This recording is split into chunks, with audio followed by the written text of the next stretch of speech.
Mr Keith. Mr Johnson, good morning. Good morning, Mr Keith. Good morning.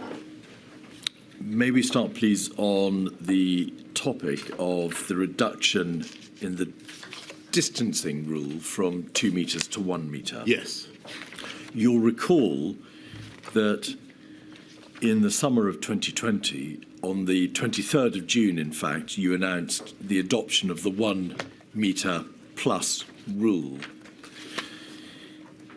It is obvious from the material that, and you refer to this in a cabinet meeting or a meeting in the Cabinet Office on the 2nd of June, that the underlying scientific advice was that staying 2 metres away from other people remained the best way of reducing coronavirus transmission.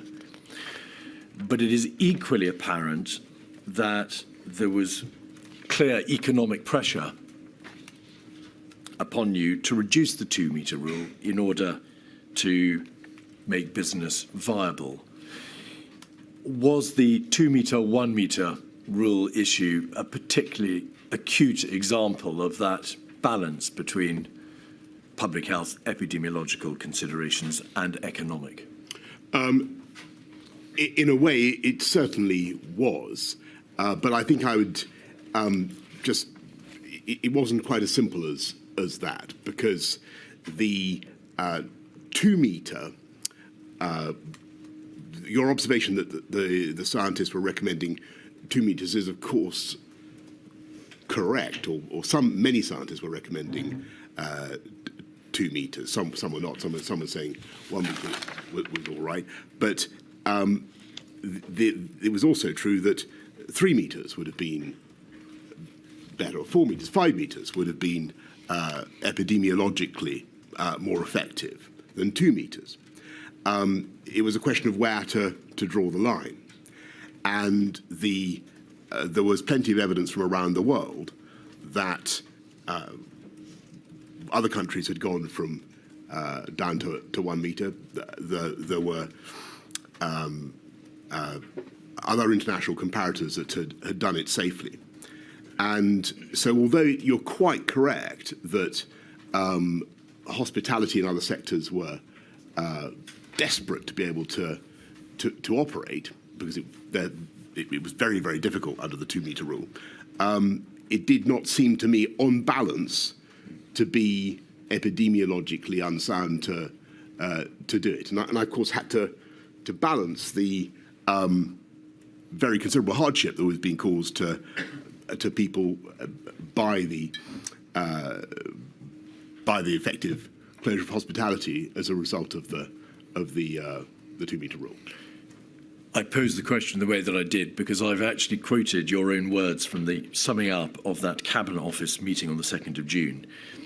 Summing up, the Prime Minister said the underlying scientific advice, so obviously the combination of the various views that you'd received, was that staying 2 metres away from other people remained the best way of reducing coronavirus transmission.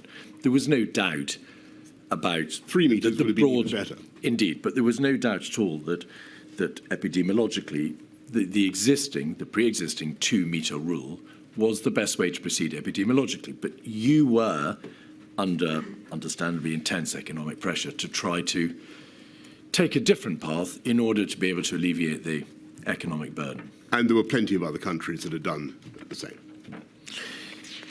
That debate took place, of course, in advance of the Eat Out to Help Out scheme, which was put into place in August, in those mid-week days, Tuesday, Wednesday, Thursday of the 4 weeks of August.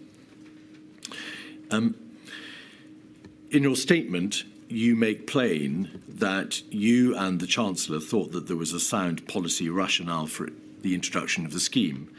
Were the policy rationales, firstly, the obvious economic support for the hospitality sector, but secondly, to influence social behaviour by incentivising the public to engage more generally in indoors hospitality? That was the thinking.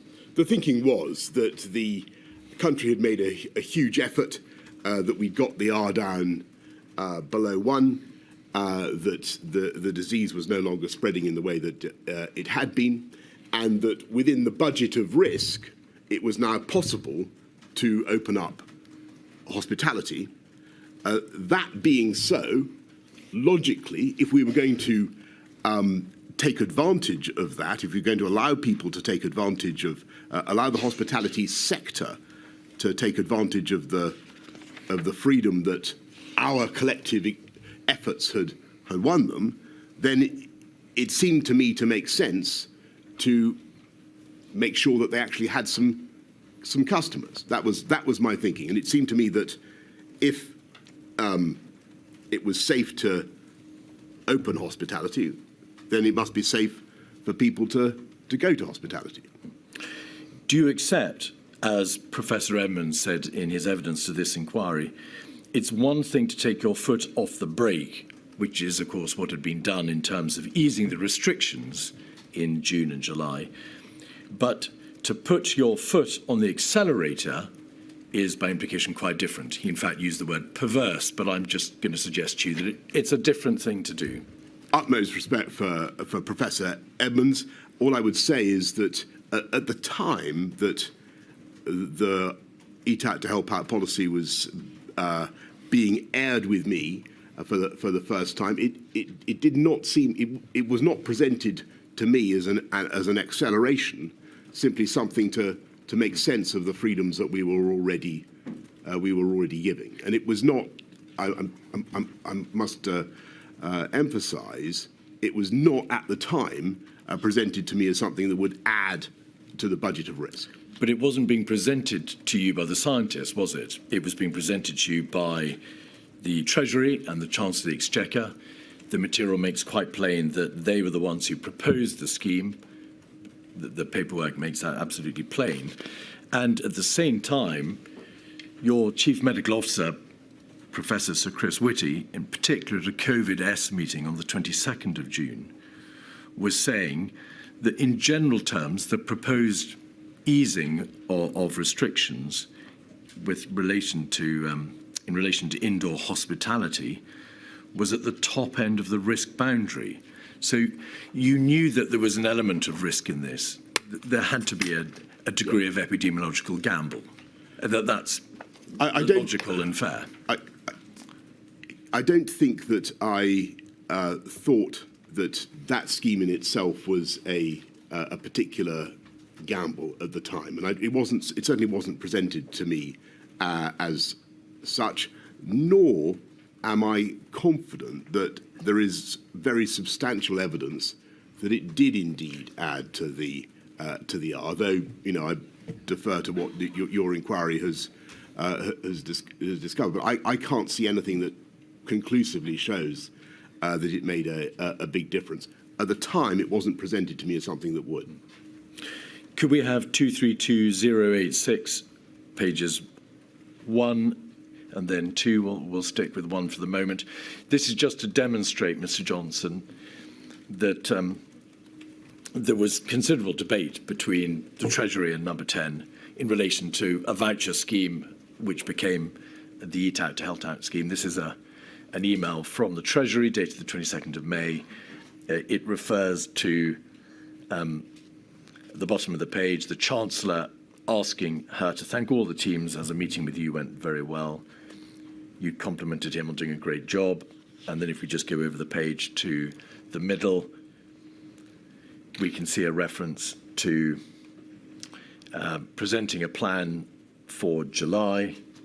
And then right at the bottom of the screen, Chancellor clear that should not do options in box at the bottom of the page, e.g. IT cut, people save, not spend, PM very keen on vouchers idea. So there was a general debate going on, obviously and sensibly, for some time before August. And you expressed your optimism, as it's been described, that the scheme was a good idea.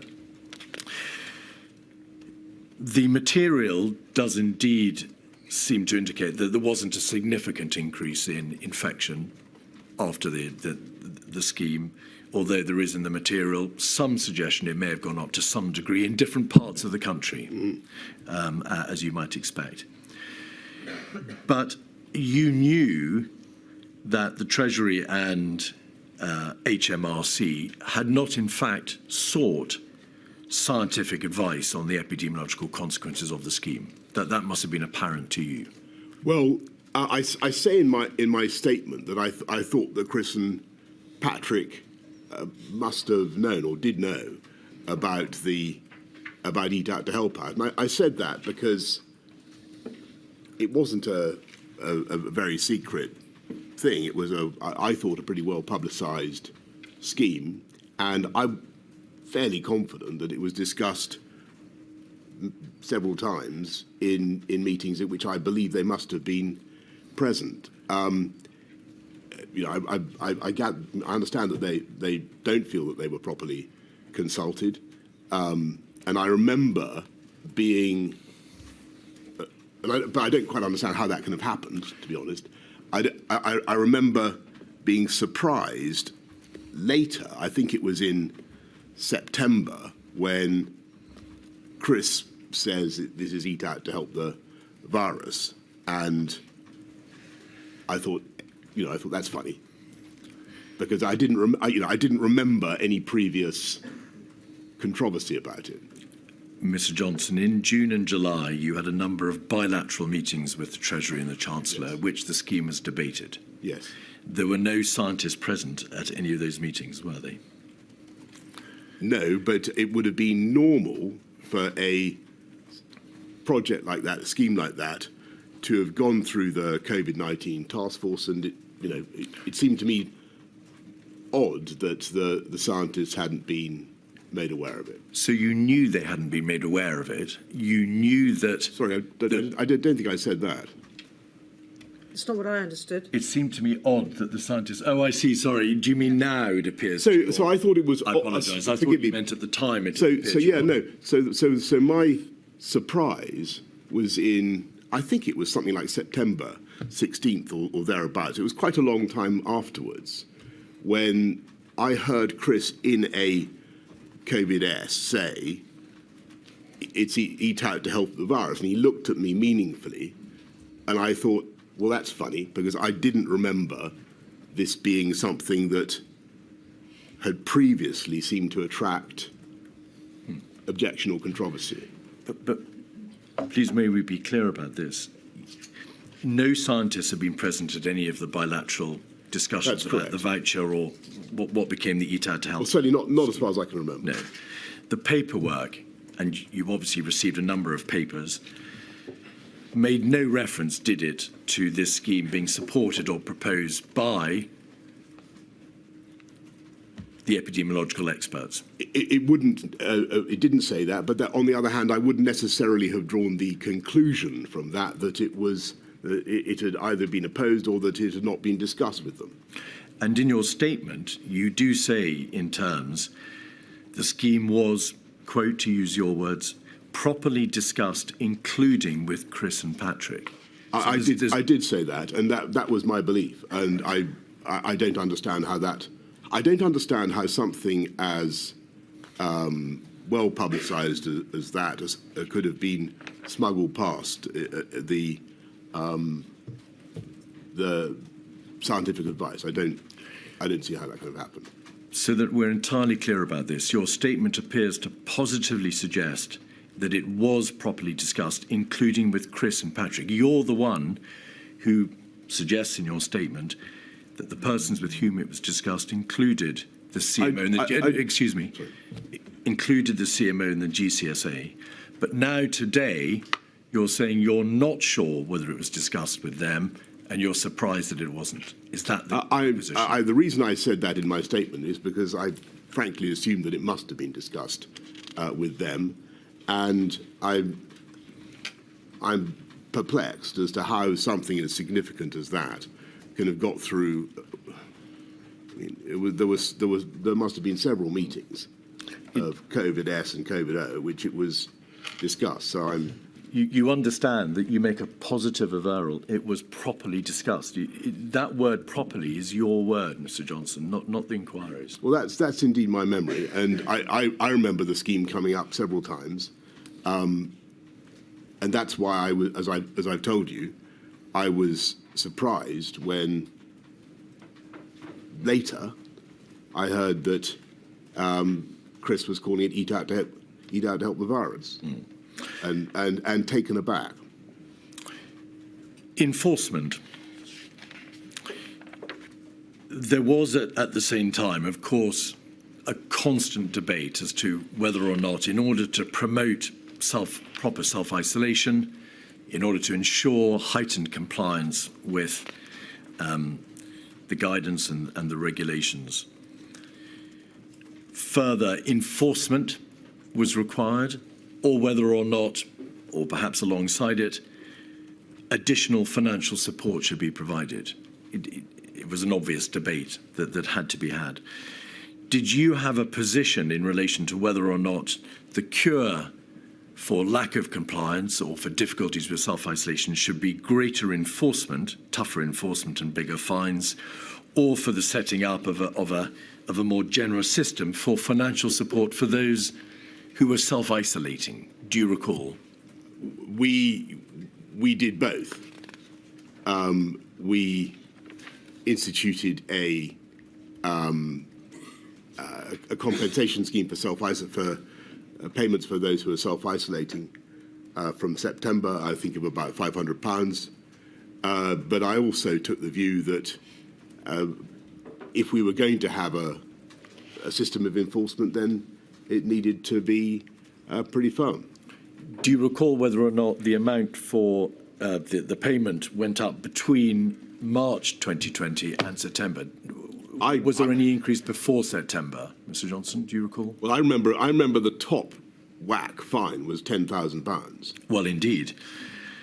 You declared in a handwritten message, a handwritten note on a box note given to you on the 13th of August. I agree with the openings, but the overriding message, you said in capital letters, should be about tougher enforcement and bigger fines. But at the same time, it's notable that you in no way suggested that an alternative way, or perhaps a complementary way, might be to increase the amount of payments for self-isolation. No, we did, as I've just said, increase payments for self-isolation. That wasn't a suggestion that you made at this time, although it came in later, as you rightly say, in September. So your position was, it would appear, enforcement is the only way to go. Well, that's obviously not quite right, because we did give quite generous payments for self-isolation. I think the concern that we had was that there could be difficulties, complications, abuse of any system of payments. We were already spending, as everybody knows, very considerable sums in support of all kinds. So there were anxieties about some of the implications of the compensation system, but because it was so important to go with self-isolation, to encourage people and to help people who needed support, we did go for the £500 payments. On the regulations and the guidance themselves, evidence has been received by the inquiry from the former Home Secretary, Dame Priti Patel, that in her opinion, there was a high degree of confusion surrounding the broad thrust of the regulations as well as their detail, and the inquiry has seen a diary entry in Sir Patrick Vallance's evening notes where you exclaim in frustration, but plainly perhaps not to be taken too seriously, who made these stupid rules. Yeah. Look, was that, against that context, Mr. Johnson, to what extent did your advisers and officials come to you over the summer and the autumn of 2020 and say, there really is a distinct problem about the efficacy and the workability of these regulations? They're very difficult to understand and they're giving rise to a significant degree of confusion. Did that debate ever take place? We did try to make the rules as simple as we could, but the problem was the effort did to get people to self-isolate, to avoid contact because of the complexities of human life, became extremely complicated. And I think we really need, for the future, to think about how we do it again. Because yes, it was very difficult to enforce. And I do have a great deal of sympathy for those who were the police, those who were charged with enforcing it, because it changed very often. I think there were 60 separate changes, and the complexities for the public to understand were very great. Have you thought about how it might be done differently next time in terms of the promulgation of the legal superstructure? Well, I think clearly it'd be a matter for Malay and the inquiry, but I think that there needs to be a great deal of reflection about the simplifying the whole approach and seeing what we can do to rely more on common sense and less on regulation and legislation. But there may be limits to that. And I'm not suggesting there is an easy answer, because the reason fundamentally in the UK why you need, and I say this to all the libertarians, why you need regulation is because ultimately people want to see everybody being obliged to obey the same set of rules, and they want their neighbours to do what they're doing. But it must be noted that despite your declared libertarian tendencies, your own message to your advisers, as we see from their document, was bigger fines, more enforcement, a heavier hand. So here's the picture. I was very concerned. I knew that we were basically in remission as we come out of the first lockdown. I knew, and the reason I go for things like Eat Out to Help Out is because I think it's within the budget of risk. But I know that we're going to face another wave, and I really want people, if we're going to avoid tougher measures, we need people to obey the existing strictures. It was obvious to you, and we'll look at WhatsApp in a moment, of course, by the end of July, that the United Kingdom would be hit by a second wave. That was epidemiologically taken for granted in terms of the examination of this viral pandemic. Well, we'll have 48399, page 25. You say it's completely obvious we're about to be hit by a second wave.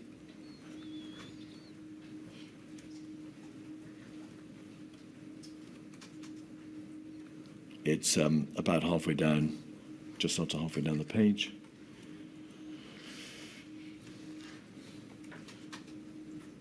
(8:10:48). Folks, looking at Spain and France and remembering March, it is completely obvious we're about to be hit by a second wave. And on page 32, a month later, the 31st of August, in the same WhatsApp group, you say, page 32, we've seen the wave coming for miles, so we should be ready. And thank you. It's obvious that the government was concerned in the summer of 2020 with, as you say, the prospect of being hit by a second wave. Did you therefore give consideration to the possibility of putting into place a formal system of segmentation? The inquiry has heard evidence how in August and September, the COVID task force considered whether or not it might be possible in advance of the impact of the second wave to consider a formal system of segmentation for the elderly. Do you recall that debate? I certainly do, and I think that we were looking at all sorts of different solutions. There were a number of meetings with the COVID task force. You say in the minutes of a meeting of the strategy committee, COVID-S, in September, a plan should be considered on segmentation of the population to enable a portion of the population to continue to live their lives as normal, that is to say, the remainder. Do you know now, can you recall why the proposals on segmentation were either impractical or not possible to be taken further? Do you remember? And a lot of people, I kept having to explain this to people, and because intuitively it sounds like a very reasonable thing to do, to protect those who are going to be most vulnerable, principally the elderly and those with chronic conditions. The trouble is that when the R starts circulating above a certain rate, the velocity of transmission of the disease becomes so extreme that it just breaks the segregation that you've tried to impose. And that vulnerable population, a percentage of them, will inevitably get the disease. And as you know, a small percentage of a very large number is a very large number. So if we look at 48399, which is the CSA CMO PM WhatsApp group for August, page 28, you entered into a debate with Sir Chris Whitty and Sir Patrick Vallance about the merits of giving the elderly a choice. And you say, in effect, why not give the over 65s a choice? They can decide whether to enter into spontaneous self-preservation and keep themselves, or run the risk of hugging their grandchildren and engaging fully in society. And you put that position to Sir Chris Whitty, and he says in the middle of the page, starting at 7:22:49 p.m, I agree it's entirely reasonable at an individual level. And then it's the second paragraph is the crucial indeed one. He says people can rationally make an informed choice whether they individually would take a small increased risk of dying by hugging their grandchildren or going clubbing, perhaps not the same people both hugging their grandchildren and going clubbing. But at a population level, this is the government is under an obligation to ensure that the epidemiological line is held so that the R rate doesn't then go back above 1. Was that the nub of the problem? That's it. So Chris, in that second paragraph, is making the essential point that even if you've elected to be shielded, or even if the government is trying to shield this segment of the population, it's not going to work because the infectiousness is too great. And do you think that is why perhaps the segmentation debate didn't lead to any practical proposals? It came up against the possibility of the epidemiological problem. I couldn't see how it would fix our problem, but it was sometimes a job to explain that to colleagues. But you can see that we didn't pursue it. Well, it appears to have been quite a job to explain it to you, because you wanted that choice to be given to individuals, and your CMO was saying, don't do that. And quite rightly, I was interrogating my advisors about points that had been made to me with a view to understanding the arguments and being able to explain them to the world, which is my job. So by September, in light of what you've agreed, which is that it was obvious that a second wave was coming, you say in your statement, we were going to have to do something. There was this debate about a circuit breaker, you recall. The sage advice to you, relayed by your CMO and your government chief scientific advisor, was to the effect that the more rapidly interventions are put into place and the more stringent they are, the faster the reduction in incidence and prevalence and the greater the reduction in COVID-related deaths. As a general proposition, do you accept that? That was the advice that they gave then, though, of course, it had changed a bit from where we were in March, though they were still making the point on the circuit breaker. If you look at that, I think that sage advice in September, they're still saying, if you do one, it may not be enough, and you may have to do another, which was, if you remember, Patrick's point back in March.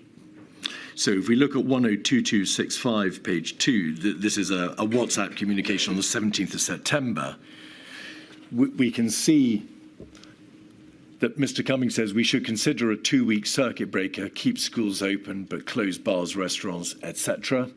We should consider doing this week. And then he says, sorry, I meant consider now, saying this early next week for a fortnight. You say, what's the difference between a circuit breaker and a national lockdown? And what if it doesn't work? Is that a nod to the point you've just made? The difficulty with a circuit breaker is it is. You don't know whether it will work. If it's short, you may run the even worse risk of having to do it again. Yes. So as I think Patrick said again in one of the meetings, there's the yo-yo risk, and which Sage themselves point to. And I think Matt himself, even though Matt was generally very much on the health secretary, was very much on the precautionary side of the argument, was not actually in favour of a circuit breaker. And I think that was his evidence to you as well for that reason.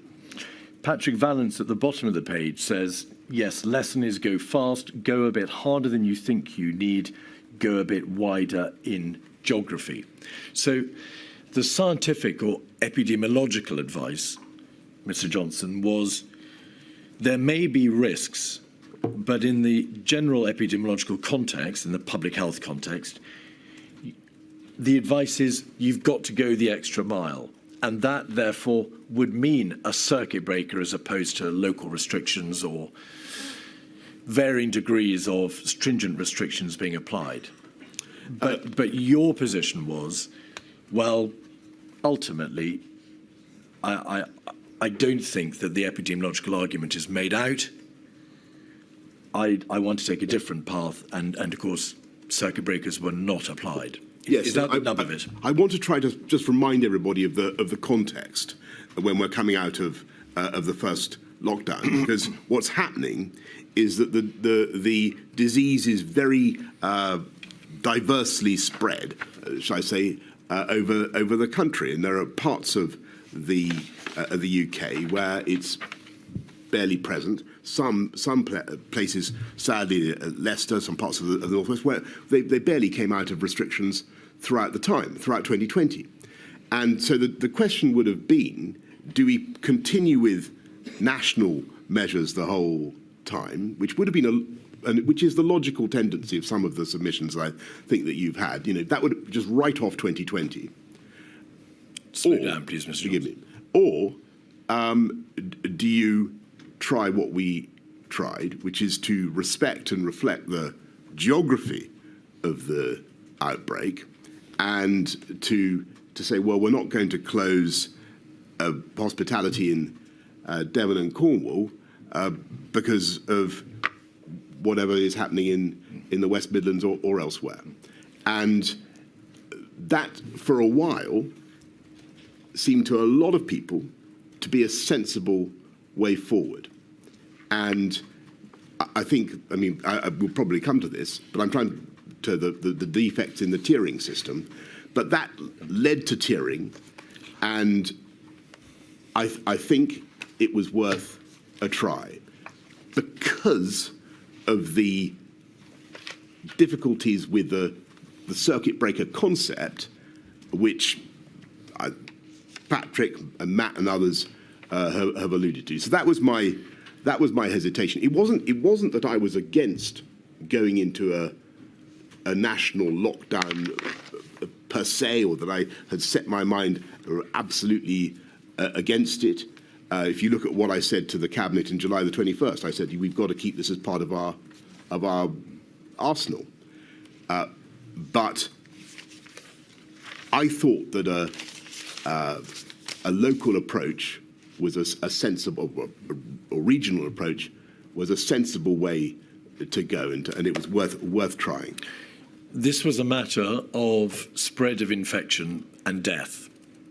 To use your words, you thought not having a circuit breaker and then latterly having a tier system was worth a try.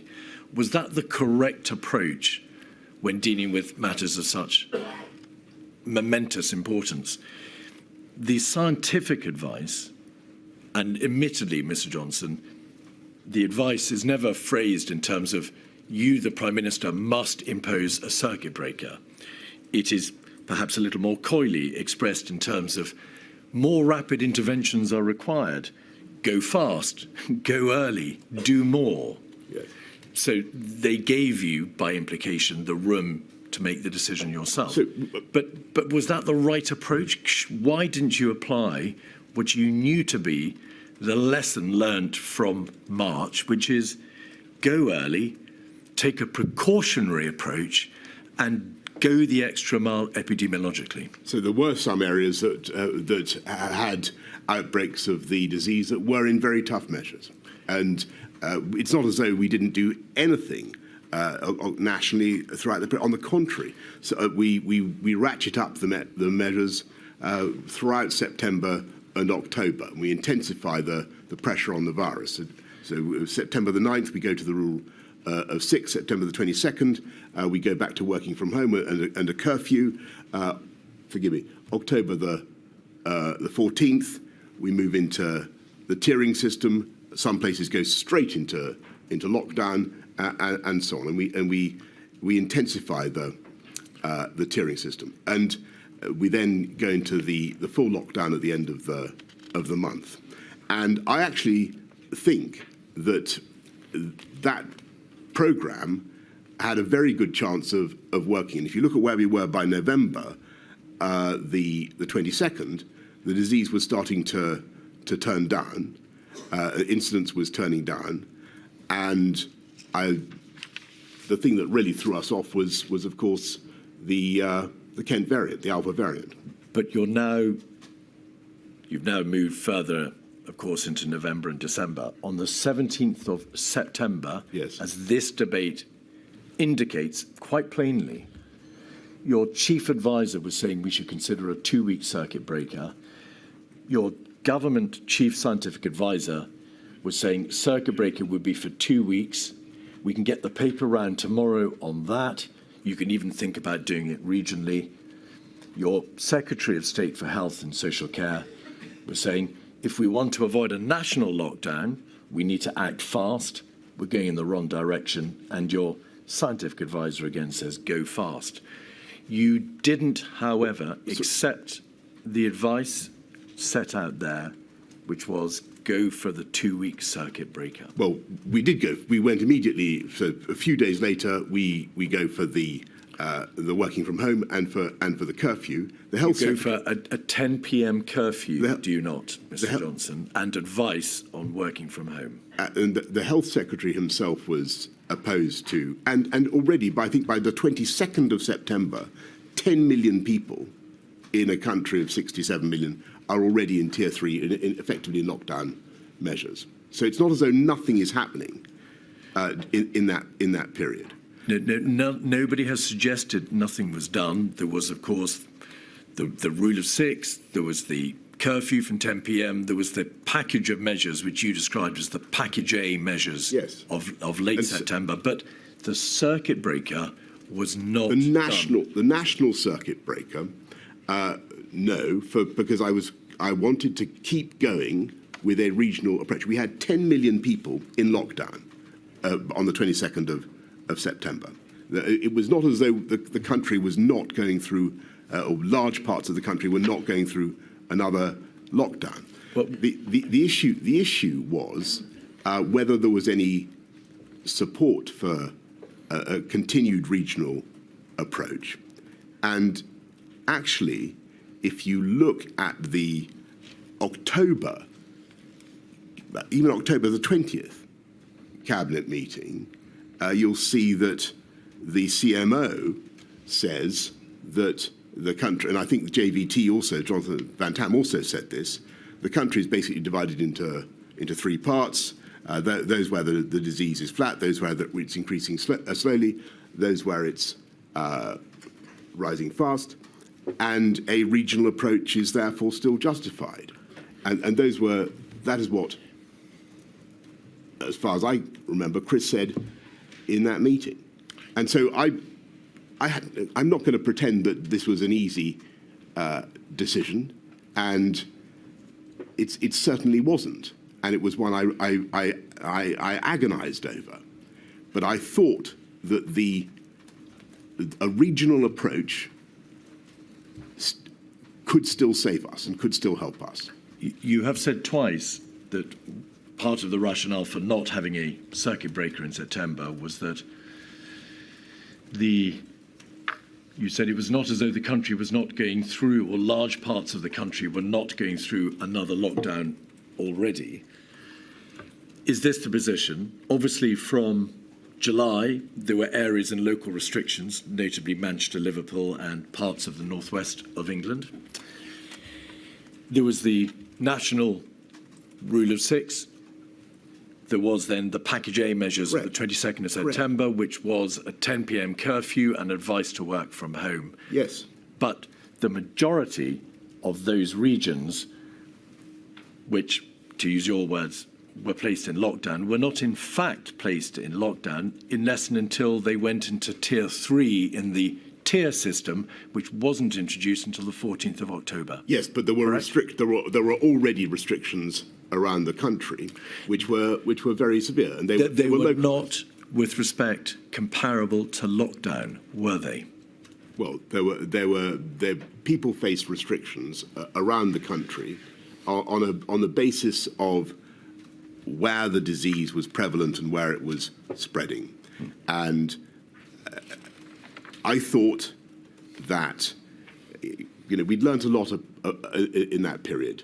We'd seen the horrors of the first wave and the shock of what had happened. You're completely right about that, and it was appalling. And we'd seen the suffering, but we'd also seen the impact of the pandemic, of the measures that we'd taken, and our objective remained the same, which was to protect the NHS and save life, and our strategy was to use NPIs. But it seemed to me, given the disparity in the prevalence across the country, it seemed to me for that period that a local approach was worth pursuing. And in justice and fairness, a lot of people thought the same, because they thought the disease is not prevalent here. It is not circulating in my community. Why am I being locked down? And we had to address that issue as well. But the other people who thought the same, Mr. Johnson, were not the Prime Minister with access to this epidemiological public health advice, which appeared to be pointing in that direction. Some of it did, and some of it, as I have just said, continued to support a regional approach. Is that why you called for the meeting on the 20th of September in Downing Street with Professor Gupta, Professor Hennigan, Anders Tegnell of Sweden, I think the state epidemiologist, and also Professors Edmund and McLean, because you wanted to have a greater diversity of scientific advice, and at least advice beyond the advice which you were receiving, but which you were not inclined to accept from your own Chief Medical Officer and governmental Chief Scientific Advisor? I think, with great respect, it was the other way around. What I could say, this is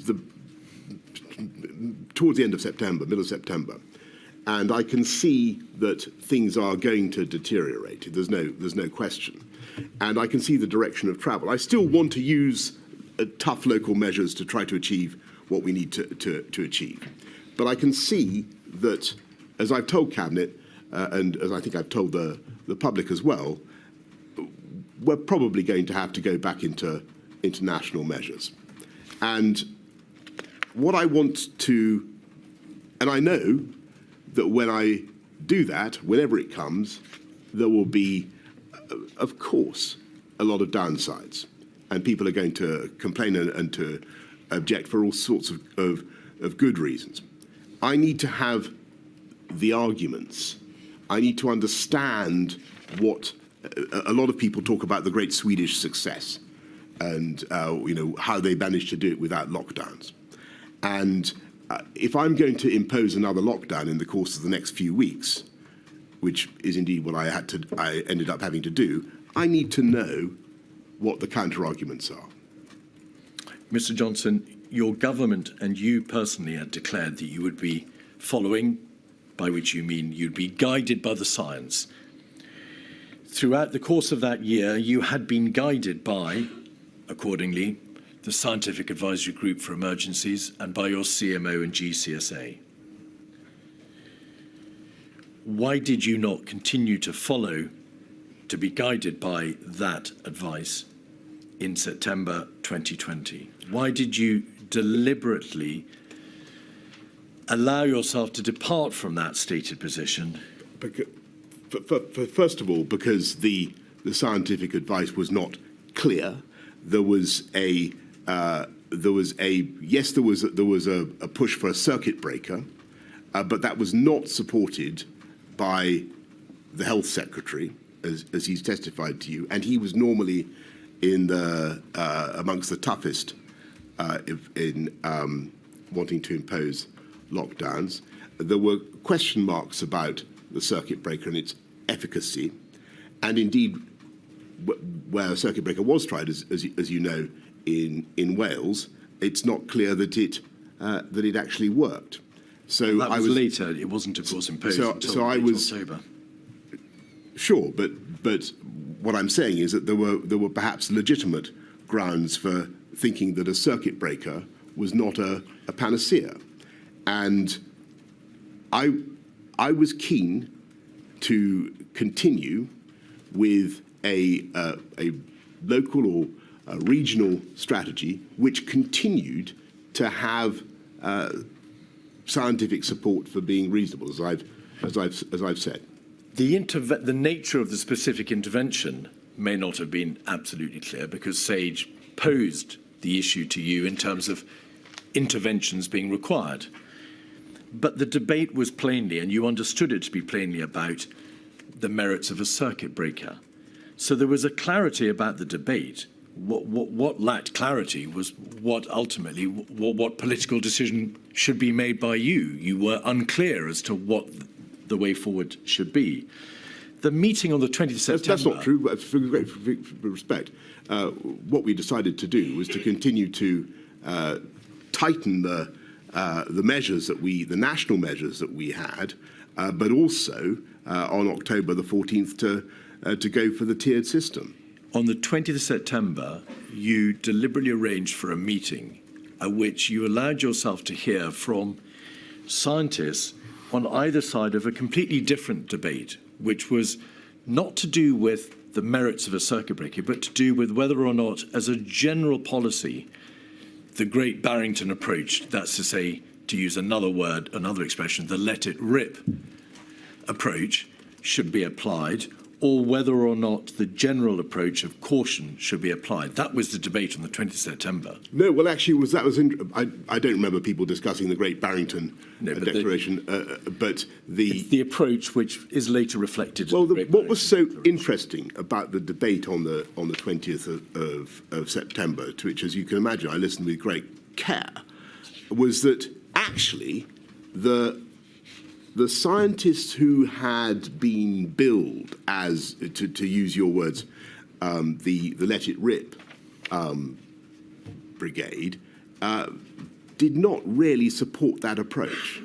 And the longer the conversation went on, I was fascinated to see how actually they migrated towards a precautionary approach and towards the understanding that MPIs were inevitable and necessary, and that you had to do something. So the question. So I was really interested in. I was thinking ahead in that conversation. I was thinking ahead to where we were going to end up in a few weeks' time, and I wanted to fortify myself against the types of arguments that you've mentioned. So bluntly, although you had been given to understand that Anders Tegnell, who was the state epidemiologist for Sweden, would probably recommend a more herd immunity style approach, turned out, to your surprise in the meeting, to argue, in fact, for a stronger intervention. He didn't. I wouldn't say that. No, not. Sorry. Let me be clear. I don't remember him or anybody making any particular comment about, tiers versus lockdowns or whatever. But what I do remember is a surprising degree of unanimity, given the divergence in views that I've been led to expect. Yes. He may not have mentioned, and there's nothing to suggest he mentioned circuit breakers or lockdowns or tiers, but in the general conceptual debate about the precautionary approach and the need for stronger intervention, and as Tagnell made it absolutely plain to you that, contrary to much of the press reporting about the Swedish approach, a stronger intervention was merited if the approach to be adopted by your government was there's a second wave coming, we need to do more to stop it. That was the approach you took in the meeting, wasn't it? I couldn't swear to that, Mr. Keith. What I remember is that everybody, and everybody at the meeting was.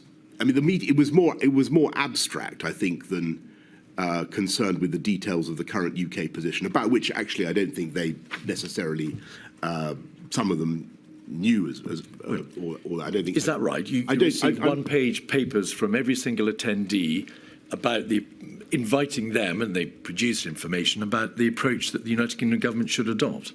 Well, do you recall? I don't remember them commenting specifically on the situation that we were in. What I do remember is there was a much greater uniformity of view that we needed to do something. What I'm trying to say to you is that if you're saying to me that Anders Tegnell said you've got to lock down now, that wasn't. I have not suggested that to you, Mr. Johnson. Well, that's not what I remember anyway.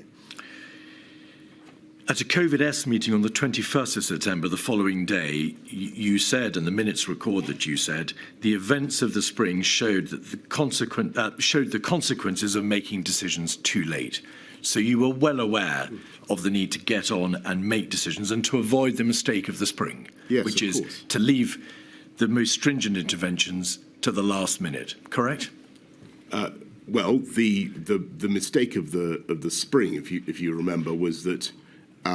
We'd mistaken our place on the curve, and that was, but we were in much less doubt about that now.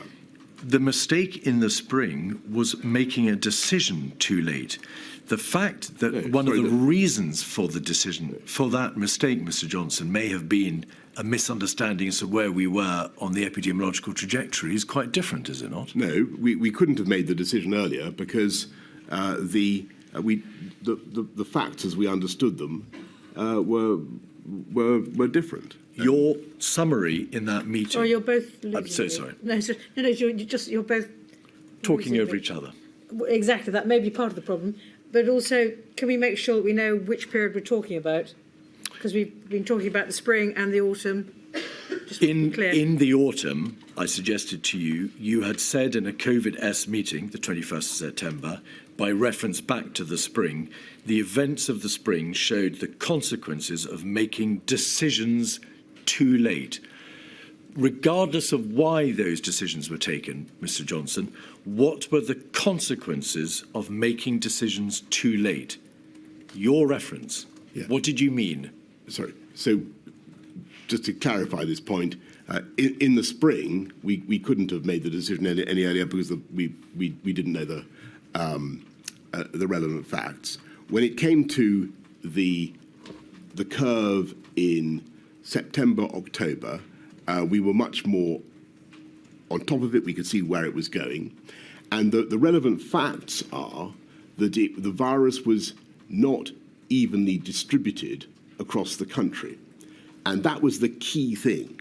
It looked as though it might be in abeyance for a long time in parts of the country, and therefore it made little sense to lock it all down. And what we were trying to find, and you can criticise us for this, but I think it was reasonable. We were trying to find a way through that allowed as much of the country as possible to keep going.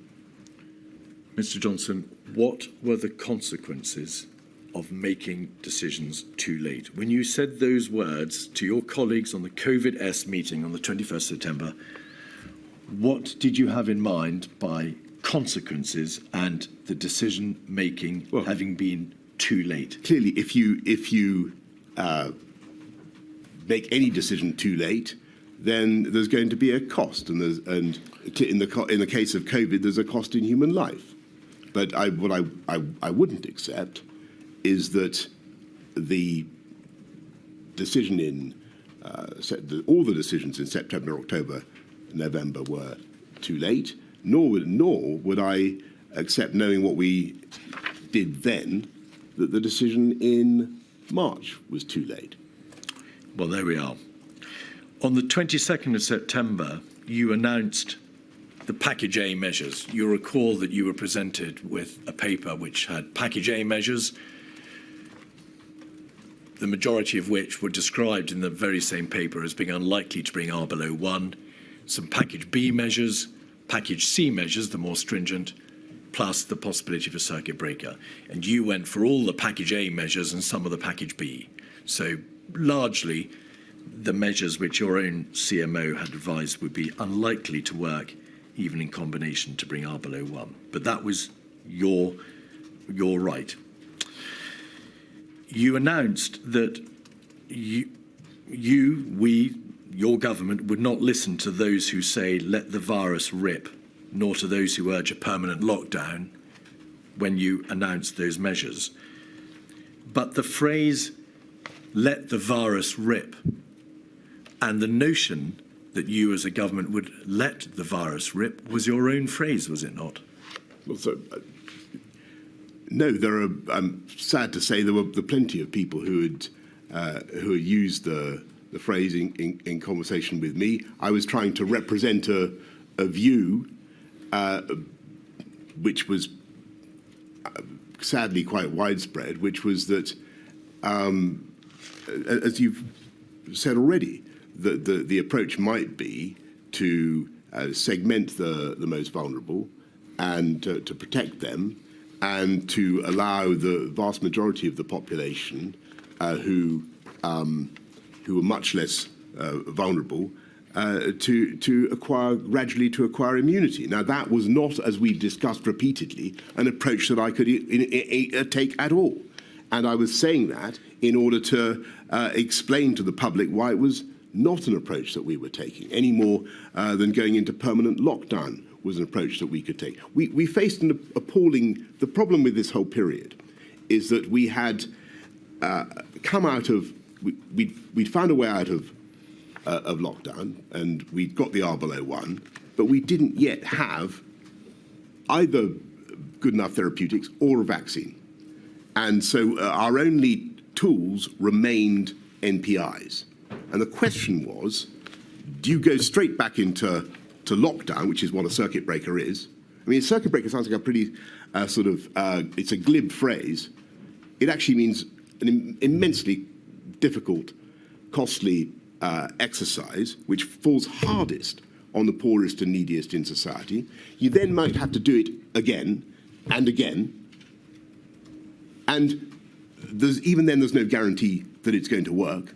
And you don't know what the end state is because you've got no vaccine.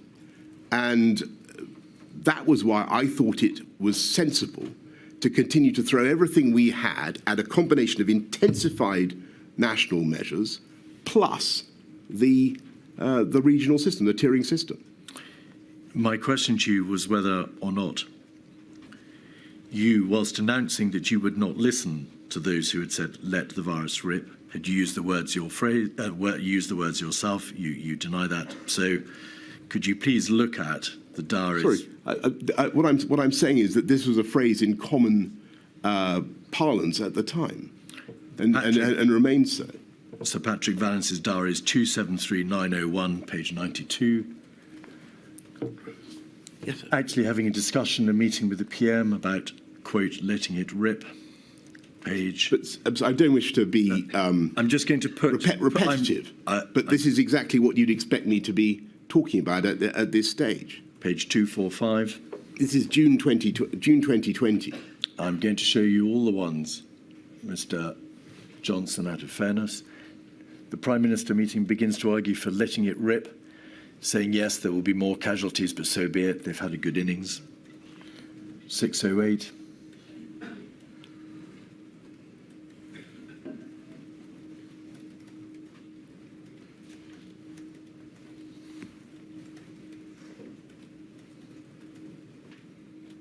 Perhaps that's the same. 439.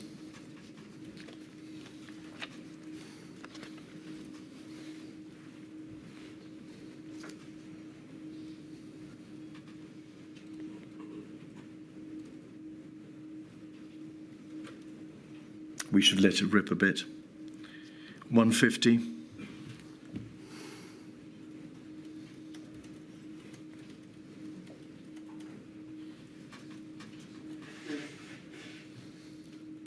He's obsessed with older people accepting their fate. 230.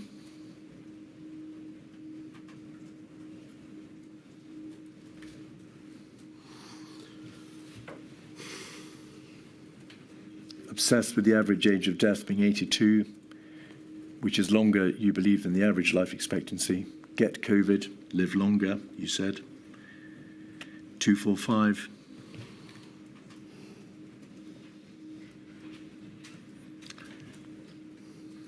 Back to the other one. You say at the bottom of the page, according to Sir Patrick Vallance, we're in a really tough spot, a complete shambles. I really don't want to do another national lockdown.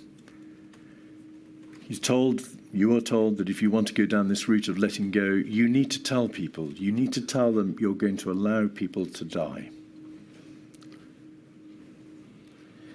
Was your position, Mr. Johnson, that in light of your views secretly held about people dying having reached their time anyway, that you were obliged to reject the advice of your advisors that there be a circuit breaker? No. That there be no national lockdown until the last possible moment? No. And that you would try a tier system? No. No. No. So the implication of the implication that you're trying to draw from those conversations is completely wrong. And my position was that we had to save human life at all ages, and that was the objective of the strategy. And by the way, that is what we did. If you look at what we actually did, never mind the accounts that you have culled from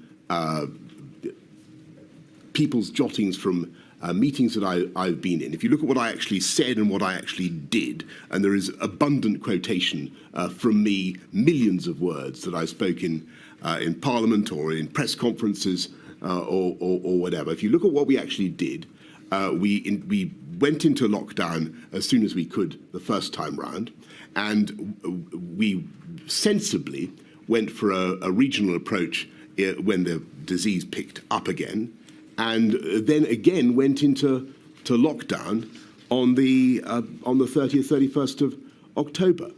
And I think, frankly, it does not do justice to what we did, our thoughts, our feelings, my thoughts, my feelings, to say that we were remotely reconciled to fatalities across the country, or that I believe that though it was acceptable to let it rip. What I was asking, and I had to do this, I had to, and we covered a lot of this yesterday, but I had to challenge the consensus in the meeting. You've got to understand that these meetings comprised an overwhelming number of very, very talented, brilliant public health officials, civil servants, and so on, and scientists.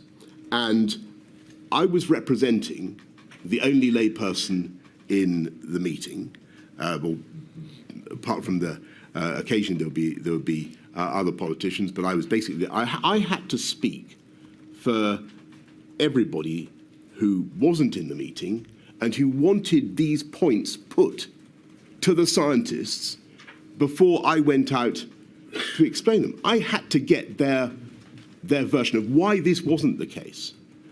Why wasn't it true that as people were continuously saying in the media and elsewhere, that it was the answer was to shield the elderly, protect the elderly, and to let it rip otherwise. I needed to have the counter arguments. And if you want to look at what I thought, why don't you look at what I actually said in Cabinet and what I did? And by the way, well, sorry, I don't want to interrupt your question. It's obvious, Mr. Johnson, that you were not minded at all times, all the time, to accept the scientific advice that you were being provided with, and that it was absolutely your right. It's notable that there was, analogously to SAGE and the CMO and the GCSA, no economic advisory body, no economic analysis being provided to you in a formal structure that could have provided a foundation for the alternative side of this debate. That is to say, well, Prime Minister, you've got a great deal of evidence here, epidemiologically and in public health terms, but you've got a terrible decision to have to make again, whether or not to impose a lockdown. And that engages the debate with which we're all familiar and with which you are anxiously grappling, which is the damage on the economy. Mr. Johnson, Mr. Keith, I thought Mr. Johnson said yesterday he did have that kind of analysis. It came from the Treasury. I was going to say, thank you, my lady. Yes, no, but my suggestion is a formal economic SAGE, a formal body, advisory group, rather than just the Chancellor and the HMT directly. I've thought about that, and I think, and that's it's a suggestion that I hope I bet you're going to look at. But I think that actually, and I was going to say this at the end, I'll say it now. I think that the cabinet government, there's a reason it's evolved in this country in the way that it has, and I think that the Treasury representing the economy, the Department of Health representing health, actually worked pretty well after a while. I mean, I think it was a great shock adjusting to COVID, but I think that the way it worked was pretty good. Departments did what they needed to do. These debates, Mr. Johnson, and there are hundreds of meetings at which the CMO and the GCSA attend, and where the epidemiological evidence is provided to you, takes place in the Cabinet Office room, The Cabinet room, yeah. The Cabinet room, or the Cabinet Office room, or your study. It's not taking place in Cabinet. Mr. Cummings has described how the Cabinet process, the debate in Cabinet, was more politically excitable, more performative. Thank you, performative. How there were worries about leaks, where it was more a matter of political theatre, and therefore there wasn't the opportunity, for the reasons he explains, to have this sort of debate and to consider in detail the sort of advice about which we're I think that's certainly a fair criticism of some cabinet meetings. But as time went on, and I genuinely think that cabinet proved to be more and more valuable, and you genuinely started to have different points of view properly represented around the table, and different departmental interests, particularly HMT, properly represented, and it became a much more. I started to see the wisdom in the system, and I think it worked. Perhaps one further question before the break, if my lady wishes it. 236586 is an email from the Principal Private Secretary to the Chancellor in the Treasury concerning one of your regular bilateral meetings with the Chancellor. You, as Prime Minister, plainly had a large number of bilateral meetings with him, Mr. Sunak, and there is a reference in the first paragraph of the email from the Principal Private Secretary to the following the inconclusive strategy meeting, so a strategy meeting, perhaps a wider strategy meeting in government, the Prime Minister and Chancellor met and discussed the plan for the NPI easements on Friday. So you and your Chancellor meet privately, and by privately I mean in the absence of Cabinet, in the absence of other secretaries of state or civil servants outside number 10 and HMT, and you discuss plan for NPI easements, so a public health issue.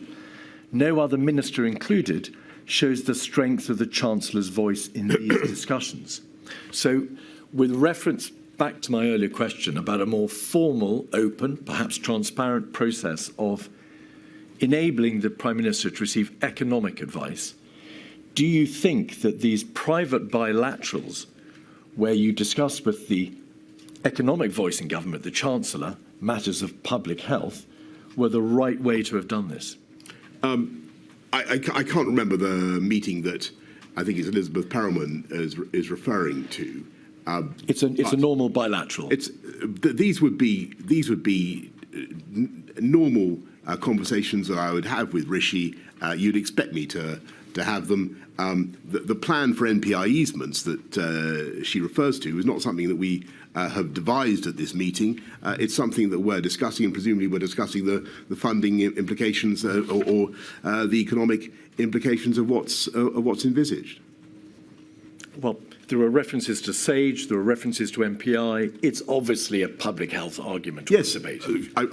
Yes, it is. But everything in that period related to public health, absolutely. And so we would have been talking about, I imagine, what the Chancellor's views were, and I would have been listening to what he had to say. And finally, there is evidence, both from Mr. Sunak's own witness statement and also from Mr. Warner, Ben Warner, as well as actually Mr. Cummings, that the Treasury's analytical capabilities would have been assisted by a more formal system of cost-benefit calculation. And just pause there, please, Mr. Johnson, before answering. In your strategy update comments, we'll come to this in a moment, but in response to the final paper, or one of the final papers before the second national lockdown from the COVID task force, you wrote in your handwritten annotations at the end, in capital letters, can I please see some serious economic analysis? Is there a case, by way of one of the many lessons to be learned, for a formalised system of cost-benefit calculation so that the Treasury and the wider world can see how there can be a quantitative analysis of the impact of interventions economically? Well, the Treasury does a phenomenal amount of cost-benefit analysis, as you can imagine, already. And yes, I think that, as I've said already, my lady, I think what we really need to have is some proper quantified analysis of the benefits of NPIs and the epidemiological benefits of NPIs. Because I think there's still too much uncertainty about those, as well as a proper understanding of the economic costs. So yes, I think if there could be some way of putting those two things together in a formalised way, that might very well be useful. But that was effectively what I was doing the whole time. Week in, week out, those were the calculations we were making. But I want to stress that the objective was always saving life, and that was what we were trying to do. That's your final question before the break. That's my final question before the break. 11:30, please. All right.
Keith.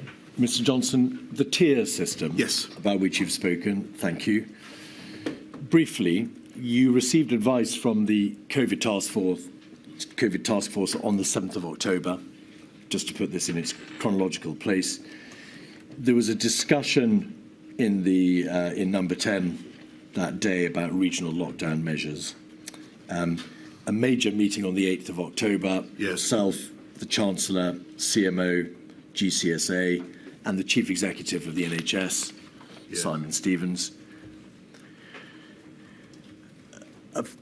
The evening notes kept by Sir Patrick Vallance talks about the somewhat desperate nature of or the anxious nature of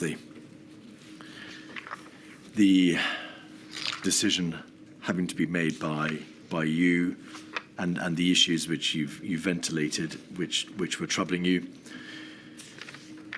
The evidence from the COVID-0 meeting of the 11th of October is that the government chief scientific advisor made plain, because he says it in terms, that the level 3 baseline, that's to say the standard level 3, but the highermost level 3 level, was highly unlikely to bring the R below 1, and so highly unlikely to control the growth of the epidemic. Is that why you said earlier, and you've said it in your statement, you felt the tier system was nevertheless worth a try? There were doubts expressed before you even announced it as to whether or not it would work, but your assessment, and it was ultimately for you to decide, your assessment was it was worth the shot. It was, and it wasn't just my assessment. I think that even after that meeting, as I said earlier, on the 20th or so, you've got continuing scientific corroboration of the rationale behind the regional approach. But what we wanted was, of course, to try to stamp on the virus, to wallop it wherever it was most prevalent. The difficulty was that it was very laborious and it involved some very difficult negotiations. Understandably, with areas that had been in restrictions for a very long time, and their leaders, understandably, wanted proper financial help.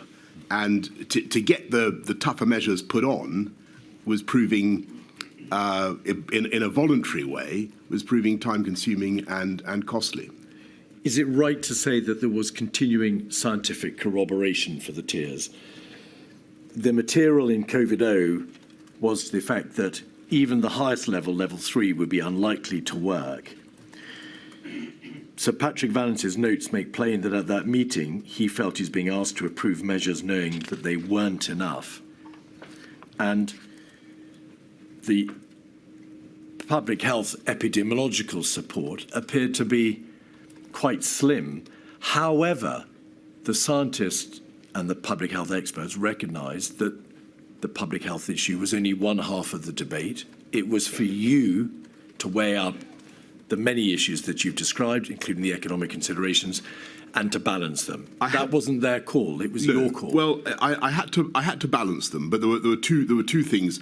I think it was so. I was fortified by what I think the CMO said in the cabinet of October the 20th, where I'm fairly certain that he said something, and JVT said something at about the same time, to the effect that a regional approach was still reasonable.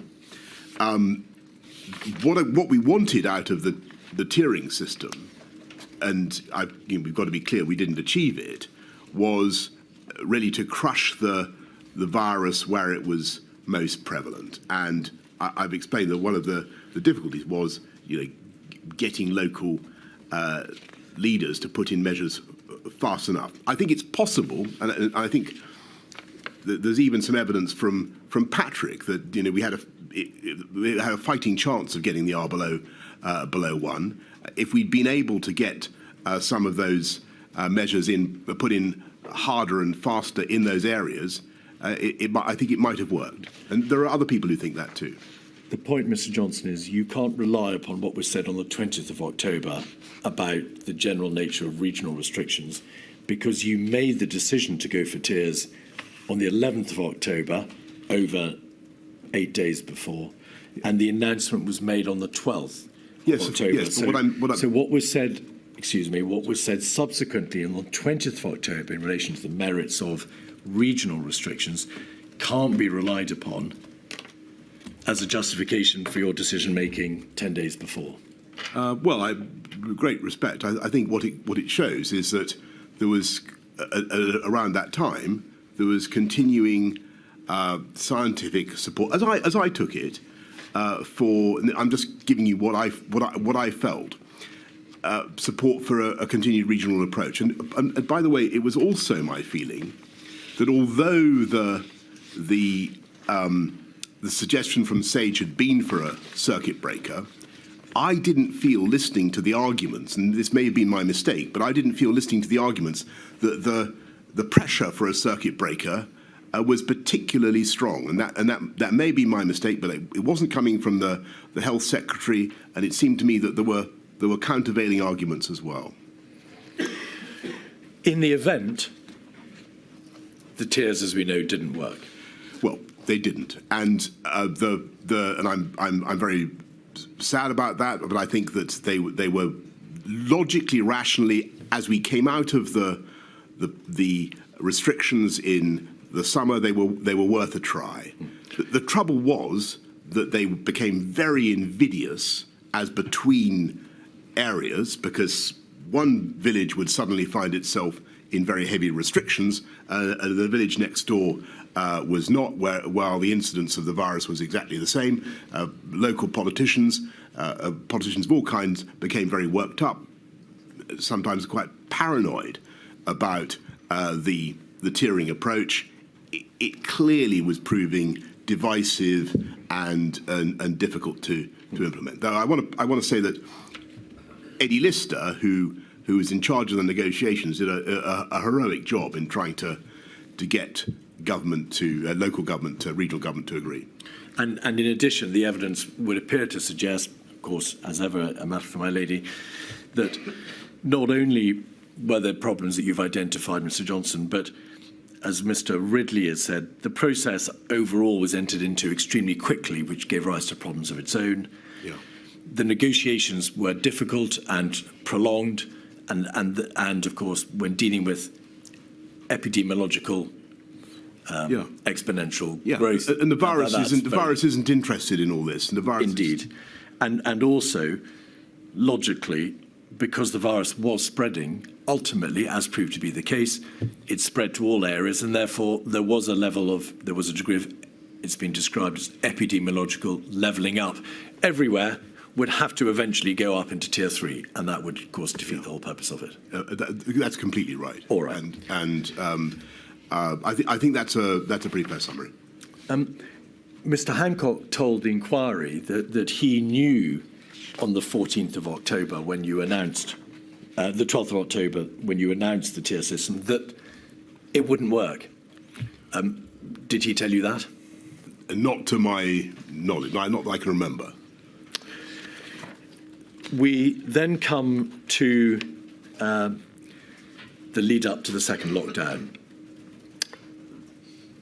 It does appear that the COVID task force provided a forward strategy document for you on the 25th of October, and there was a meeting in Chequers to discuss it.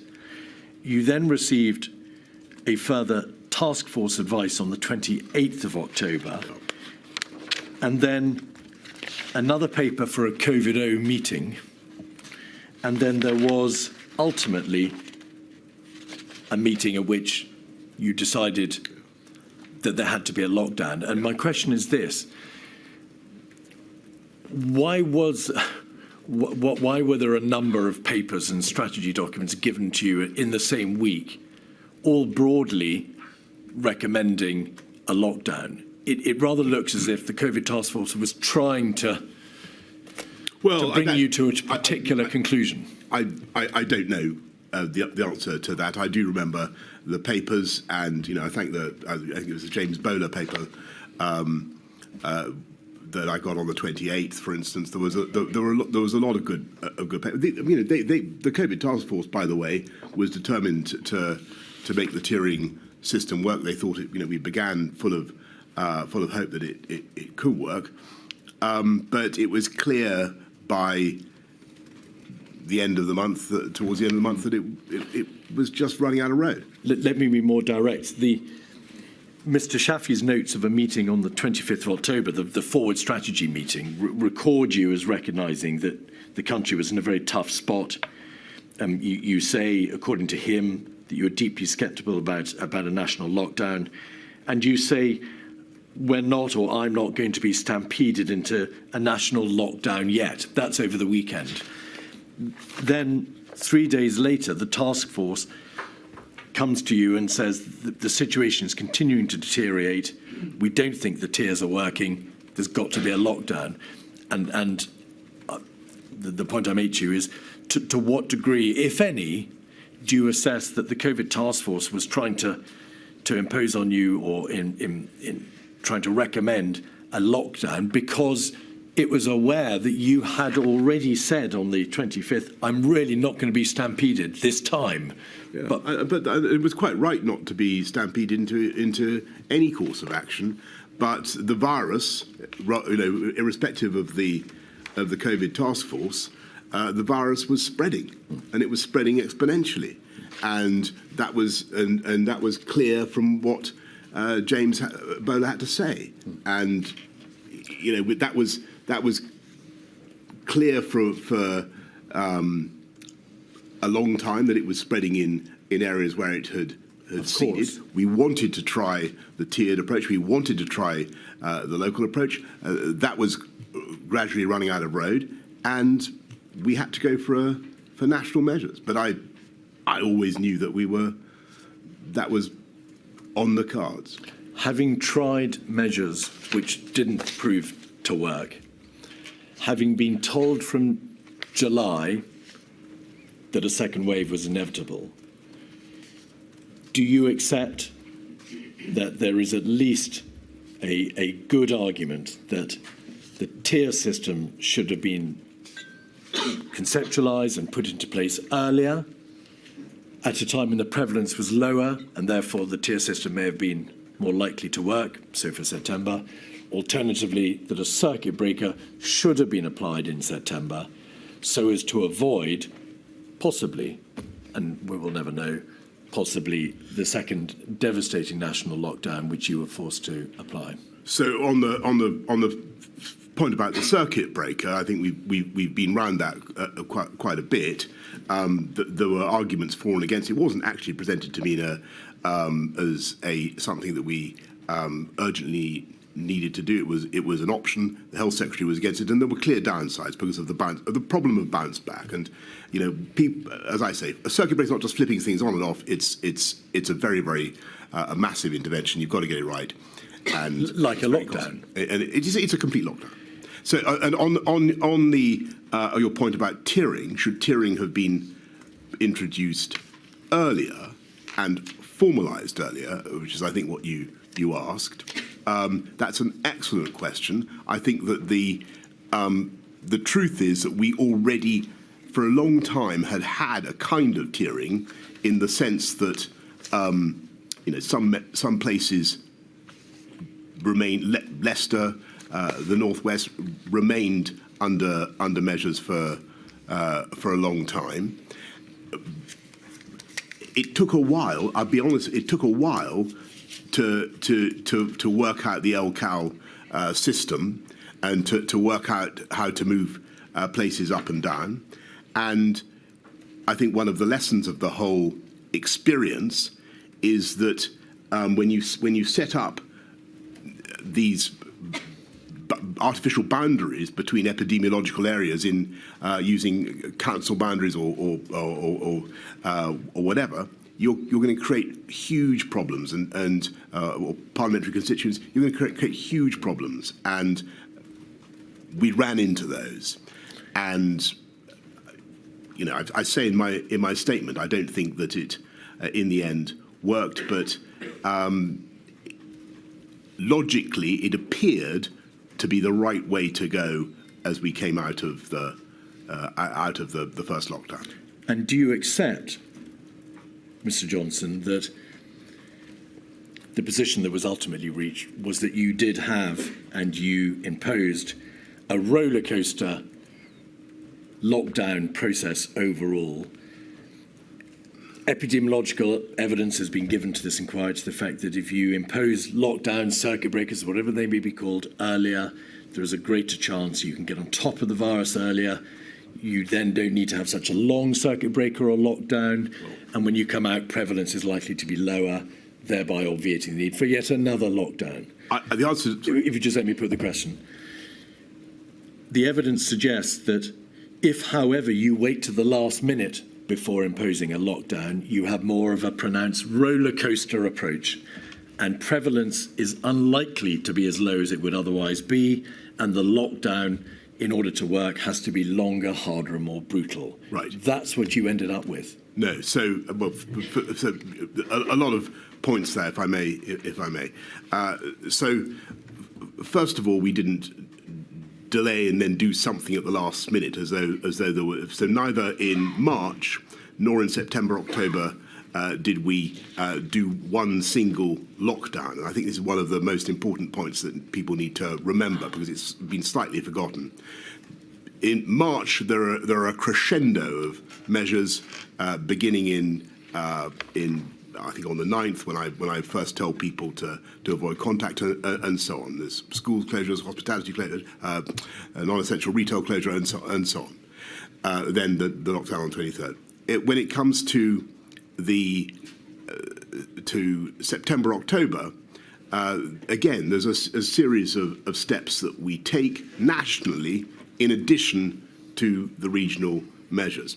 Now, and I've described them, the 9th of September, the rule of 6, the 22nd of September, working from home curfew, so on, so on. Then the tiering system, then lockdown. Now, the question about whether the actions helped change the shape of the curve, I think that they did. I hope that they did. I believe that they did.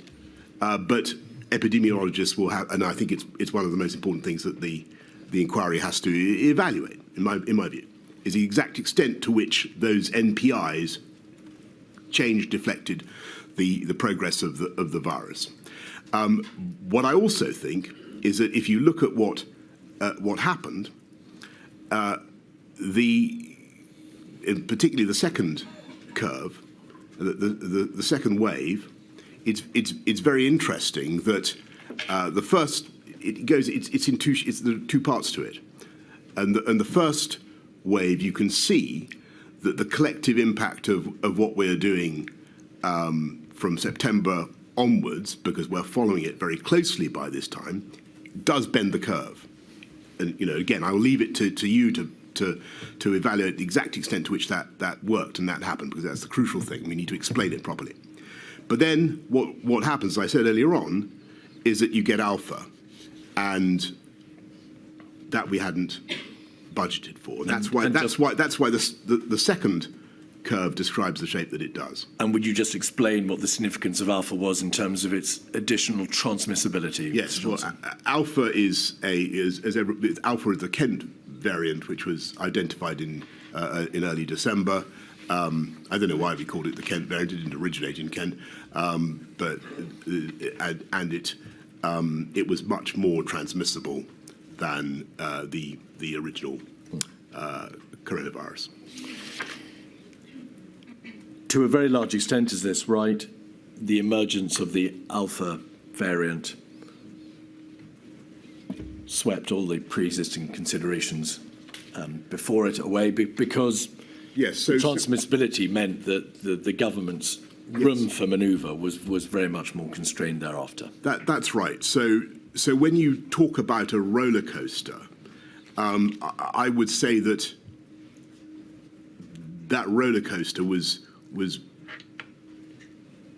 very largely driven by nature. The extent to which we were able to control the roller coaster is something that I think we all need to focus on. Well, indeed. The roller coaster was plainly evident from November, hence the lockdown. The Kent Alpha variant did not make itself plain until the first 3 or 4 days in December. That's correct. Yeah. Though what's happened with the measures that we put in, as I said to my lady before, in that second wave, it actually looks, and I remember Matt telling me this, as though we've started to get the numbers under control again, and that was encouraging. And so it was unbelievably depressing when we got Alpha. There was a small margin for discretion, as far as you could see it, in December, because there was some way of trying to delay the more stringent measures that would be required as a result of the Alpha variant. There was Christmas to consider. Yeah. Obviously, the prevalence level of the virus, the rate of transmission, was still relatively high in December, although the November lockdown had, of course, brought it down significantly, but not to the same level as it had been brought down to in May.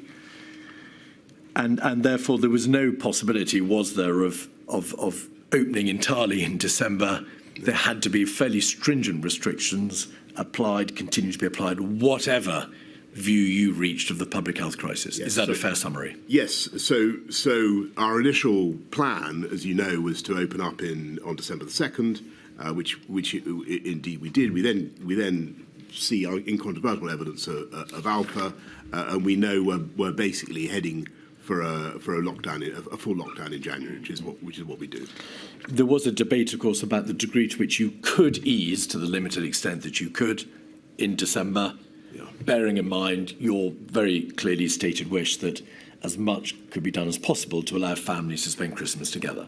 We did have that debate, though. If you remember what happened, it just became untenable because of the spread of Alpha, and London and a lot of the rest of the country went straight into Tier 4, as we called it. I need to ask you, Mr. Johnson, to what extent your decision-making in the middle of December was influenced by the press or your backbenchers, because there are references in the Patrick Vallance diaries to you saying that the view of your backbenchers was to take a particular path. You were minded to agree with them. You appeared instinctively to resist the further reintroduction of the ultimate lockdown measures. No, is there any truth to that? It's certainly true that, as I've said before, that in the course of meetings, I would, as I thought was my job, and I believe was rightly thought was my job, I would express the general view of not just of backbenchers, but of other cabinet ministers who might not be in that meeting about what we were doing, and to try to set up some challenge in the conversation. On the 2nd of January, Michael Gove sent you a private note expressing his views, essentially to the effect that there was no alternative but to adopt a strategy of maximum suppression, as he put it. Did that note, which perhaps traversed well-trodden ground, change your views as to what should be done on the 4th of January? No, I mean, we'd already basically knew that. I was grateful to Michael for his note, but we already knew that we were, again, we just had to take the toughest measures that we could. How did the last minute change in relation to whether or not schools, as opposed to secondary school, schools not going back at all, as opposed to just primary schools going back? It was terrible. Arise. It was terrible. I mean, it was. How did it happen? It was just it was inevitable because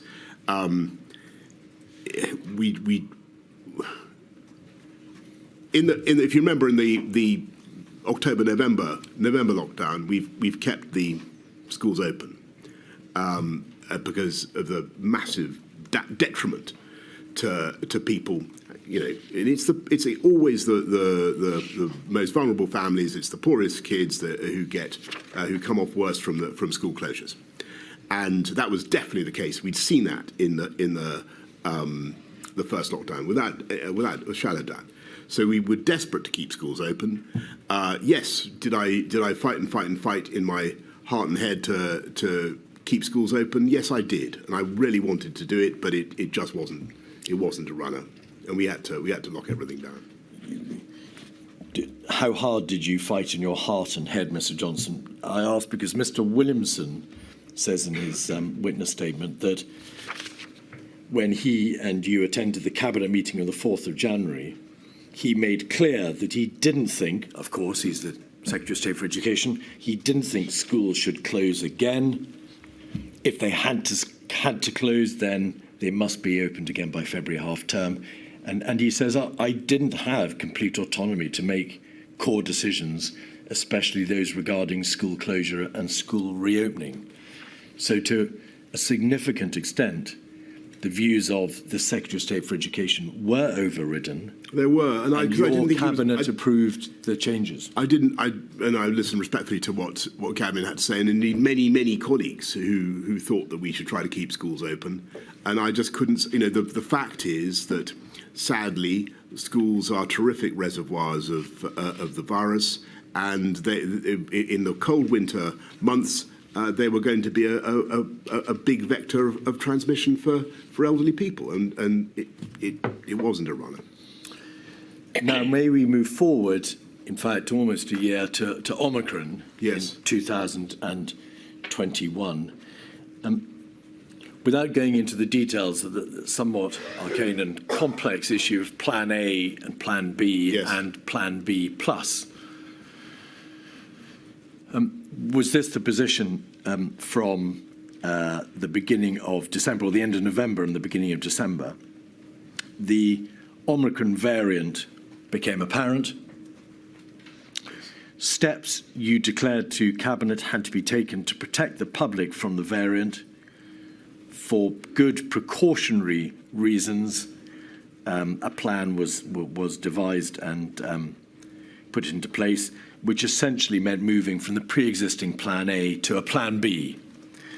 And you told COVID-O on the 8th of December that there seemed little option than to implement Plan B. The reality was that we were running out of road. The choice was to go ahead with Plan B or to wait and be faced with more concerning data and a rise in hospitalizations. Is that a fair summary? I think that sounds right, yes. And what was it that took place in the course of the middle and later part of December that meant that you didn't have to go to Plan B plus, which was right back up to the more severe interventions? In fact, probably a level 4 that's lockdown. Right. Well, I think this was one of those occasions, possibly rare, when I felt that I'd got I was flattering myself, but I felt I'd got a pretty good handle on the data by then, and I was watching it very, very closely, and particularly the IFR in the Gauteng province of South Africa, where Omicron was very prevalent, and what we were studying was the extent to which Omicron translated into deaths. And of course, everyone is a tragedy. But if the ratio was starting to diminish, as it seemed to be, then that was very significant. And so we were all. I'm not claiming any credit for myself, but we were all watching this very closely. And I thought that it seemed to. The data that we were seeing from South Africa seemed to me to suggest that Omicron was less deadly, and considerably less deadly. And I didn't know this, and I was very, very. I mean, Omicron was absolutely terrifying to be, because it was very transmissible, and there seemed a real risk that it would do a huge amount of damage to people. But what I'm trying to say is that around about the middle, the end of that month, I start to think that maybe it's less deadly, and there seemed indeed to be, that did indeed turn out to be the case, and we were lucky with Omicron. The material shows, Mr. Johnson, that there were, as before, and you've addressed this issue, a number of bilateral meetings between yourself and the Chancellor of the Exchequer. And one in particular, we have an email concerning a readout of a meeting between yourself and the Chancellor on the 18th of December, makes plain that, quote, you seem generally undecided, you raise a number of points on each side of the argument. This goes back to your stated tendency to try to ventilate both sides of an argument. The Chancellor, according to the readout, said ultimately this is a decision for the Prime Minister, but he personally remained unconvinced that there was a compelling case for significant restrictions. And that is ultimately, of course, what you indeed decided. There's been an article in the press dated August 22, which suggests that at that meeting, the Chancellor came as close as he could, or used the closest formulation of words that he could to imply that he would resign if there was another lockdown. Does that accord with your recollection? No, I don't remember that. The debate, of course, continued in government to the end of December, and you were presented with a paper concerning measures for January, and you expressed your scepticism for those additional measures in your habitual way by using an expletive across the paper to describe what you thought of the measures. And on the 5th of January, you told Cabinet it was time to grip the handlebars tightly as the next few weeks would be bumpy, but the best option for the country was to get through the period without going back to restrictions. Is that correct? That is correct, and I think that was entirely justified based on two things: what we were starting to learn about Omicron, but also, of course, on the vaccine rollout, which was by then, I think we'd vaccinated a huge number of people already. Now, rule breaking. You supported Mr. Cummings when the Barnard Castle affair exploded in Easter 2020, did you not? I did. The material, the suggestion is that Mr. Cummings drove 250 miles to Durham over the weekend of the 27th, 28th, 29th of March at the height of the lockdown with his wife and child, and then on the 12th of April he drove to Barnard Castle. He has said that you knew that he had moved his family out of London on that weekend of the 27th of March. You, the inquiry is aware, have said in a WhatsApp with another official that Mr. Cummings is a total and utter liar. He never told me he'd gone to Durham during lockdown. I only discovered it when the stories came out. He claimed he'd told me, but that he said my brain was so fogged by COVID, I didn't register. But it's not true. I would have noted it. He never told me. Is that the position you take today? That's what I remember. The position, though, was, of course, that public confidence in your administration, the United Kingdom government, not, I should say, from the data, the Scottish or Welsh administrations or the Northern Ireland Executive, dipped significantly. There was a very notable drop in confidence in the competence of your government. That obviously was highly regrettable. In the height of a public health crisis of unprecedented proportions, to have that blow to the public confidence in your government's competence was obviously damaging. It was a bad moment, and I won't pretend otherwise. But actually, I think that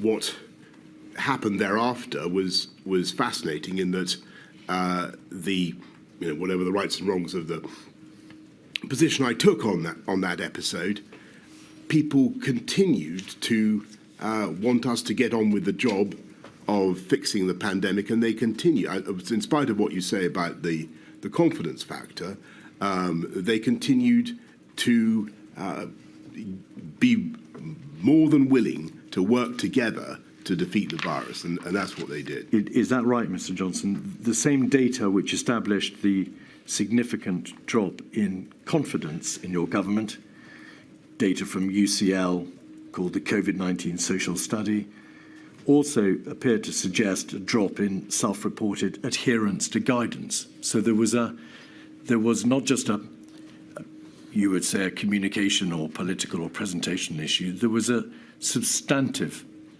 impact. Well, I can't quantify that. What is certainly true is, as we've discussed a lot over the last couple of days, all MPIs start to degrade over time. Public adherence starts to fray. Whether that episode helped to exacerbate that problem, to the extent to which it did, I just can't judge. The inquiry, as is everybody well aware, of course, that then the first reports of social gatherings in Number 10 emerged in November of 2021.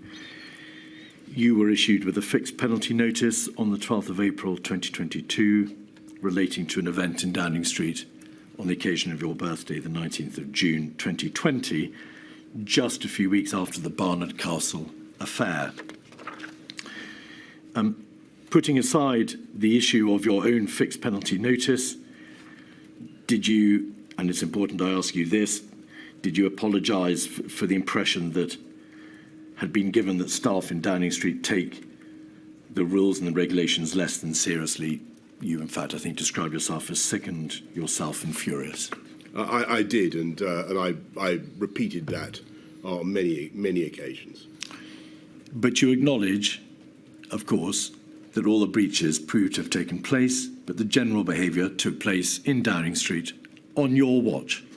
I do, but I wish to just to stress, and I've always I've been clear for everything I've said. I take full responsibility for everything that the government said or did during the pandemic.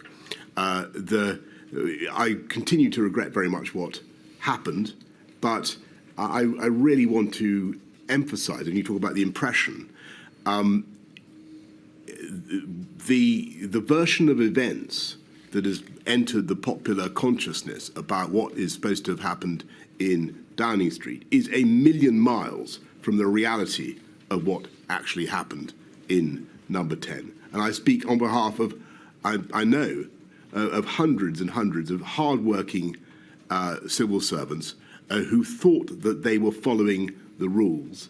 And I know, I don't think have been properly characterised by some of the, not just the media coverage, but the dramatic representations that we're now having of this are absolutely absurd.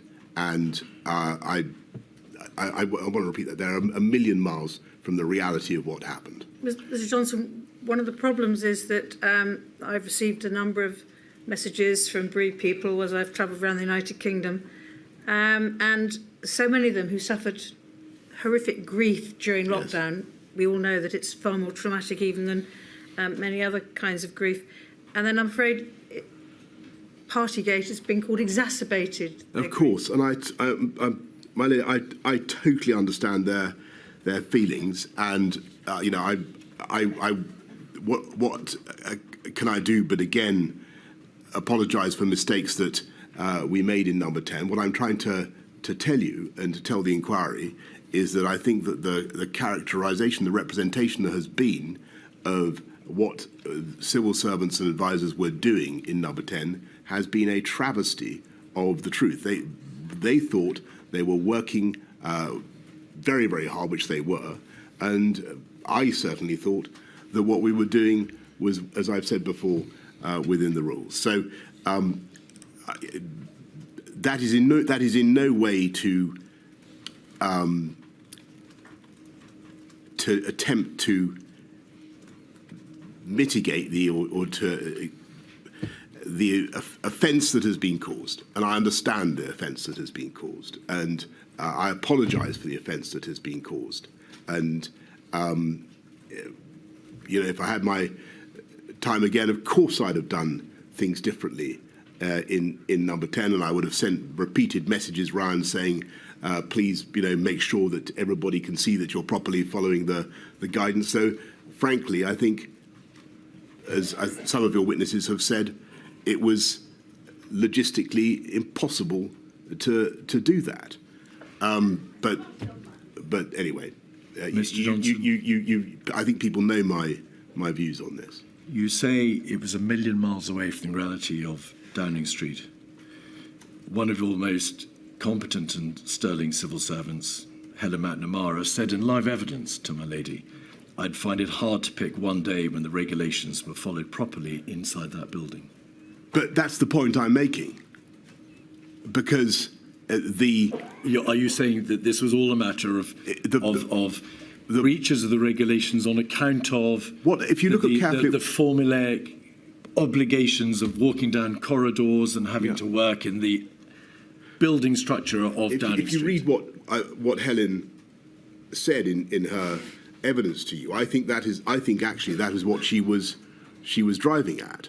She says there was one meeting where we were able to do things strictly by the absolute letter of the guidance, and it was unsustainable, and that was why the guidance was written in a way so as to allow businesses to have flexibility. And the particulars, I mean, I've been around this issue many times, and forgive me, but the situation in Downing Street, the conditions of work there, we were having to call, as the inquiry has heard, meeting after meeting after meeting, at all hours of the day and night, in rapid succession, and summon people rapidly to different meetings. As Helen McNamara rightly says, in those conditions, it was very hard to follow the letter of the guidance, and I've tried to explain that many times. But I understand the offence that has been caused. May we have 226-239, page 13, please? This is around that time in the revelation of the partying in Downing Street, a WhatsApp communication between yourself and your Cabinet Secretary. Your Cabinet Secretary, Simon Case, was originally obligated to carry out an investigation, but for a variety of reasons which we needn't explore, he did not do so. But in the context of that debate at 23:04 on the 17th of December, Boris Johnson, in retrospect, we all should have told people, above all Lee Kane, to think about their behaviour in number 10 and how it would look. But now we must smash on. So that wasn't about technical breaches of the regulations because of the planning in Downing Street. It was a reference to behaviour, a behaviour of your officials and advisors, and you knew how it would look, but you didn't care that much. I did care, and to say that I didn't care about what was happening generally is the complete opposite of the truth. And yes, I think that we could have done more in number 10 to insist that people thought about the way their behaviour would be perceived by others. And I made this point repeatedly to the various inquiries that have been held already into this matter. And we should have thought about what it would look like to have people out in the garden when other people were not allowed in the garden, even though the garden was being used as a place of work. But the idea that I didn't, I mean, in your line of questioning, which has been of course excellent throughout, but you've dwelt particularly on WhatsApp exchanges and various things that I'm supposed to have said, which indicate that I didn't care. I did care, and I continue to care passionately about it. And I will, if you want, I haven't talked about this before in public, but and it goes to what you were saying earlier about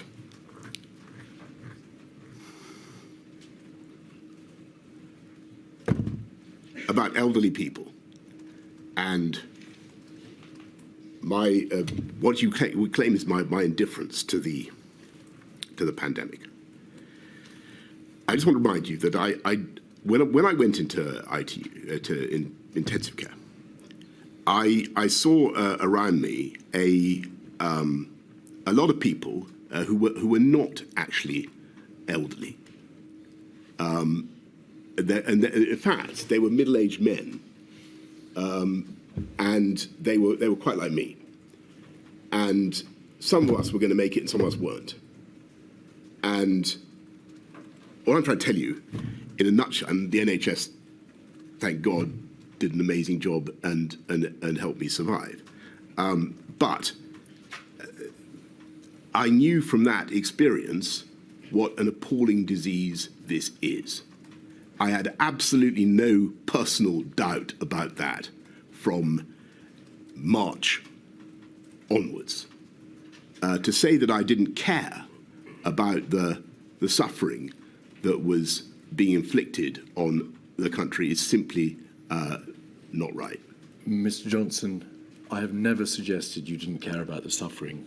I suggested you didn't care about the reaction to the behaviour demonstrated with a clear reference on the face of that WhatsApp.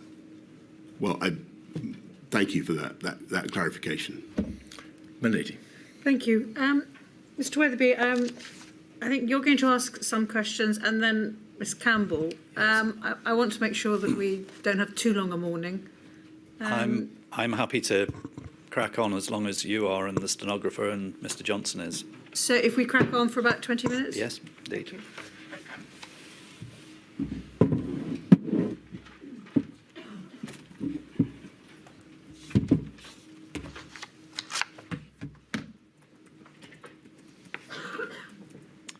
Mr. Johnson, I am going to ask you some questions on behalf of about 7,000 bereaved family members from across England, Scotland, Wales, Northern Ireland, who are supporters of the COVID Bereaved Families for Justice UK, a group which eventually you did meet with at one point. I'm going to ask you questions for about 20 minutes, and some of the points that I'm going to ask you about have been touched upon by Mr. Keith, so I hope that you and I can collaborate in dealing with them effectively. I want to go back to a point that Mr. Keith raised with you about as part of your statement where you say, it's paragraph 15, where you say that the United Kingdom has defied most of the gloomier predictions and has ended the pandemic, or the most serious phases of it, well down the global league tables for excess mortality. Now, at the end of your exchange with Mr. Keith, my understanding was that you basically stood by that statement. Is that right?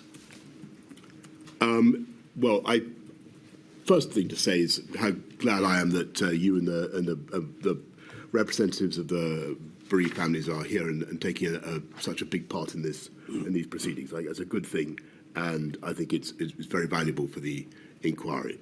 On the data, whatever the data may say, one death is a tragedy. Yes. There were too many. I was merely making the point that I thought that the statistics are. I've seen several tables that seem to confirm what I was saying, and I point you to another one by the Lancet, giving roughly the same impression. Okay. My question was, you stand by the statement that you made? I do. Yes. So, as far as I can see, in a very lengthy statement, no problem with that, but you don't actually provide much of a basis for that statement. So I want to just probe it a little bit further, if that's all right with you. And I want to put up a document. I'm going to actually put up a very small number of documents to you in my time, but I do want you to look at this one. It's 292765, and it's page 10, please. And just while it's going up, this is a graph that's been provided at the inquiry's direction, and it deals with this very issue, and it's the comparative position of the UK internationally. Now, an earlier witness told us that you have some difficulty with graphs, so whether that's right or not, don't worry, I'm going to actually point out the points that I want to raise with you, but I wanted you to be able to see it. But this is the comparative position of the United Kingdom, age standardised for excess deaths with other European countries over the period January 2020 to July 2022. And what it does is it shows that 18 months into the pandemic, it gives two points. It shows that 18 months into the pandemic, the United Kingdom was 9th highest out of the 33 countries in terms of its excess death adjusted. And then it dropped to 15th after 30 months. So it did get better.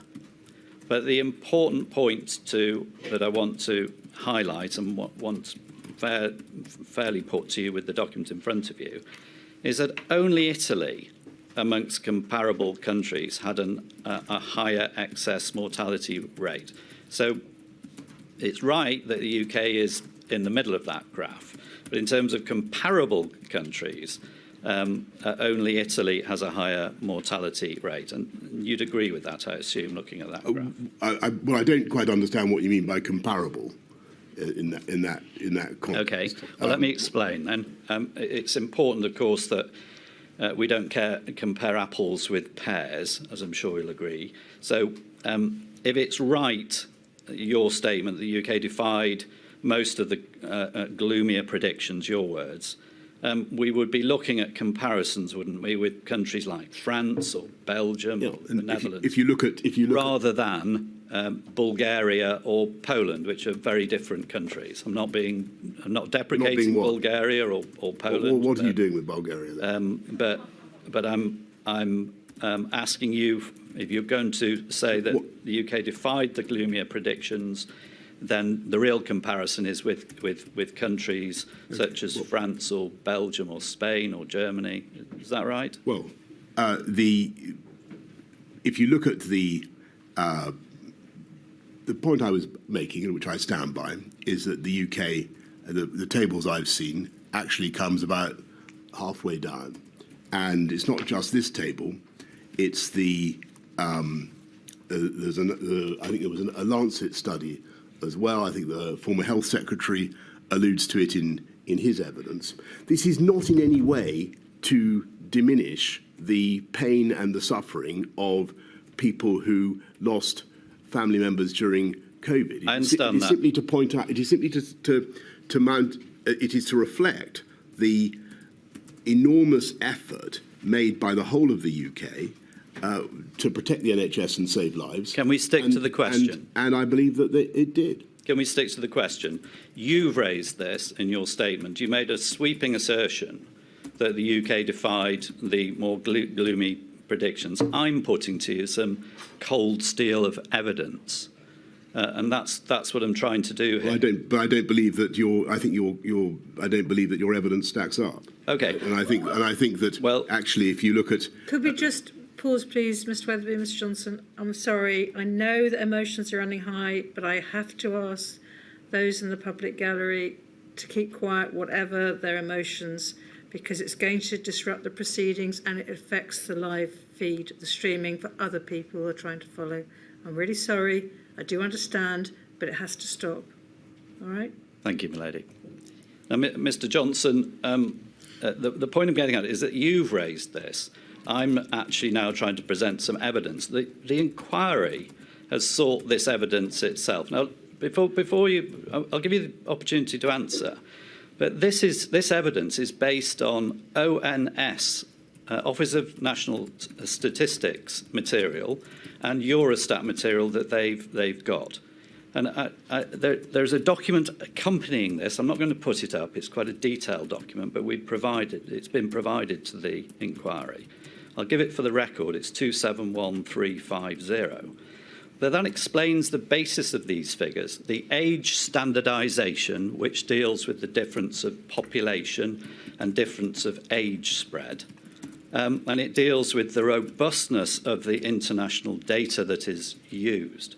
So these are, I'm putting to you, the gold standard of the evidence in respect to this. It deals with excess deaths, not just COVID deaths. It deals with excess deaths over the period. So you haven't put forward any evidence to justify your assertion. Why are you questioning this? I'm not questioning this. This shows, first of all, this shows exactly what I said it shows, which is that if you look at the European tables, we come about halfway down. Secondly, actually, if you look at the data, for instance, that the former Health Secretary, Mr. Hancock, cites in his own evidence, the Lancet study, you can see that the UK, France, and Germany and the tables for excess mortality are grouped very close together, and I think Italy sadly has a little bit more, and the Netherlands has a little bit more. Other nations a little bit more. The interesting thing for me is how at the end of it all, a prophecy by Chris Whitty was proved correct when he said that the UK would probably end for excess mortality around about the middle of the pack.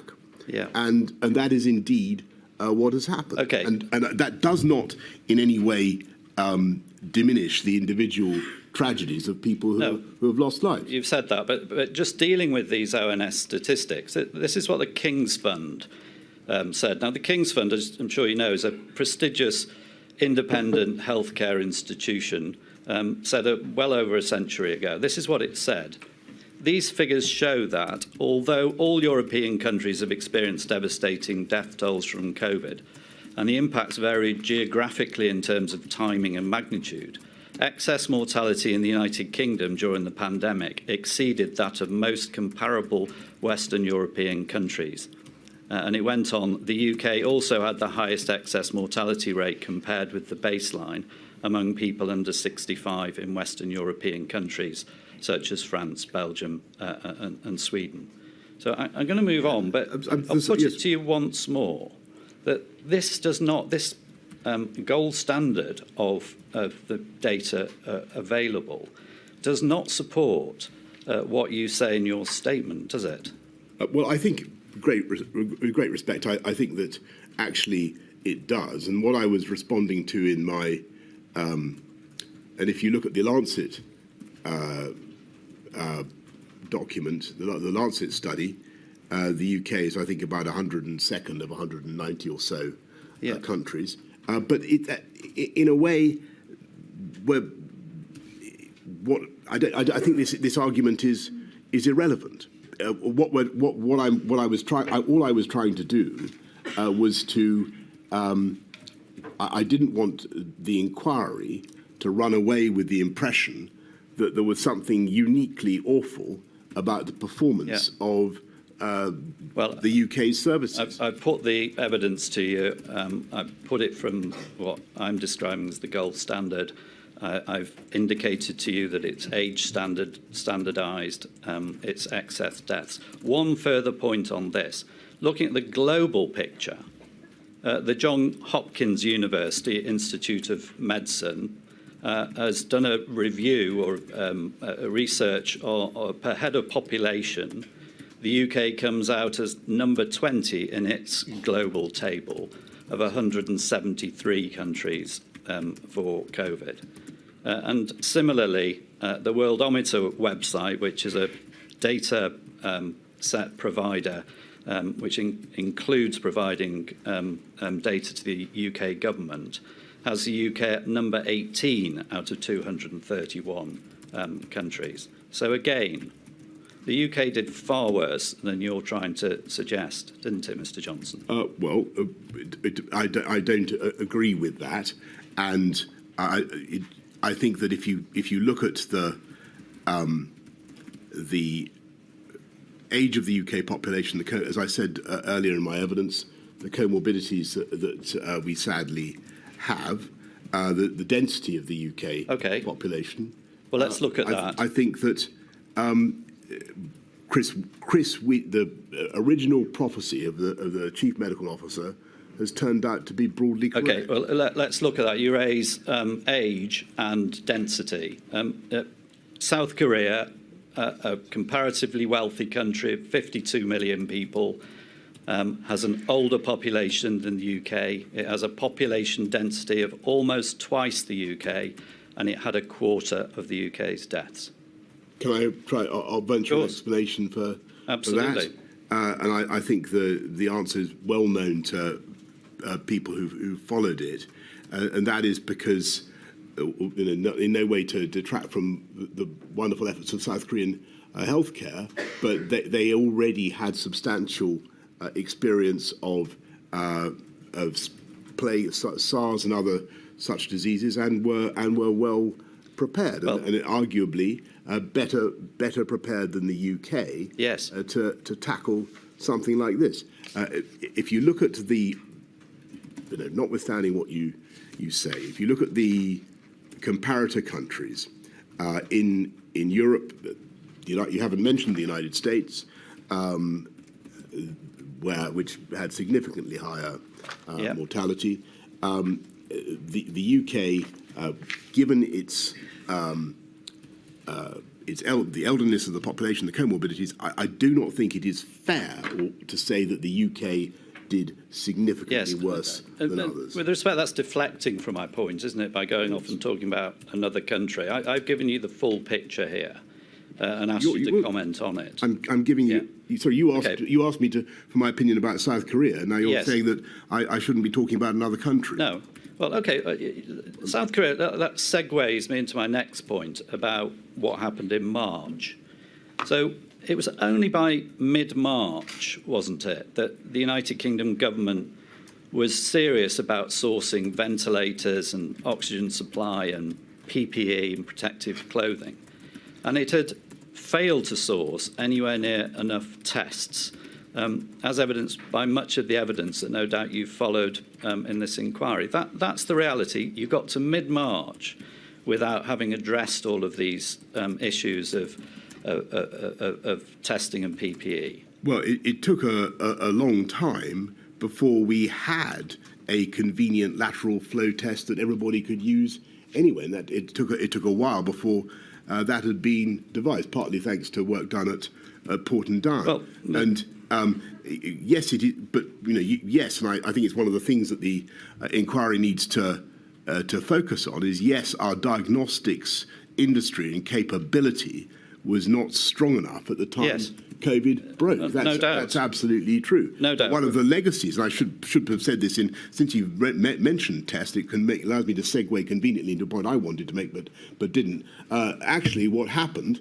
was that we went up massively in our ability to test people. Yes, later.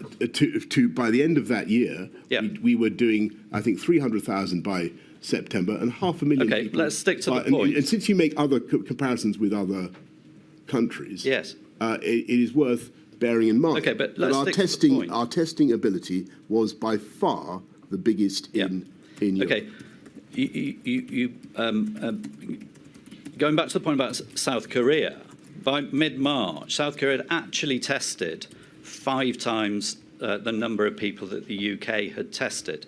And the reason for that was partly because they had a history of learning from SARS and MERS, which apparently the UK hadn't. But also because you and the government had not seen the COVID coming over the horizon. You had seen it, but you hadn't acted on it. I mean, paragraph 46 of your statement, looking back, it's clear that we vastly underestimated the risks in those early weeks.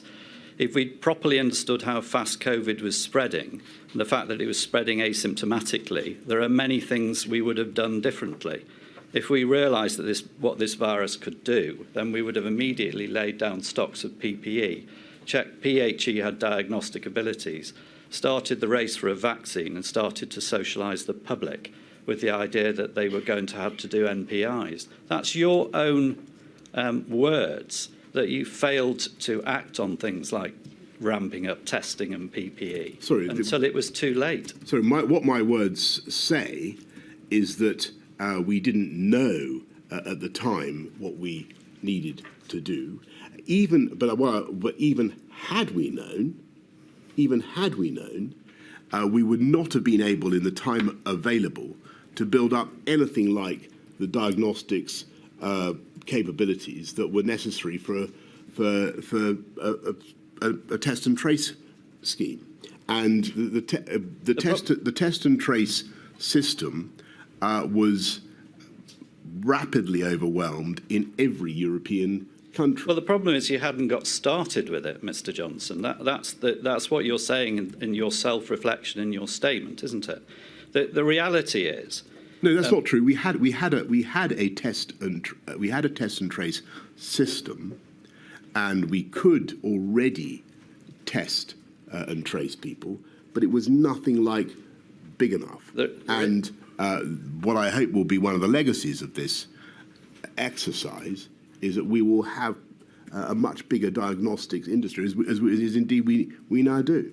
But the reality is that your government was reactive, not to what was on the horizon, but what was there in the here and now. And you just reacted too late to provide PPE, source PPE, or source testing. Isn't that the reality of it? No. As soon as we understood the scale of the problem, we shifted heaven and earth to get both things. And I think by the end of the year, I think it was something like 35 billion items of PPE that we'd. By the 5th of April, the BBC were reporting, still on the website, headline: coronavirus, the NHS workers wearing bin bags as protection. 3 days later, the Daily Telegraph ran a similar article. Even after the first lockdown had started, you were woefully short of PPE and testing because you hadn't reacted when it came on the horizon in January, ramped up testing capacity, ramped up PPE. No, so even if we'd appreciated, and I've told you, I've explained that we didn't understand the scale and the pace of the virus's advance.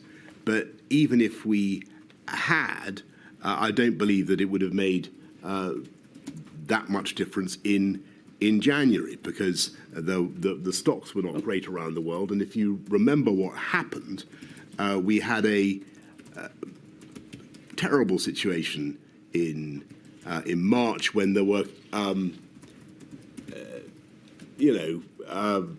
struggles virtually at airports over consignments of PPE to make sure they went from one country rather than the documents show that at the beginning of March, which is when you first started to chair COBRA and you went to the hospital shaking hands with COVID patients, at the beginning of March, that the CCS, Civil Service Secretariat, was still scoping matters such as PPE and testing. By the 26th of April, well into a month into the first lockdown, there's a private email between you and Dominic Cummings, where you say that the T&T, the test and trace plans, were, quote, whistling in the dark with, quote, legions of imaginary Clouseaus and no plan to hire them, and an app that doesn't work. And finally this, a quote, we got to turn it around. That's what you were saying a month into lockdown about testing. Well, what I was also being told, if you think about the evidence that had been given to me to begin with, I was being told that we did have a very good test and trace system. I was told that we had ample preparations, and that turned out not to be true. So what you're rightly quoting is me responding to the reality and telling the system that we've got to go up several gears and sort it out. Just for the record, the reference is 226, 628 at page 21. But what you're doing there is you're saying the stable door's open, the horse is bolted, and you're realising that there's no plans in place to ramp up the testing. You've told us this morning that in early March you didn't realise where on the curve you were. Now, part of the reason for that is that the UK didn't have enough tests. Sorry.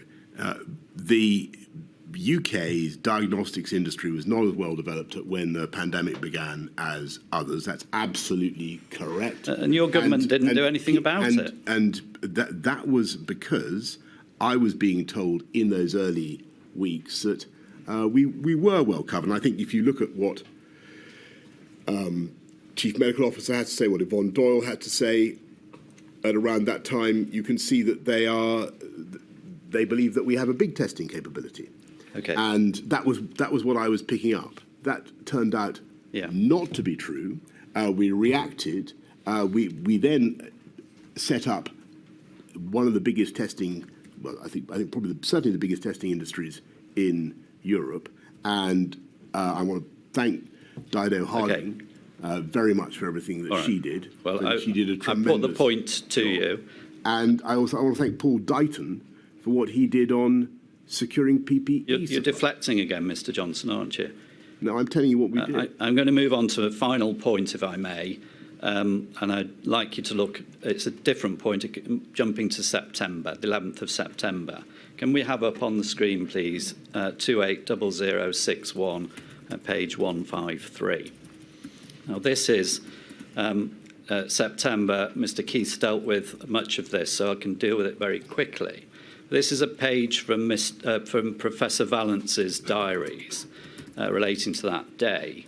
I'll read it just through quickly. 11th of September, schools data reviewed on the dashboard. You say, what am I being told? Is this a great triumph? Mr. Hancock says, yes, a great triumph. Professor Valence comments, care homes upward spiking cases over the past few days. Here we go again. You say, and this is the critical point, or one of two critical points here, you say, we need to remember the grim history of March. And then Professor Valence called for a package of actions. Mr. Hancock refers to care home winter plan. And then you say, everyone says the rule of six is so unfair, punishing the young, but fuck you, Daily Mail. I apologise for my language. OK, well, it's in shouty capitals and underlined. Well, not by me. By Professor Valence. Look, this is all about stopping deaths. We need to tell them. Hospital admissions are clearly beginning to increase. First of all, do you recall this and the flavour of it being accurate? No, but what I can tell you, if indeed it is accurate, is that what I would have been saying is that this is September. Yeah. We're in a. You can see as I was saying earlier to Mr. Keith, to the inquiry, you can see the risk that the virus is going to start taking off again. I'm extremely worried. Exactly what I'm putting it to you for. And with great respect to you, sir, it looks to me as though what I'm saying here is that the priority is to, and I'm sorry to have said this about the Daily Mail, but the priority is to stop deaths. Well, wait for the question. You were there recognising that we were back in a position not dissimilar to March. You're also recognising, with the reference to part of the media, that you've got competing pressures, aren't you? That's what's going on. So you're saying let's look for a package of measures. I just for the avoidance of doubt, I don't think that this is meant to be a general criticism of that great organ. I'm not suggesting it is. The press, the Daily Mail. There had presumably been something that they had said that had wound me up about the rule of six or whatever. Here you're and what I was saying was we need restrictions. And I think probably what I'm saying is, which I then did, because on the 9th, I say that we've got to have Yes, the rule of that's where I'm going with this, Mr. Johnson. You're recognising you've not got your head somewhere else. You're recognising the problem. You're back in a position not dissimilar to March. You're recognising something has to be done, and you're recognising there's opposition to that. So you've got this tension. That's right, isn't it? That's what this reflects. And that's what was at the exactly. heart of the whole debate. Then, of course. And then we get. But I hope that everybody that you so ably represent understand. My priority was saving lives. But then we get to the 21st of September with SAGE recommending this circuit breaker. Just 10 days later, circuit breaker with a attached package, and you reject it.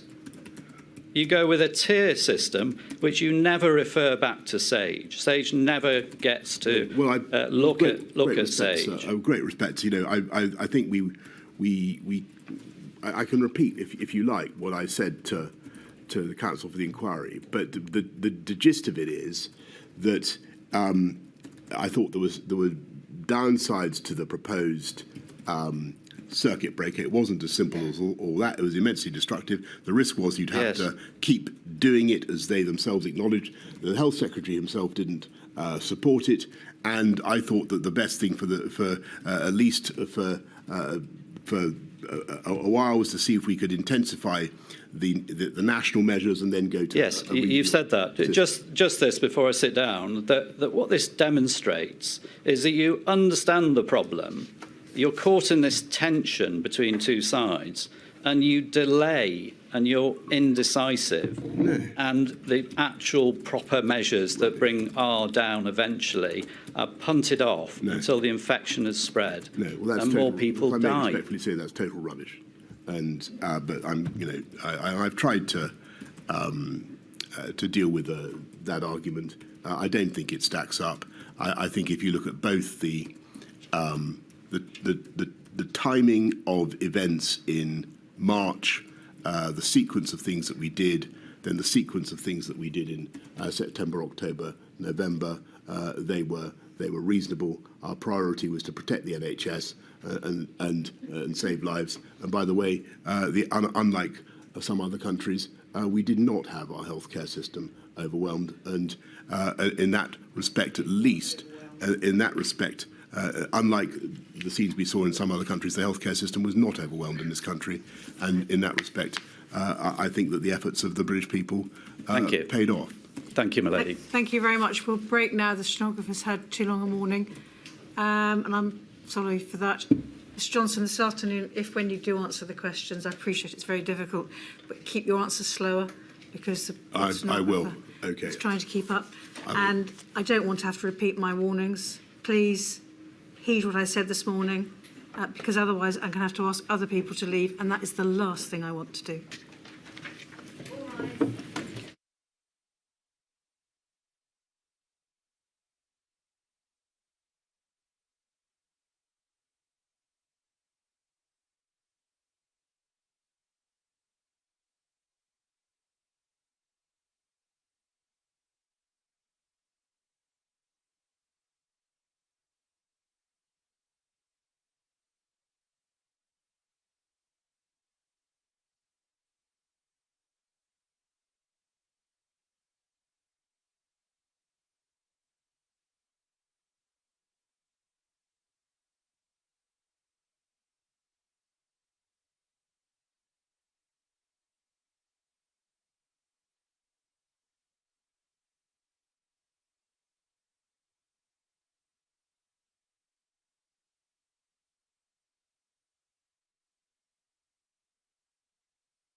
Ms Campbell.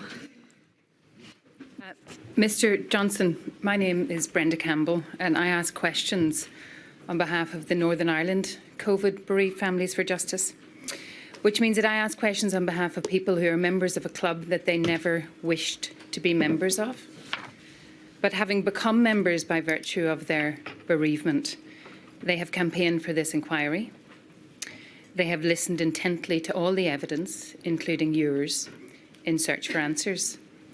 And I want you to understand that the questions that I ask are asked on their behalf.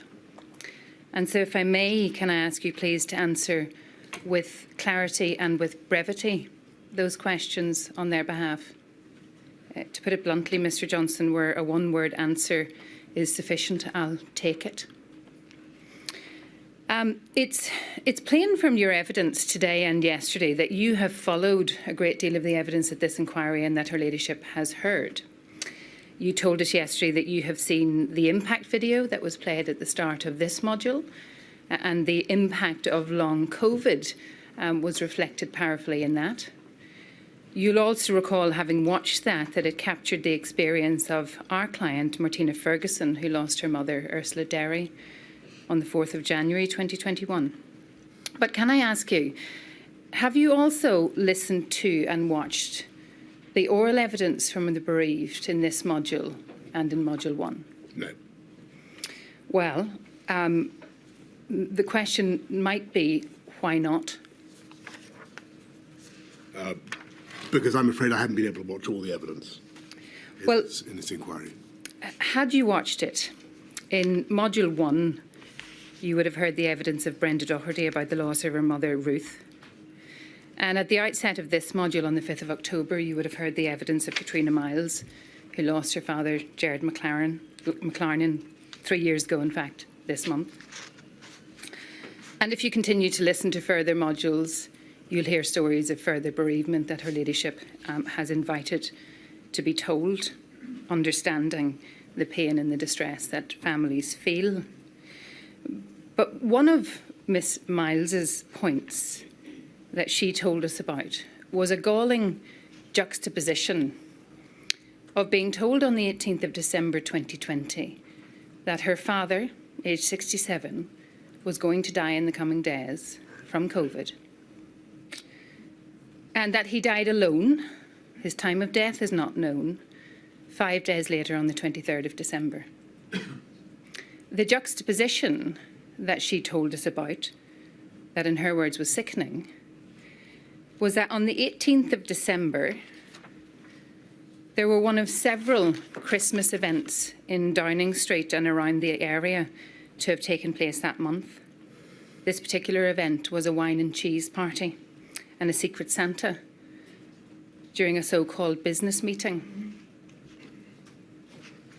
Do you understand, and on behalf of the bereaved, really understand the idea that many of those who were denied the possibility of saying goodbye to loved ones, whilst at the same time those making the draconian rules were to be seen to be flouting them, is, as Miss Miles told us, galling and sickening?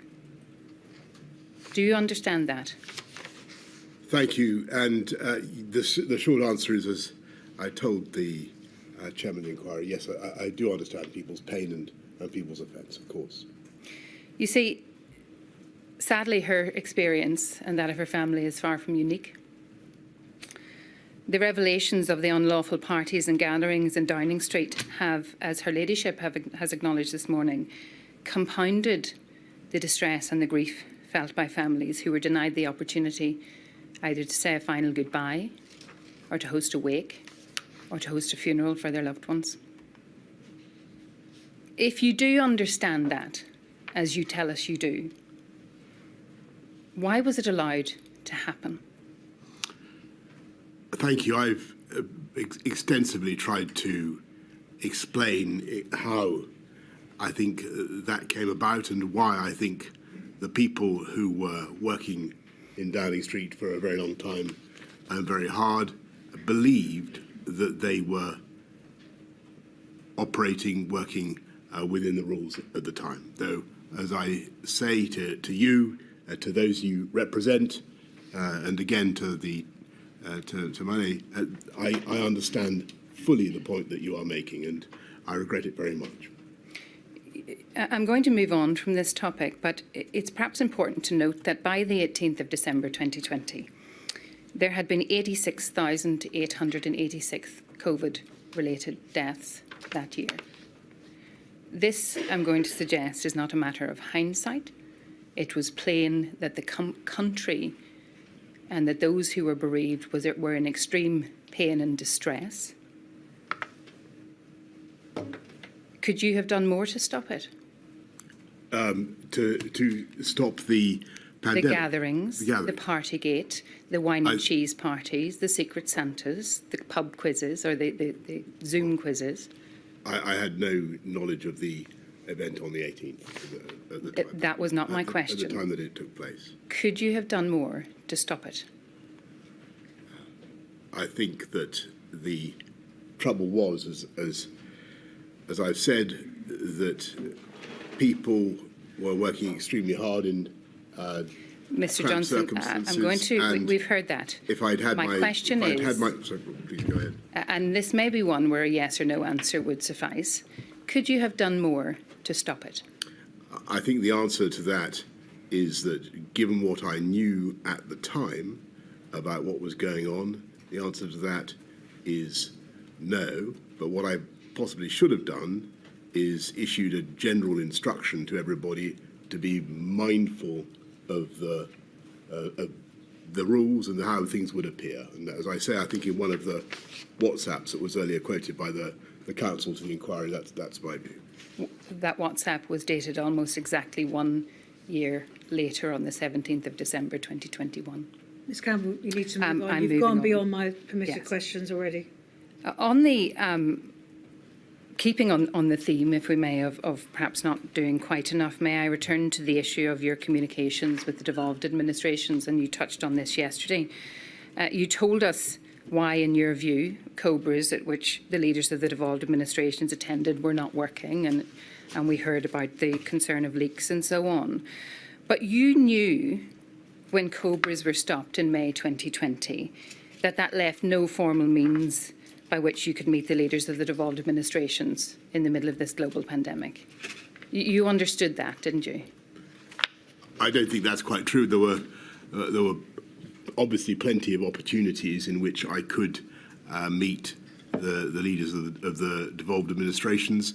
Had excellent relations both with Michelle and Arlene Foster, but as the inquiry has heard, we tried to split the labour.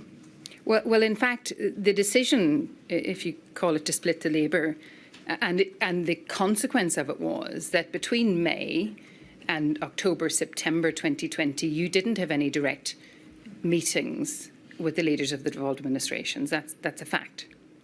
Well, meetings themselves were quite difficult. Well, but the point that I'm making to you, Mr. Johnson, is that the point of stopping the COBRAs and replacing them with Four Nations calls at which you would not be present nor participate was a deliberate decision to manage the devolved administrations. It was my judgment that the DAs, and with whom we had excellent relations, and I think that overwhelmingly things worked well across the UK. But I thought that the CDL was well placed to deal with them, and he did. So the answer to my question that it was a deliberate decision is yes. Yes. And it was deliberate because we've heard yesterday it was, in your view at the time, optically wrong. It was, as you told us in your statement, more importantly because you, in that way, would not be communicating directly with the First Minister of Scotland. And it was deliberate, I think, as you told us yesterday, in order to have a mechanism that would avoid leaks or so-called divergence. But there was an opportunity, wasn't there, for some form of what you called integrated decision-making and direct communications that was, as you told us yesterday, in hindsight, desirable. But you opted not to take it. and that was the Joint Ministerial Committee. Do you agree? You opted not to take it deliberately. I think the problem with and I remember we covered this yesterday, the problem with that particular approach was that it was still vulnerable to some of the weaknesses you've just mentioned.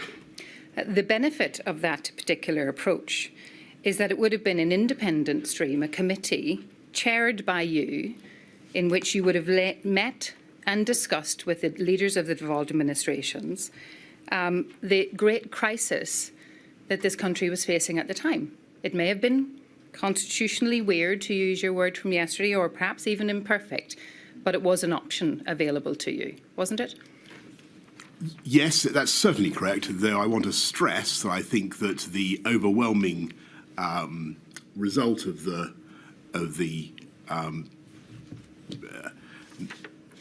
cooperation we had with the DAs was very productive and harmonious.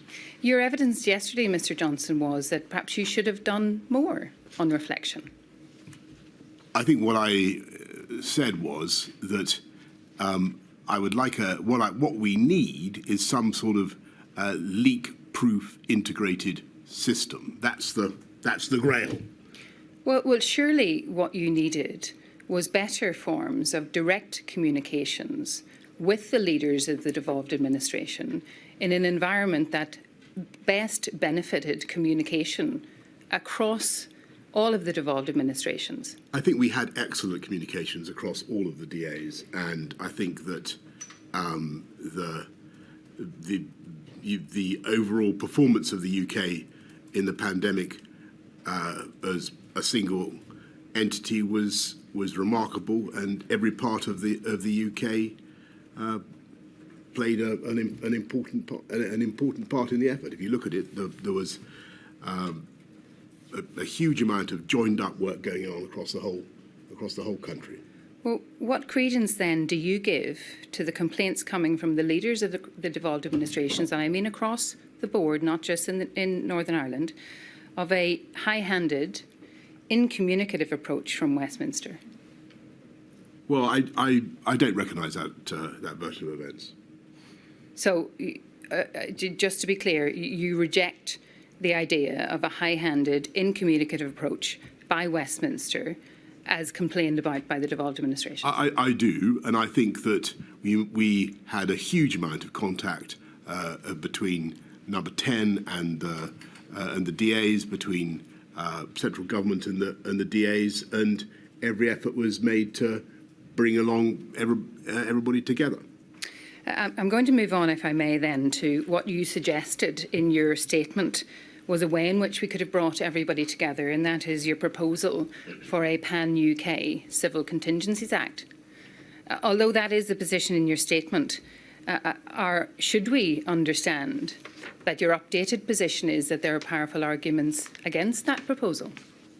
I've noticed in the course of these excellent hearings and the discussion that's gone on that people think that the CCA is not the right framework. I'm listening to that. I think that maybe something could be done under the 1984 Public Health Act, as I think I said yesterday. Somehow or other, I think we need to recognise that a pandemic presents a particular problem for the whole of a cross-boundary problem for the whole of the UK, and that there needs to be some sort of a way of making sure that our messages are united. That was the point I was making, and I'm sure the inquiry will attach whatever importance to this it thinks is right. But I felt during the course of the pandemic, occasionally, that messages were being blurred and people were being confused because of a succession of press conferences from different parts of the UK. Now, I may have been super sensitive to that, but I was getting quite a lot of echo about that. Well, time permitting, I'd like to ask you some questions about that at the end, but just dealing with the issue of Pan-UK Civil Contingencies Act, you obviously now realise that your proposal for such a Pan-UK Act achieved relatively rare cross-party unity in Northern Ireland against that proposal. In fact, it was the united view that there is a need for a bespoke and devolved level response to the pandemic to take into account each administration's social political landscape. And you must surely agree, Mr Johnson, that given the regional and indeed significant geographical differences, particularly for the north of Ireland and the epidemiological reality of the island of Ireland, that any pandemic response must allow for regional flexibility and divergence. Yes, I see that argument. I think we've had quite a lot of discussion this morning about the downsides of regional divergence and the downsides of different parts of the country taking a different approach. I think that was there was quite a lot about that this morning. The discussion this morning focused on the difference between Devon and Cornwall and the West Midlands or further north. I'm asking you questions on behalf of the citizens of the bereaved families of Northern Ireland. Do you not agree that particularly when it comes to the north of Ireland, on the island, that there is a need to recognise the particular geographical and regional features of that place? So when it comes to Northern Ireland, yes, clearly you're right. There's we have to take account of the greater epidemiological unity of the island of Ireland, and what you say has force. Thank you, Mr Johnson. But, you know, I still think that there's you asked generally about the DAs. I think the more unified we can be, the better. Well, of course, but the suggestion of unity and of an integrated approach led by Westminster, be it either written in statute or achieved by more meaningful and direct communication, must assume, mustn't it, that Westminster is capable of real leadership, both in public and behind closed doors, and it is capable of taking timely and proportionate action in response to the pandemic in all corners of the UK.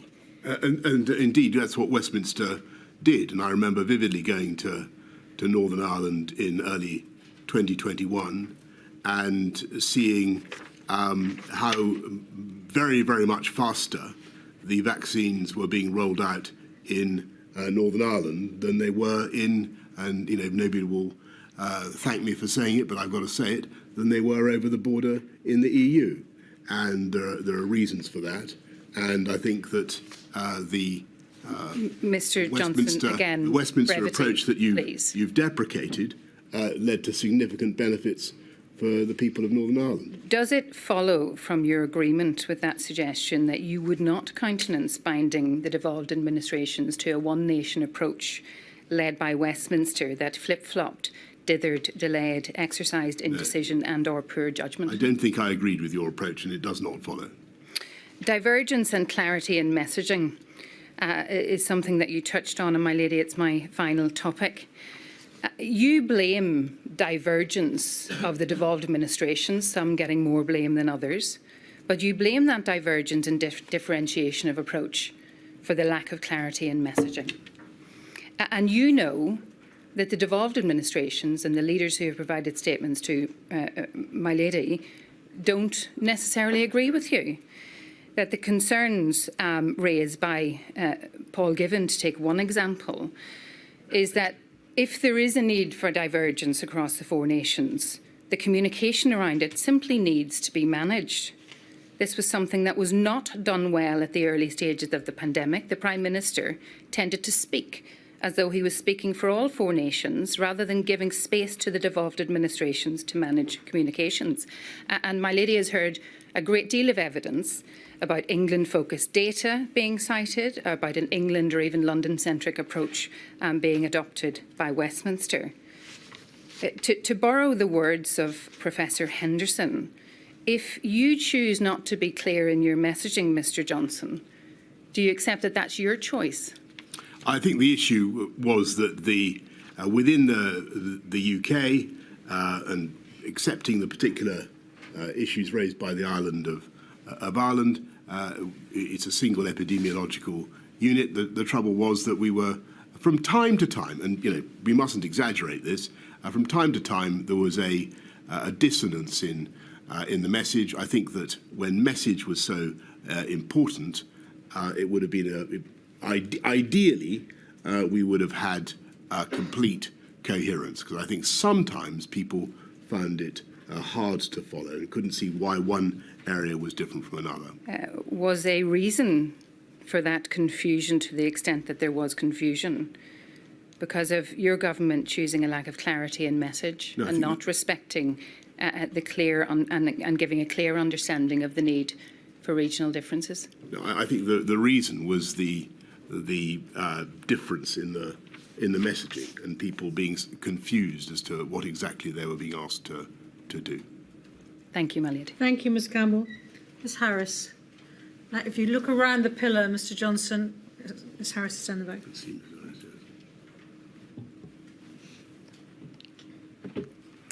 Good afternoon, my lady. Good afternoon, Mr Johnson. I appeal on behalf of COVID-19 Bereaved Families for Justice Cymru, representing bereaved families in Wales. In the time I have available, I'd like to ask you some questions, again, about relations between the UK government and the Welsh government this time, and including some questions relating to the different approaches during autumn of 2020. I apologise in advance that there is some treading on ground which has already been covered. I will be approaching matters from a, obviously, Welsh Government perspective. First of all, with regards to coordination and decision-making between the four nations, and I'd like to ask you a question about the approach to the arrangements for the four nations to communicate with each other and to seek to reach agreement on the way forward. First of all, I'd like to refer to a passage in the report which has been commissioned by the inquiry from, as has been mentioned, Professor Henderson. And this records that at the early stage of the pandemic, there was praise for the way that intergovernmental relations were conducted. And the report cites Mr Vaughan Gething, Health Minister for Wales, on the 10th of March 2020, saying about COBRA the following: "I don't always agree with Matt Hancock, and I certainly don't always agree with Boris Johnson. But during our COBRA calls, there has been a genuinely serious and grown-up attempt to go through issues and to reach agreement on finding the best way forward, the best way through." That's what he said. And the report then goes on to say that by September 2020, enthusiasm had waned, and it was suggested that an absence of four nations meetings had not been helpful when it came to clarity in communications. My second point of context for this question is that we know, of course, as has been mentioned, COBRA did not meet at all between the 10th of May and the 22nd of September 2020. And that, of course, included the period when the UK as a whole was coming out of lockdown. Having gone into lockdown together, it included the time, that period included the time when the UK and, of course, the four nations together were coming out of lockdown. So bearing that in mind, my questions are: do you agree that the type of endeavour that Mr Gething describes in the quote, i.e. genuinely serious and grown-up attempts to go through issues and reach agreement, do you agree that that is what was needed between the four nations during the pandemic? That's the first part. And the second part of the question is, do you agree, and I think you may have indicated your opinion on this already, but I'd like to ask you for any further reflections on the point, do you agree that in order for there to be the best chance for that type of engagement having been sustained throughout the pandemic, that there needed to have been different arrangements after May 2020 to those that were in place at that stage? And I'm not asking about changing the responsibilities of devolved nations. I'm asking about the machinery for interactions, given the framework that we have. So I think the answer is yes, and then no. If I've got your questions in the right order. Yes, you have got my questions in the right order. Yes, and so and your answer no is to my suggestion that what was needed in order to sustain that kind of serious and grown-up attempt type engagement did not need, as has been suggested, a more predictable pattern of engagement with the Prime Minister for the devolved administrations than existed with the arrangements that were in place. I don't think it did. I think the UK effort was remarkable, and there was far more that united us than divided us. I have excellent relations and did have excellent relations with Mark Drakeford. I know he always wanted to have more meetings, but I did believe that Michael Gove was doing an excellent job, and I believe that Mr. Drakeford recently told Mr. Gove that actually he thought that the collaboration had been very good. In Mr. Drakeford's evidence, he has said that there was a vacuum in that there wasn't the possibility of speaking directly to the Prime Minister sufficiently. And he's referred to the need for a regular checkpoints with the Prime Minister.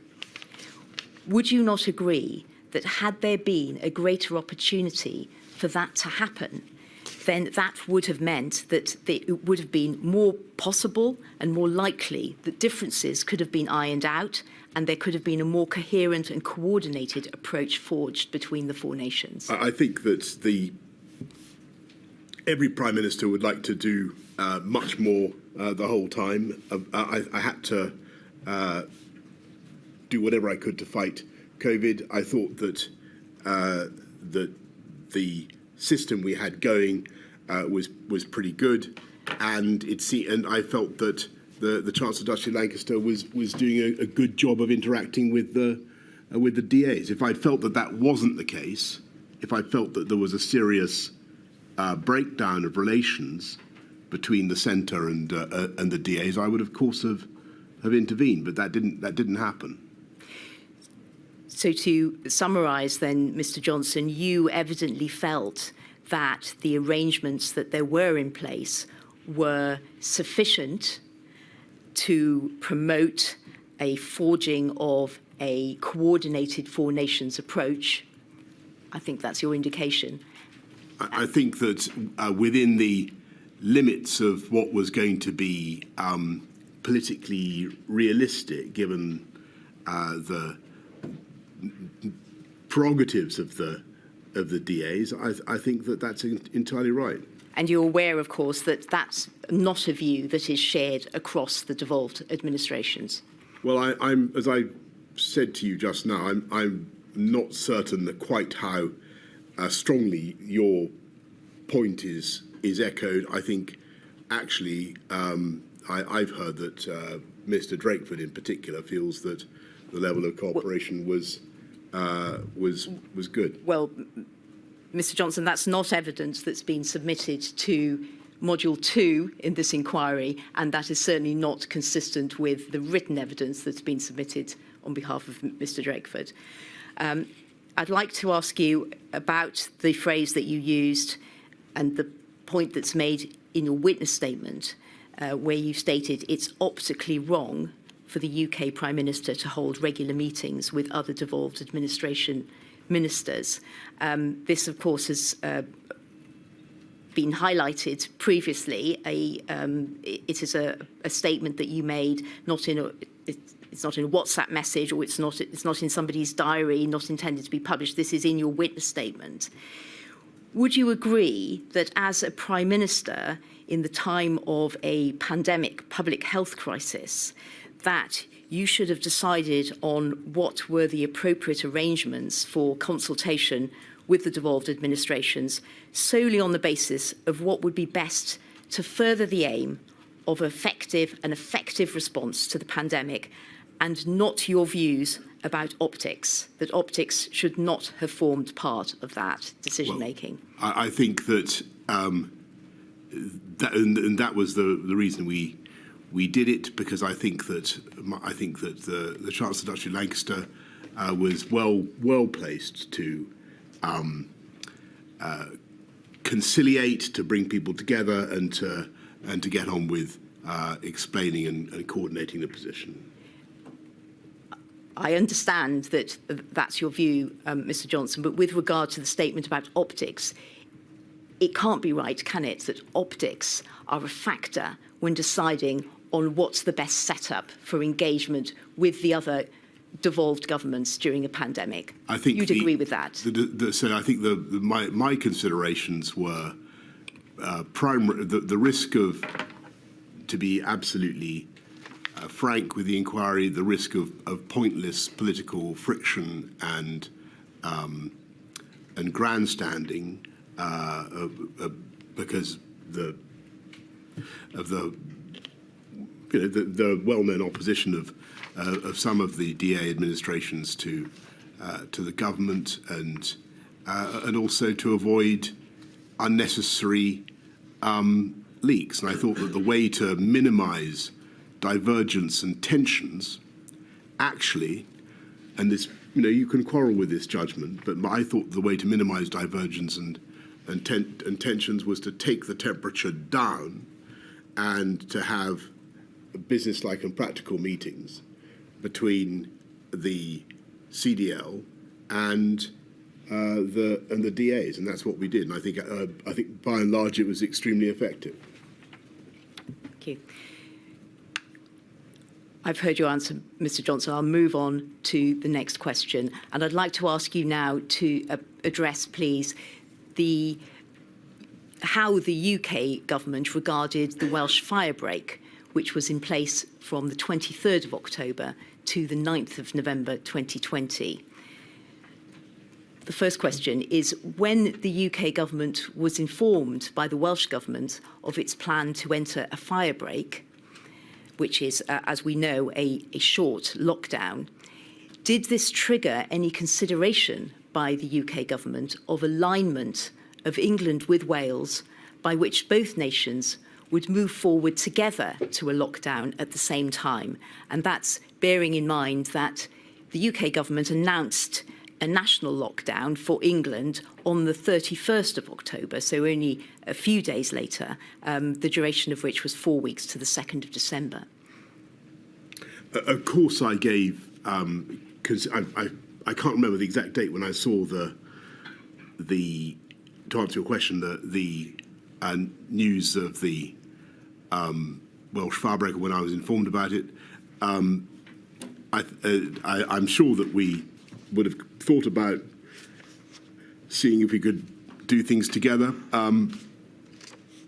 We've gone extensively this morning through my thinking around that issue, and that's why we went for the option that we did.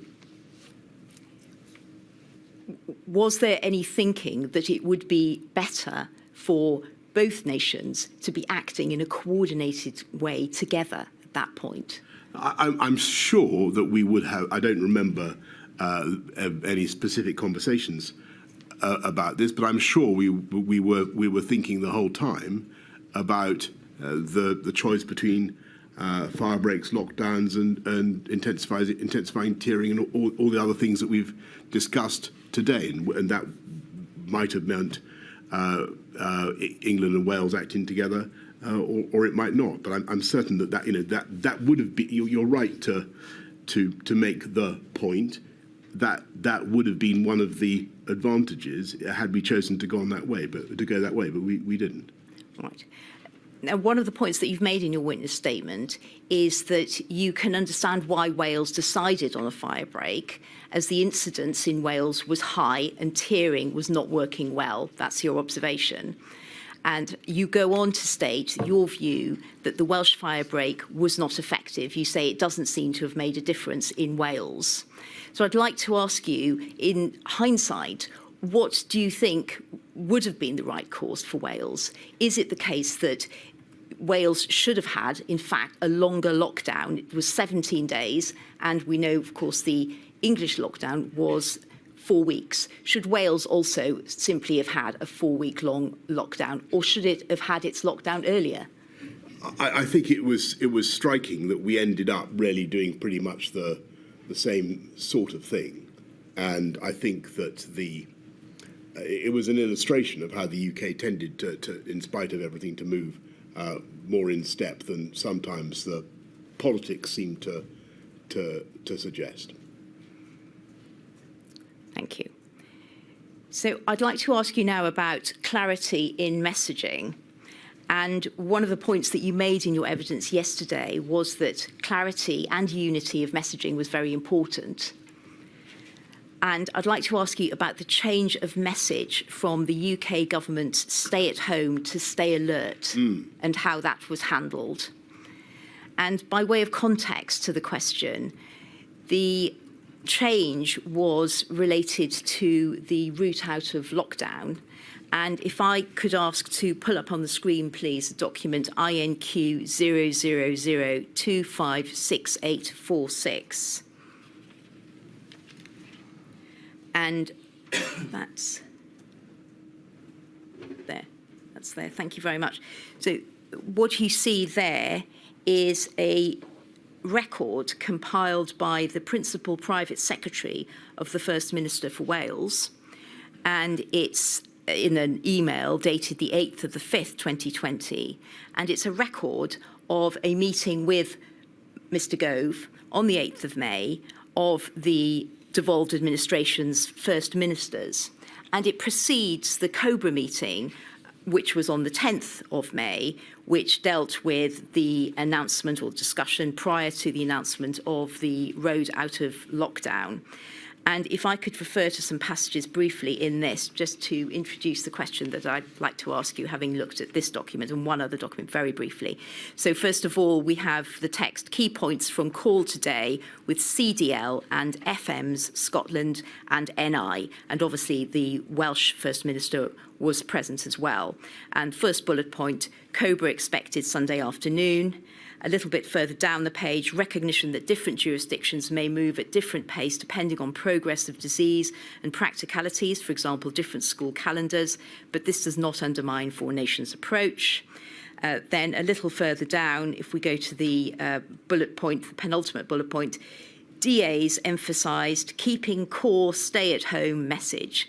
Gove will reinforce with PM, and then CDL summarised, recognition that different pace of change reflects devolution and pace of disease. He will make sure we have time to contribute to COBRA discussions. And then finally, we'll talk to PM re-stay at home narrative. So it's obvious, of course, from that document, Mr. Johnson, just to confirm that the devolved administrations wanted to stay with the stay at home message at that time. Thank you. And if I could now ask for this next document to be pulled up, please. It's INQ 000216537. And this is a record that has been compiled of the COBRA meeting on the 10th of May. This is the record compiled by the Communications Director for the Welsh Government. And this record, if I can ask to go to the third page of this record, and just very briefly, some of the observations that are recorded that were made. The issue about messaging relating to the change of message from stay at home to stay alert was raised by the First Minister for Scotland, but as we know, it was a matter where there were concerns from all the devolved administrations. And she has raised the point, and at the top of page 3, we see Prime Minister responded that nothing will appear in Scotland that will cut across the stay-at-home messages. And then in the next paragraph, we see that the UK Director of Communications, Alex Aiken, he makes some observations. I think it's fair to say that the summary of what he's saying is that he's summarising the merits of the change to stay alert. He says, stay alert encourages people to change behaviour and permissions. It has polled well. Monday into Tuesday, we will start national advertising to start to change behaviours. And then if we look a little bit further on, it refers to, in the next paragraph, to the First Minister for Scotland, reiterating that they would not be moving to the stay alert message and looking for assurances that there would be no paid ads on TV or elsewhere in Scotland. This would undermine messages of the Scottish Government. Prime Minister said they will deconflict messaging as far as possible. We can move forward as 4 nations. Now is the moment to recalibrate messaging. And then further text relating to what you then went on to say. So the question that I'd like to ask, arising out of looking at those passages, is, as you can recall, what did the UK government do to make sure that the change of message took account of the fact that the devolved administrations were not changing their message? They wanted to stay with stay at home as the main message. And what did the plan to deconflict amount to? Well, if I may say so, and thank you very much for taking us through all this. I think you're rather eloquently illustrating one of the problems that we had. And you're perfectly correct that there was a divergence in the message and in the advice. And in England, certainly, we felt that the people had been through an awful lot. There'd been a huge sacrifice effort by the public to get the R down below 1. People needed to know whether they should go back to work or not. We wanted to have a message to allow people to go back to work if they could, and to get things going because of the very serious harms that we had seen. And now, the difficulty was, as you rightly say, that in other parts of the UK, they had a slightly different approach, and it was hard to get a message that everybody could agree upon. Yes, and a message wasn't agreed on. That's clear, isn't it? There wasn't agreement about the move to stay alert. The devolved administrations, as you've confirmed, wanted to stay with stay at home. And my question is what did the UK government do? Did it plough ahead with stay alert, regardless, with very little adjustment? Or did it do all that could sensibly be done to make sure that there was, and you've emphasised the need for clarity, that there was as much clarity as possible so that people who lived in each of the 4 nations knew what applied to them? Did the UK government do all it could sensibly do in order to bring about that outcome? The difficulty was, I think that we tried as much as we could to forge a consensus. I think it would be fair to say that certainly in Scotland and Wales, I'm not certain of Northern Ireland, but certainly in Scotland and Wales, there was throughout the pandemic under the Labour government in Wales and under the SNP in Scotland, a general, a greater degree of caution and a greater desire to keep within lockdown measures than there was in the UK government as a whole. And I sympathise with that. I understood why people felt like that, and I think that went very much with the grain of a lot of public opinion.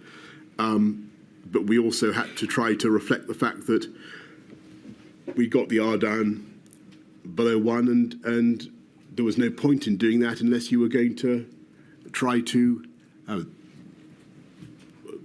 not just to save life, but also to take advantage of the freedom that gave us. And it was, and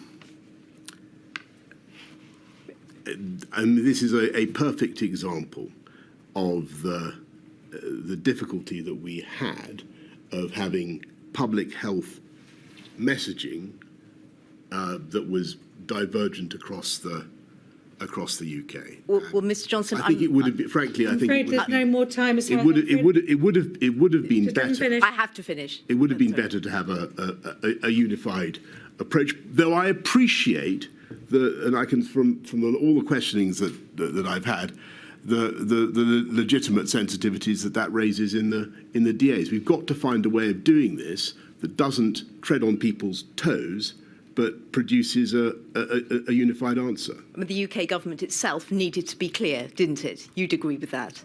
And the UK government was clear. The problem was that within the UK, we have, under our devolved settlement, we have the perfect right of people to announce policies that were divergent. Thank you very much, Ms Harris. I'm afraid everybody's running over and we can't have too long a day today, so could everybody else who's coming afterwards please stick to their time limits. Ms Mitchell. Ms Mitchell's over there, Mr. Yeah.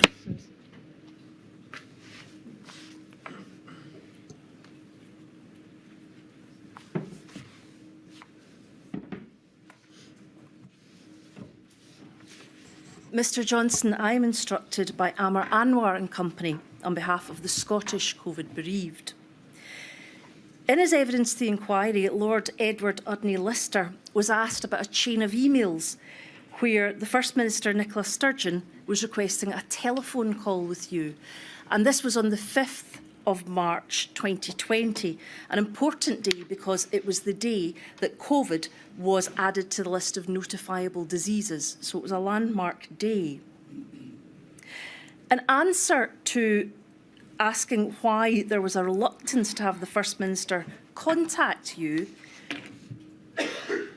Lord Edward Udney Lister gave the following evidence, and this is from the transcript of 7th November 2023, page 105. Well, I mean, as you can see from the exchange of emails, the meeting took place, so I certainly wasn't trying to block that meeting taking place, but there was quite a lot of tension between the Prime Minister and the First Minister. They had no real personal relationship of any kind, other than that they, I think, generally didn't like each other very much. I would like to ask, is this a fair characterisation of the relationship between you and the First Minister of Scotland, Nicola Sturgeon? Oh, I'm sorry to hear Eddie said that. Actually, I had no ill will whatsoever towards the First Minister of Scotland. When I've talked to her, we've got on very well and had a friendly relationship. And as I think you just said, we did indeed have a meeting. Is it odd that such a close and senior person working for you got that impression? Well, I think that the let's put it this way: much as I love the SNP, they weren't politically. There was a certain amount of toing and froing between the SNP and me as the Prime Minister. I think I wouldn't like to produce everything that they've said about me over the years. But let's just focus on these particular questions. You say you had plenty of opportunity to meet the leaders of the devolved administration, but as my learned friend, one of my learned friends has already pointed out to you, between May and October you hadn't. If it were to be correct that you had a certain degree of reluctance to meet with the First Minister, does that play into the fact that there were so few meetings during this time? I think we've gone into the reasons for all this quite a lot, and I think I think Nicola was at a Cobra that we had quite shortly thereafter. I remember a conversation, a long discussion involving us, and several discussions involving her at meetings throughout the pandemic, and genuinely my relations with her have always been friendly and professional.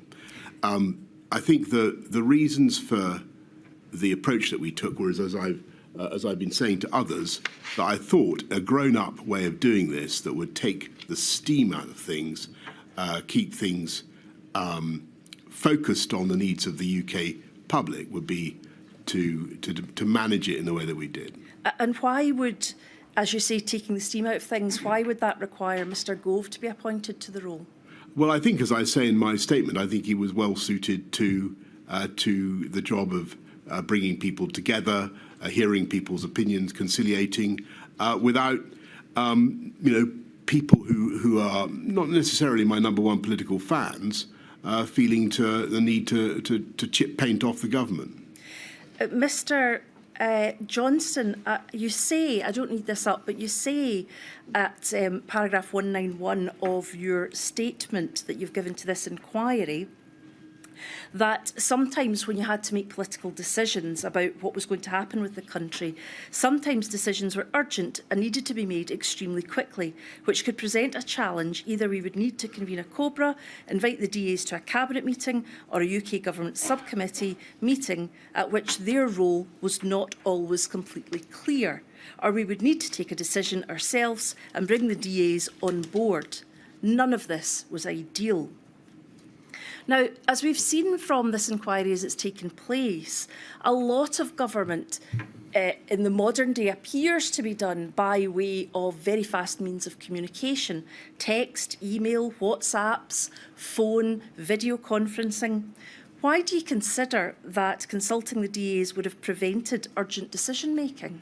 I'm sure there could have, in an ideal world, perhaps we could have found a way of doing it. My concern was that the DAs would understandably use their legitimate prerogatives to do things differently, and from time to time to come out of what were meant to be confidential meetings and understandably want to talk to their own media within the DAs about what was going on and to explain the position. Now, I think the inquiry needs to reflect upon this, and it's not for me to say what the inquiry needs to reflect on, but I've found that it was a difficulty during the conduct of the pandemic. The virus doesn't respect any borders within the UK. The virus doesn't respect administrative boundaries. With respect, we saw this problem with the tiering approach. I think that we need to think as far as we possibly can about ways of getting a unified message, and I say that with maximum respect to the DAs and to their. I'm coming on to the issue of messaging. That will be a chapter I will develop. But at the moment, I would like to stay with the issue of how to interact with the DAs in the times of, for example, a pandemic. You have talked about there needs to be a structure that should be put in place to allow for consultation between the UK government and the devolved administrations during emergency situations. And you have indicated that what you would like is a leak-proof integrated system. Can you help the inquiry as to how that might be done? Not at present, no, because I think it's very difficult, and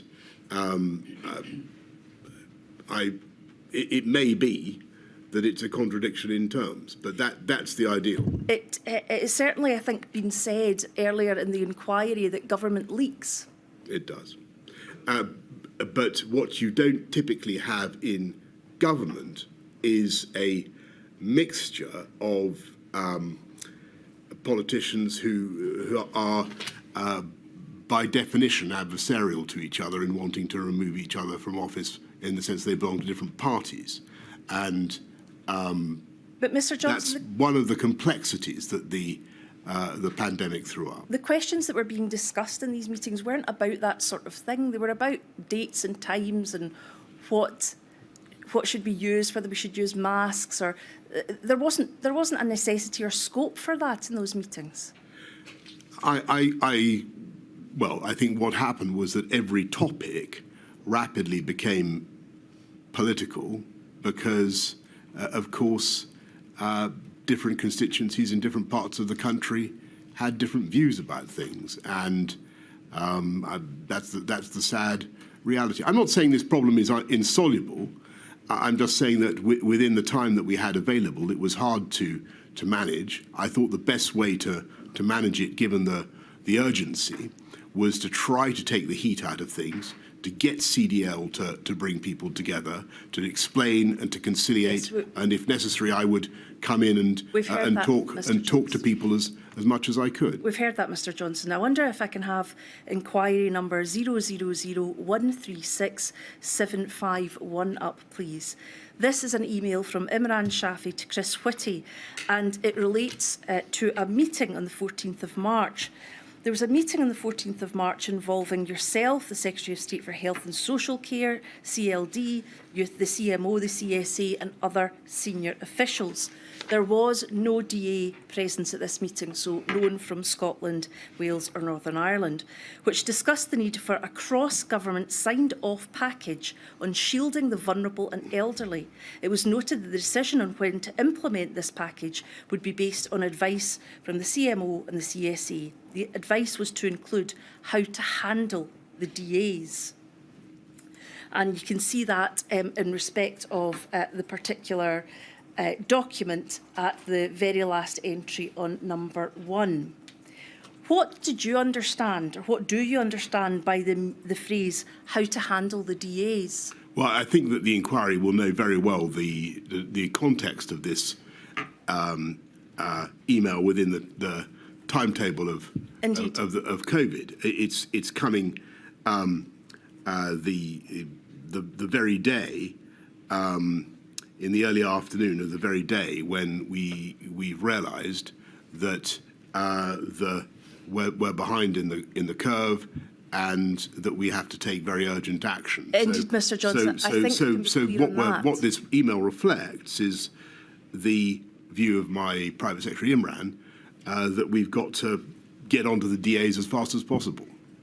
Well, what is meant how to handle the DAs? I mean, you say it's his view, but you were there at the meeting, and this meeting concluded with action points, and it's the first action point. Well, the question would have been who to ring, how to set the ball rolling, how to bring people together.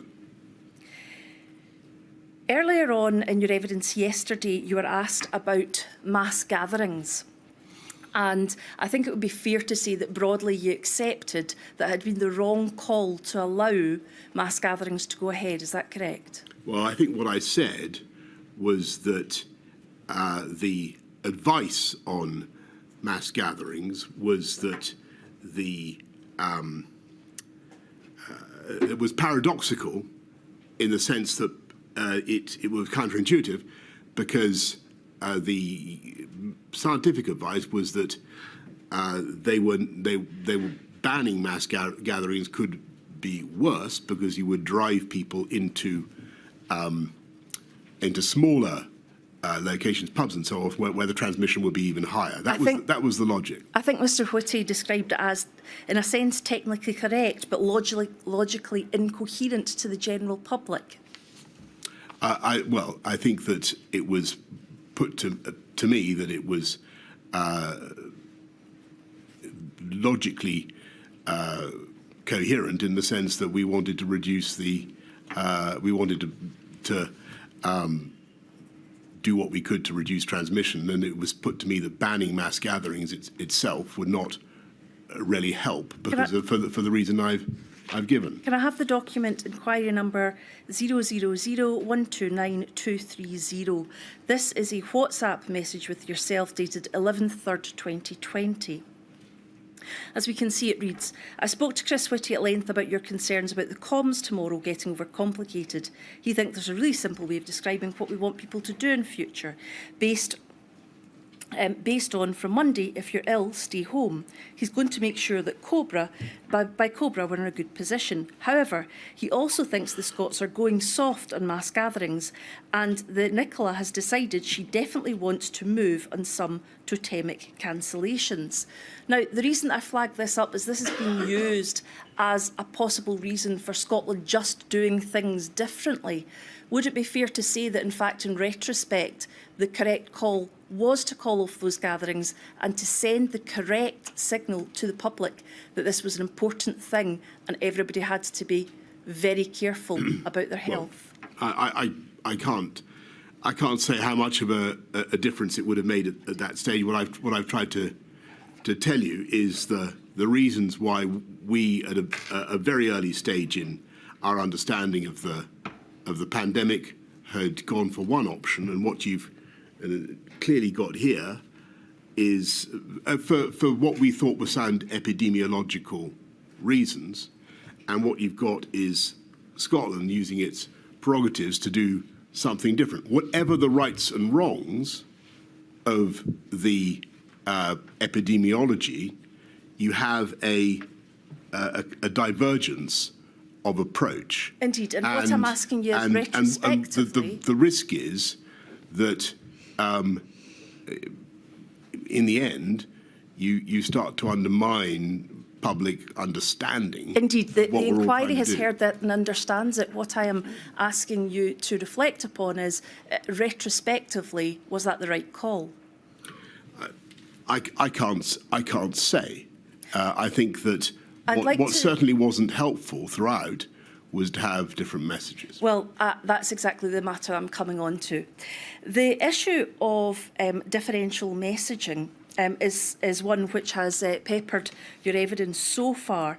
In your statement at page 30, I don't need that brought up, but in your statement at page 30, paragraph 126, it says, looking back, we should have thought much harder about the legal basis for the measures proposed. There's a respectable argument that we should have used civil contingencies legislation rather than public health. By allowing for at least the appearance of divergence in approach between the various parts of the UK, we were risking considerable public confusion and frustration when clarity of message was crucial. Now, given, as you've already identified, the prerogative of devolved administrations, in particular Scotland, where health is a devolved matter in Scotland, where Scotland has access to its own data, its own government, its own CMO, its own DCMO, and it has, I suppose, the best view on what's happening in its own area, i.e. the different spread of COVID perhaps between the Scottish Islands and London. Are your comments fair or proper? My comments on... Is your comment that the appearance of divergence in approach between the various parts of the UK we're risking considerable public confusion and frustration? Well, I think that clarity? obviously that's for the inquiry to decide. But I think I'm really grateful to you for raising all this. But I was worried that there was a continual dissonance of messaging, and I was worried that would do two things. It would confuse people, and that in the end it would undermine people's confidence in the message. One or other of these points had to be I would right. like to, which one was it? And I would like to take you to that. First of all, I've got two issues left. First of all, the stay alert message. You say clarity and consistency are important, you are sensitive to this, that the messaging was so important and you were concerned that people found it hard to follow. The fact was, the message was stay at home, protect the NHS, save lives, and it was changed by the UK government by itself to stay alert. Did you have any communications with the devolved administration saying that you were going to change it? Well, I think the previous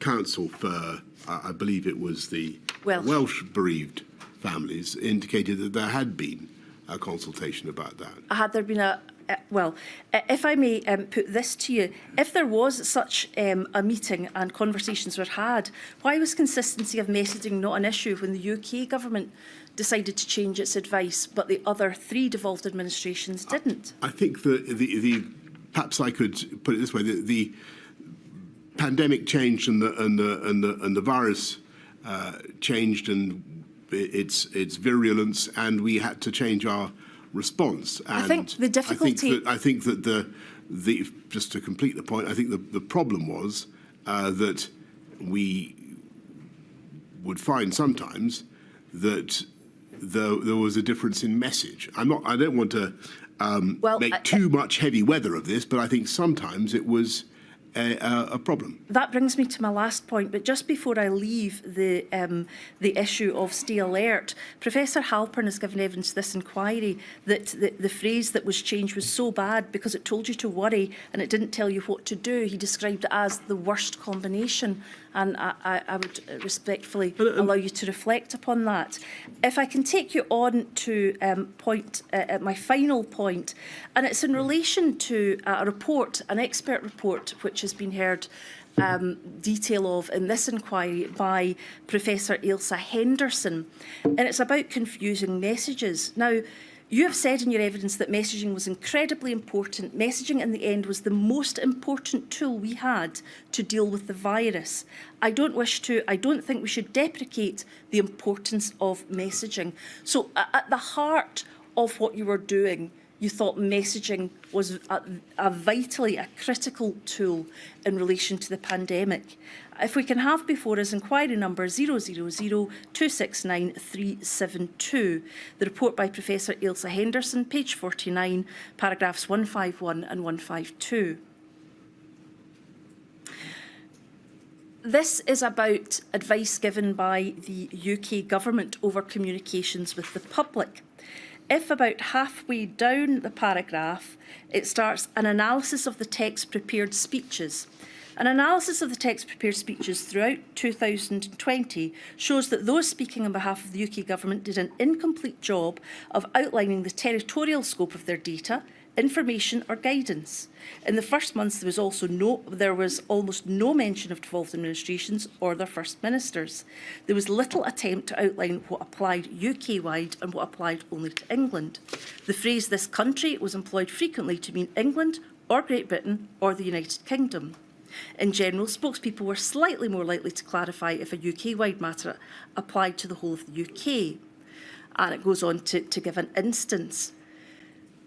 Given by your own admission the critical nature of the communications and the fact that messaging was the most important tool the UK had to deal with the virus, was sufficient consideration given by the UK government to ensuring that the geographical, jurisdictional of their data and information and guidance was made clear?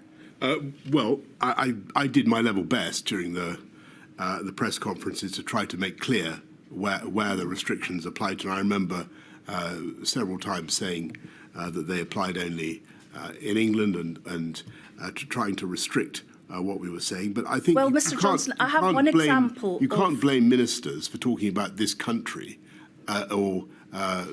when that's common parlance. And if I may say, that ministers are talking on behalf of the UK government to all the people that they are getting it. So if they say this country, it has to be made clear which country it refers to. For example, we're all one country. For example, on the 23rd of June 2020, you clarified that measures applied to England only, and that's the one occasion it appears that's been highlighted, and then set out rules to follow for the British public.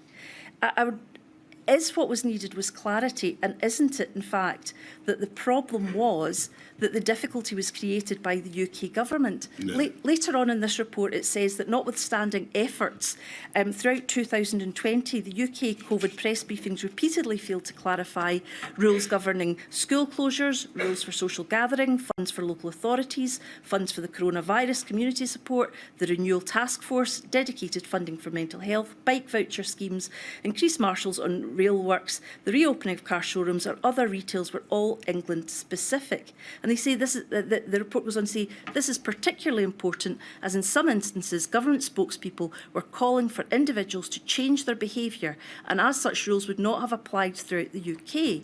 Indeed, it was advice about rules rather than data that suffered from a particular lack of clarity.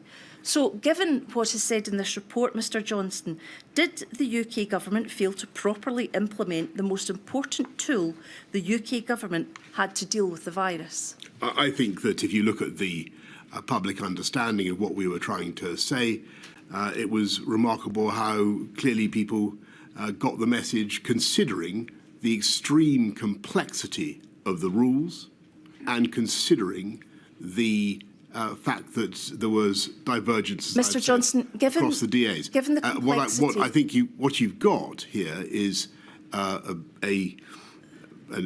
all this conversation, a perfect example of how different messaging can be confusing for ministers, for people across the whole of the UK. The virus thinks whatever the SNP may think, the virus thinks this is all one country. I'm not asking. That's the reality. I'm not asking questions about the SNP. I'm asking questions about you and your ministers' messaging during the pandemic. You have said that what it was extremely complex issues, and there may be no doubt that that was so. But wouldn't that be all the more reason that you made absolutely clear every time you stood up and spoke to the 4 nations that you made it absolutely clear what the rules were for each nation in each country? Well, I could have done that.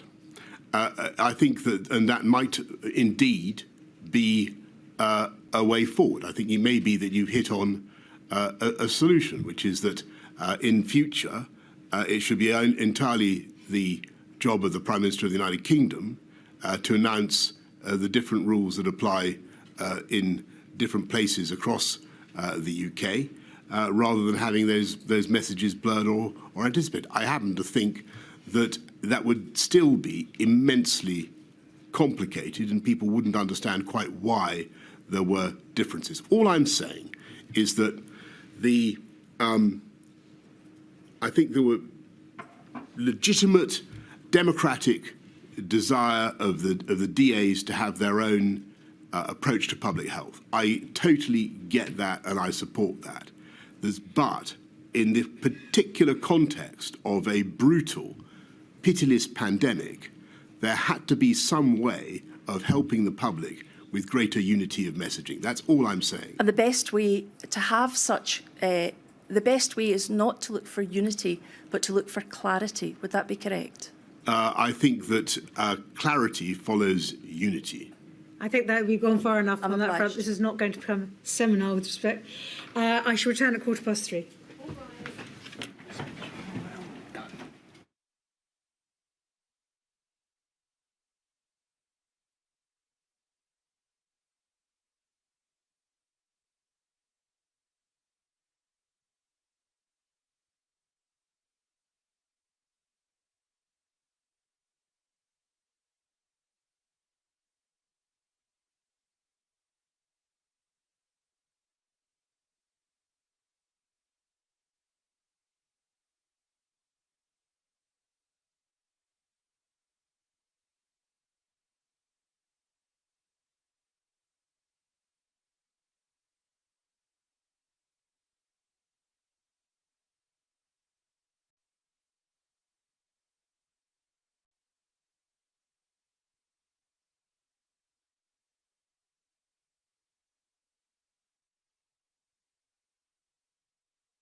Mr Thomas.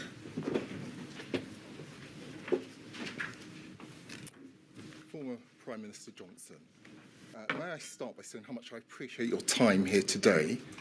Let me introduce myself. I'm Leslie Thomas, and I'm representing FEMHO, the Federation of Ethnic Minority Healthcare Organisations.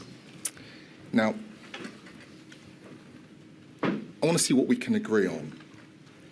Can we agree that it's important to acknowledge the collective sacrifice and dedication of healthcare workers, especially those from diverse ethnic backgrounds? Can we agree on that? I certainly think it's crucial to acknowledge the sacrifice of healthcare workers in the UK everywhere. Thank you. Absolutely. Thank you. And we know that they tirelessly put their lives on the line during the pandemic. You remember, don't you, the nationwide applause every Thursday at 8 p.m. Jess, do you remember that? I do. Yeah.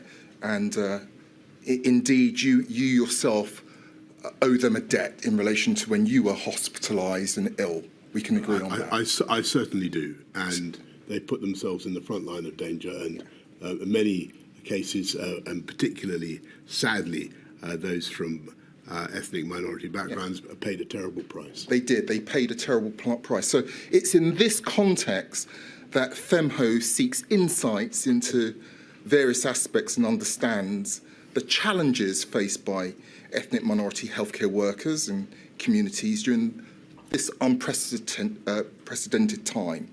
Now, let me start. I've only got a handful of topics. Let me start with my first topic.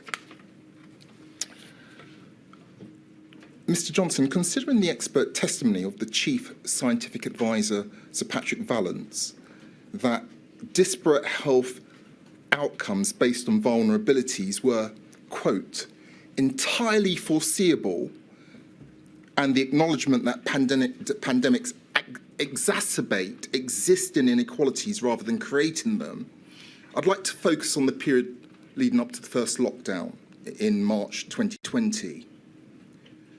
During those critical days, why didn't your government put any measures in place in anticipation to mitigate the potential harsher effects of the pandemic on vulnerable and minority groups? Can you help me with that, please? I certainly can. I think that we recognise that a pandemic, as Sir Patrick has said, was going to be brutal for the whole country. But I think that one of the things that I'd been told from the beginning was that, if you remember in the conversations that we'd had about the downsides of lockdown, is that they were likely to be felt particularly by those from lower income groups, ethnic minority backgrounds, who would typically, it's a generalisation, be more vulnerable. Yes. So at that particular stage, it was one of the reasons why we were so careful about the timeliness of the lockdowns that we've described. But Mr Johnson, just help me with this, because I may have missed this. Bearing in mind that these, as you've just said, were anticipated in low-income groups, ethnic minorities, tell me, what were the measures that your government put in place to protect these groups? So I've described the disparate impacts of MPIs and lockdowns and the way that affected policy. What we didn't at that stage know, and I think that's what Patrick is talking about, but what we didn't at that stage know is the extent to which the virus itself would impact different groups differently. Well, and that was only ready to become apparent in the course of the weeks ahead. Well, you say in the weeks ahead. Very early on, it became apparent. The first 10 doctors who died were from ethnic minority backgrounds. The first 10 doctors were doctors of colour Mr. Johnson. You knew that, right? And that is correct. And sorry, can I just clarify? You knew that. Well, let me say what I knew. I knew that from the, and I think I'm right in saying that of the victims in the NHS staff, I think I may have got the figure wrong, but I think it's something like 60% in the first year were from ethnic minority backgrounds. Yeah. I may be wrong about that, but it's something of that order. It was falling disproportionately on BAME staff, and we did spot that very early on. I was very worried about it, and I tried to find out why as fast as we could. Yeah, Mr. Johnson, just so we're clear, I'm not for one moment suggesting that you didn't try to find out why. What my question was aimed at is what you did, what measures, protective measures, did you put in place to protect these vulnerable groups? That was my question. But let me move on, because time is short. Let me move on to topic. Well, so we put in all sorts. It would be fair to say until we'd established the chain of causation and what was going on, it was difficult to put in specific measures for specific groups. But clearly we needed to do more to protect NHS frontline staff, and they made a huge and tragic sacrifice. Yeah, well, we can agree on that. Let's move on to my second topic. In your witness statement, you acknowledge that there was a vast underestimation of the risks related to disparities in health outcomes, and you state at paragraph 46. You state this at paragraph 46. Now, considering this acknowledgement, what were the specific factors or considerations that contributed to this underestimation in the context of disparities in health outcomes, particularly those based on ethnicity? I think that to begin with, we were looking at the data as it started to come in. It was heartbreaking, and we were uncertain as to the cause.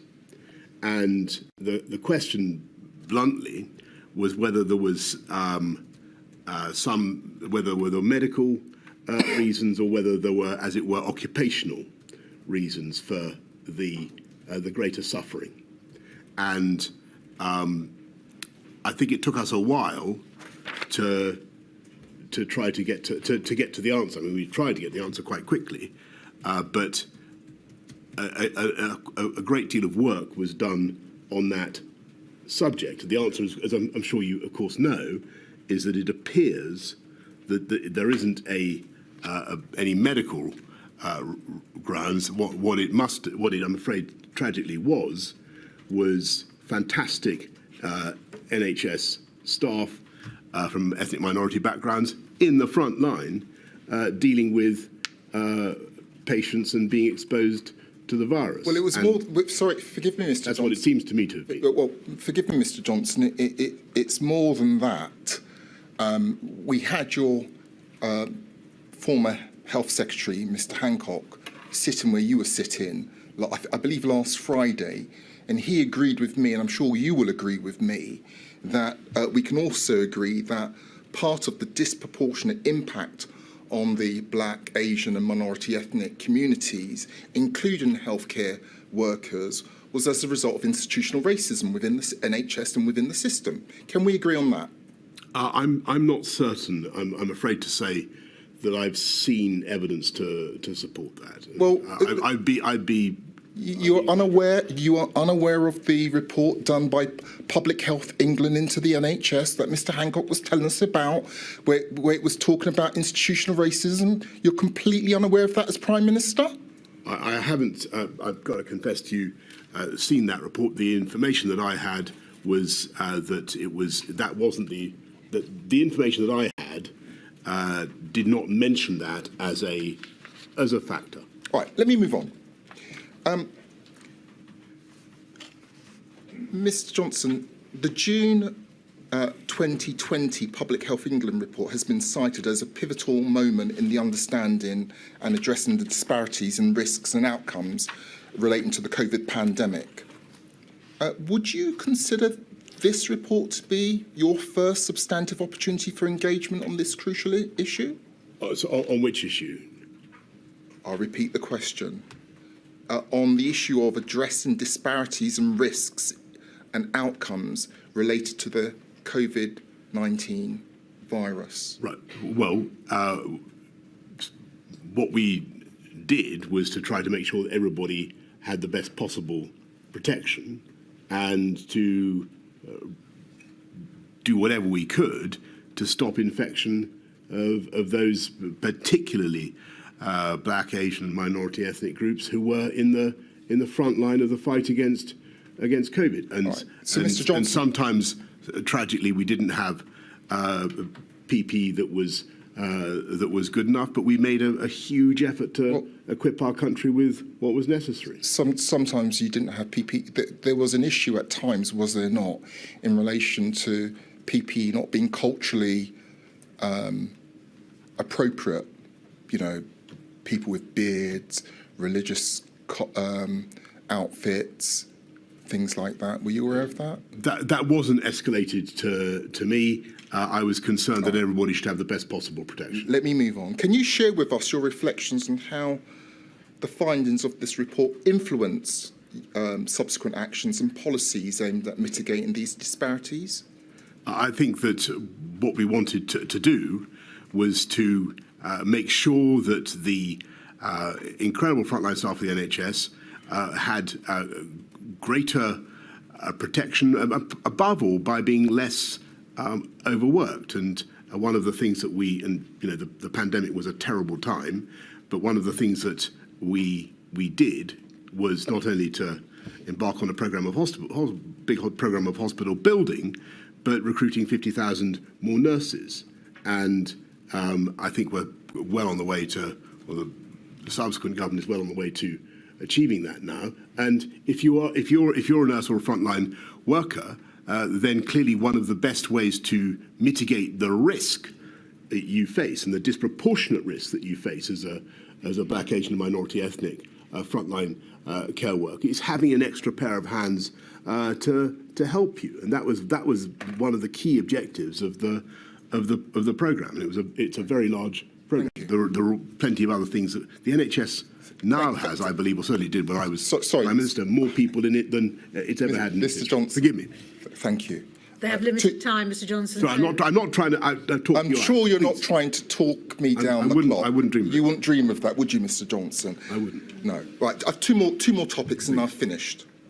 Given the first indications of starkly disproportionate rates of infection and mortality in ethnic minority communities, which began to emerge in late March, early April, can we agree on this?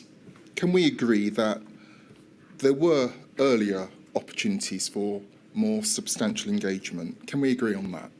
I don't know what you mean by that. Well, let me be blunt. Your government could have done a lot more, a lot earlier.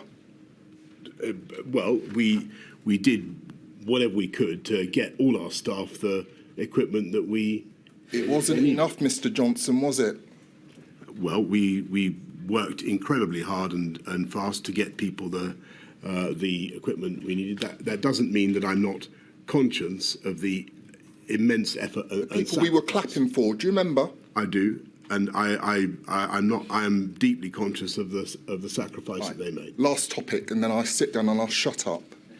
At paragraph 656 of your witness statement, you say, quote, "I was not provided with and did not consider any equality impact assessments when making decisions about imposing, easing, or making exceptions to NPIs. But that's not to say I did not receive and consider many documents containing details of the effects of lockdown across society or equalities and distributional impacts," end of quote. Question. In the absence of such assessments, and that's the equality impact assessments, can you shed light on the sources of intelligence or information that informed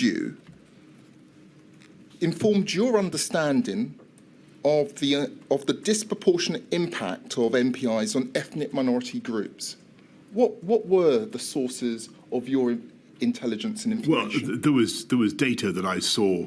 I can't tell you exactly the provenance, but there was data that suggested that I think when you come to lockdowns, people from the Bangladeshi community were 4 times more likely to be engaged in closed sectors. People from the Pakistani community were, I think, twice as likely to be engaged in closed sectors. From my own extensive work as chairman of Transport for London and all the work I did as mayor had taught me the massive disproportionate impact measures such as closures of retail, hospitality, and so on were likely to have on those very groups. So I didn't need. You didn't need the intelligence. I knew. You knew. I knew. I was getting data, but I also knew that these measures were likely to be disproportionate in that area. Thank you, Mr. John. Milady, I concede another 30 seconds under my time. Thank you. Thank you, Mr. Thomas. Mr. Metzer. Thank you, my lady. Mr. Johnson. Mr. Johnson, I ask a small number of questions on behalf of the long COVID groups. Matt Hancock and Dominic Cummings have said they were advised in early 2020 about the possibility of longer-term sequelae of COVID-19 by both Patrick Vallance and Chris Whitty. On the 17th of May 2020, you shared an article, we didn't go to it, about people reporting prolonged symptoms of COVID-19 in a WhatsApp group with them all. In short, did you also receive advice about long-term sequelae from Patrick Vallance and Chris Whitty at that time? Not as far as I can remember at that time. I do remember repeatedly asking for advice, and I think that I finally got a paper from memory in summer of 2021. Yes, we'll come to that. You were never provided with scientific advice doubting the existence of long COVID, yet you've said that you were only persuaded that long COVID existed in June 2021. You've referred to that. I didn't say that. I was only given scientific advice. Yes. On COVID in June 2021. Yes, I'm asking you questions about when you were persuaded. You were only convinced by him, that's Chris Whitty, that long COVID was a serious problem when, from July 2020, you had been receiving letters from patient advocates and members of Parliament asking for formal recognition of long COVID. In September 2020, Mr. Hancock reminded you about long COVID. In October 2020, the NHSE announced a 5-point plan for long COVID, and on the 13th of October 2020, Sir Patrick Vallance advised you about considering long COVID at a cabinet meeting, and he said, in evidence here, that he described long COVID to you and you were sceptical about it. When was this? 13th of October 2020, Sir Patrick Vallance was. So I've given you a sequence of from July to October. Why wasn't this overwhelming body of advice and correspondence in 2020 sufficient to persuade you that long COVID was a serious problem at that time? I don't want you to think, so first of all, I don't want anybody to think that I didn't think that it could be a serious problem. What I wanted to know was the evidence. I wanted to understand what exactly the sequelae consisted in, and how I should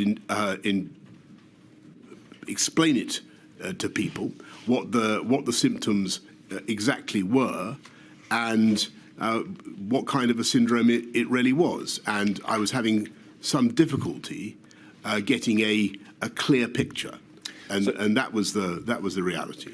So this is a question, it appears, in relation to formal advice, written advice, but the box grid of October 2020, and we needn't go to it, 251910, that you scored bollocks on, was referring to the first NIHR report into long COVID, a research paper that had already been published on long COVID by that time. It laid out symptomatology on long COVID. If you wanted advice, why didn't you simply ask for that report to be provided to you? I did ask for the evidence, and I did ask for reports to be provided, and eventually one was provided. I think that I think there's a slight conceptual.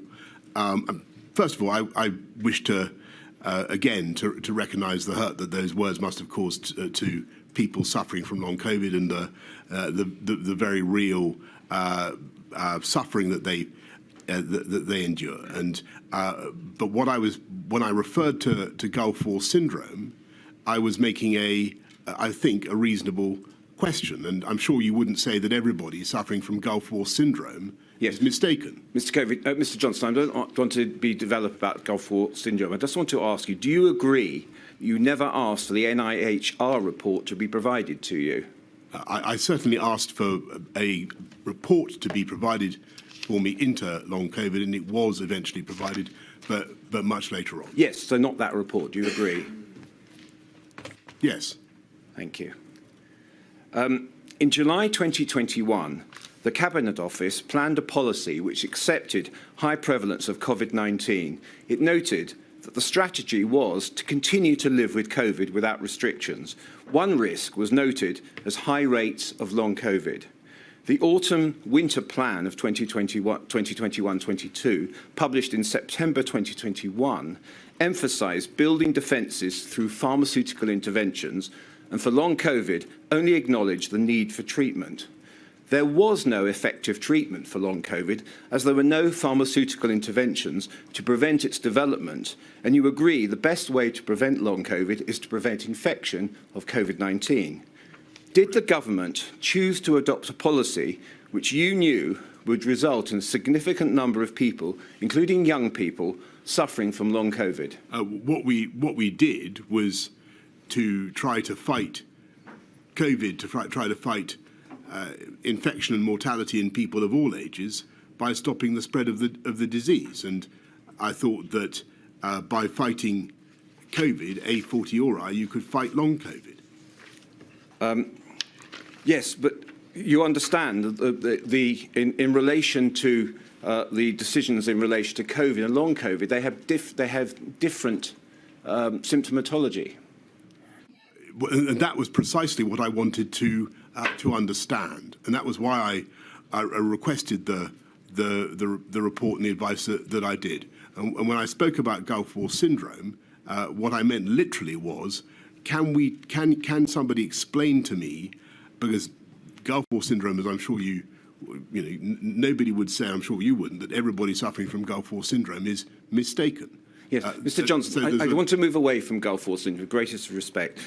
A choice was taken to allow high rates of transmission, which brought more cases of long COVID, and you've said a number of times that messaging was incredibly important. Messaging, in the end, was the most important tool we had to deal with the virus. Why didn't you therefore communicate the risk of long COVID to the public so they could take measures to protect themselves? Well, the way to protect yourself against long COVID is to avoid getting COVID. That's not the simple. That's not. It doesn't follow, does it? They're not. There are other specific features to long COVID. Unless I'm much mistaken, I don't believe there's a way of contracting long COVID without getting COVID. But it has a different risk profile. Do you appreciate that? Well, forgive me, and I don't wish in any way to, to minimise the importance of what you're saying, but I thought that the best way to fight the possibility of people having long-term sequelae from COVID was to stop them getting COVID in the first place. Yes. Do you accept there's an indiscriminate risk to all people, children and the young, which is a different risk profile specific to long COVID? Well, that was one of the things I was very interested to understand. I think that may very well be the case, but it is still also true, logically, that the best way to stop those individuals contracting COVID is to stop the spread of the disease, full stop. Yeah. So can I take from that people do need to know about long COVID specifically? They can suffer from prolonged symptoms of COVID-19, and that nothing specifically was done about the risk of long COVID. Do you accept that? Well, I don't accept that nothing was done about the risk of long COVID, because the government did everything that we could to stop the spread of COVID. Yes. Last question. Last topic. Yesterday, you said in your view, some people thought they may be suffering from long COVID, but there was in fact another cause. The NIHR report, summarised in the October 2020 box return, addressed those very concerns that, in quotes, the lack of recognition of the pattern of symptoms by the public and by healthcare services meant people frequently felt their experiences were not believed, and this left many of feeling isolated and alone in coping with their disease. And that's the same with Gulf War syndrome, by the way. Yes, I haven't asked the question yet. It concluded, did the report, that more recognition and more support was needed. Having come to accept, as you have now, that long COVID is a debilitating and disabling illness, causing almost 2 million adults and children to suffer, do you now recognise that your prolonged disbelief in long COVID contributed to the delay in recognising long COVID, led to unwell people not being believed, and has meant decisions were taken on releasing NPIs without consideration of long COVID? No, I don't think that. I think that if you look at what actually happened from a very early stage, we start investing in research into long COVID, and I think 50 million followed by another 75 million, and into trying to establish the exact pathology of the illness. But the decisions were taken on releasing NPIs without consideration of long COVID. Do you accept that? No, I think that there were going to be risks involved in releasing the NPIs. They were going to be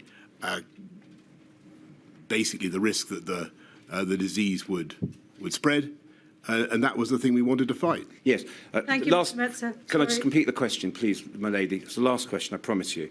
Do you accept that widespread transmission of the disease without public communications on the risk of long COVID and without other mitigation measures meant people could not take steps to protect themselves from long COVID? Do you accept that? No, I think that people were given plenty of advice to protect themselves from COVID, and as soon as we began to understand what long COVID was and its risks, we also publicised the risks of long COVID as well. Thank you, my lady. Thank you, Mr. Metzer. Mr. Mennell, you've moved. Trying to confuse me. Thank you, my lady. Good afternoon, Mr. Johnson. I ask questions on behalf of a number of children's rights organisations. Can I start by seeing if we can agree on two matters, which I hope are uncontroversial? Firstly, in March 2020, when schools were closed for most children, you believed that schools should only close as a last resort if necessary to save lives and protect the NHS. Is that right?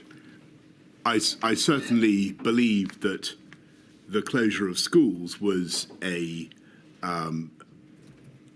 very, very damaging thing for kids. Particularly, as I said earlier on, for kids on lower incomes.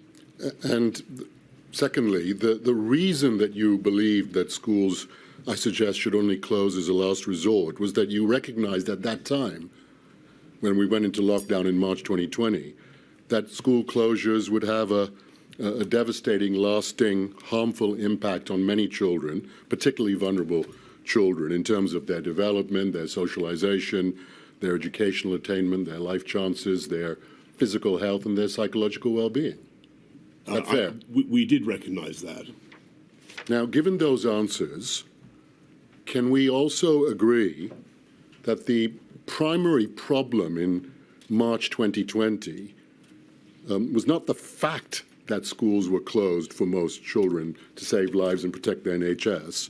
The problem was that prior to schools being closed, there was no proper plan, there was no clearly established framework, there was no guidance for schools on remote education, and no arrangements for delivering face-to-face education to vulnerable children under the new social distancing restrictions. That was the problem, wasn't it, in March 2020? I think that the difficulties we had in delivering education remotely and the other things that you've mentioned certainly compounded the problem, but the basic problem, the prior problem, was that that kids were deprived of the vital education that they needed at a critical time in their development. They were deprived of the society of other kids. They were unable to socialise. It was a terrible, terrible time. And the evidence is, as I'm sure you know, that this was felt most keenly by those on lower incomes, and they basically received about 30% less education than kids from welfare backgrounds. So we agree on impact. Can we also agree there was no proper plan? I think it would be fair to say, from everything that the inquiry has heard so far, certainly from me, that this was a once-in-a-century event, and we were not prepared suddenly to be forced to close schools for the length of time that we did. I think that's fair. Thank you. In your witness statement, Mr. Johnson, I don't ask for it to be put on the screen. The reference is page 107, paragraph 397. You say that the reopening of schools was one of your key priorities in the summer of 2020, when the first lockdown was easing, putting it ahead, in your words, of the need to lift social and economic measures. Why then, this is the question, why then were hospitality and cultural venues, including pubs, bars, cafes, restaurants, hairdressers and beauty salons, allowed to reopen on the 4th of July 2020, dubbed Independence Day by some in government, but not schools? I think that I gave the answer earlier in a previous discussion. The reason was that I've done two things, but I think we thought we would go through till the resumption of the normal school term. But secondly, schools are big potential reservoirs of risk, and the younger people can easily transmit the virus to older and more vulnerable people. You think schools are larger reservoirs of risk than pubs and restaurants and hairdressers and beauty salons? And non-essential retail, for that matter? I think that we were thinking about how to do things, how to sequence things, and I'd have to go back and look at some of the discussions, but I think that we thought it's sensible, given where we were in the school calendar, to resume with the normal return of school. But the reality is that, contrary to what you'd indicated earlier, schools were not the last to close and the first to reopen, were they? Because priority was given in your budget of risk to, amongst other things, pubs and hairdressers. That's the reality, isn't it? Well, as I say, we faced an unlocking which went on until July. The school holidays normally began then. There were reasons for thinking that it might be sensible to resume school when school normally resumes. Rather than, for example, as an alternative, keep schools open into August because schools have been closed for so long beforehand. I think we did look at that. I'm not sure that it was practically very easy to do. Moving then, Mr. Johnson, from school closures to the social distancing restrictions, why did your government largely ignore calls from the Children's Commissioner for England and Longfield and numerous children's rights organisations to exempt children in England from the social distancing restrictions that became law on the 1st of June and the 14th of September? Why did we ignore calls to exempt them from social distancing? Yes. I would have to look back at the discussions and forgive me, but I think it would. My instinct is it would have been because we wanted to minimise the risk of transmission. Well, let me just remind you of what the position was. 1st of June, outdoor gatherings of up to 6 people from more than one household became law. 4th of July, so-called Independence Day, all outdoor restrictions lifted, except in Leicester. 14th of September, when numbers began to rise again, the so-called Rule of Six reintroduced at that stage. And so the position was that in England, children weren't exempted, but in Scotland and Wales, younger children were exempted from the social distancing restrictions, as I'm sure you're aware. Yes? And I think, well, that takes us back to the conversations we were having just now with the Council for the DAs, and I think in an ideal world we would be able to proceed as one epidemiological unit with one set of messages. Look, I hated all the restrictions that we had to place on schools, and I wanted to get them open, but we faced a really, really awful pandemic, and the judgment was that, this was one of the areas where the scientific emphasis changed, because it wasn't quite as clear back in March. But the judgment was, I remember,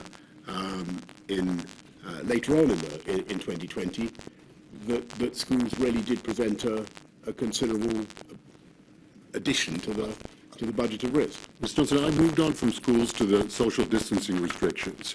I thought you were talking about social distancing restrictions within schools. Not within schools. Oh, forgive me. Generally, okay? Sorry. And so just to be clear about this, just to remind you, the position was that in England, children under the age of 12, in other words, children who can't go out from their homes independently, were not exempt from the restrictions. They were not given, to use the government's language, that freedom and independence that children in Scotland and Wales were.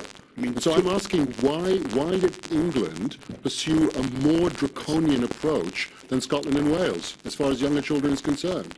Well, I think I refer you to what I said just a moment ago. I think that we were trying to reduce transmission, trying to reduce risk, but clearly there was a divergence between the various parts of the UK. I'm not certain in the future whether we would want to do it that way.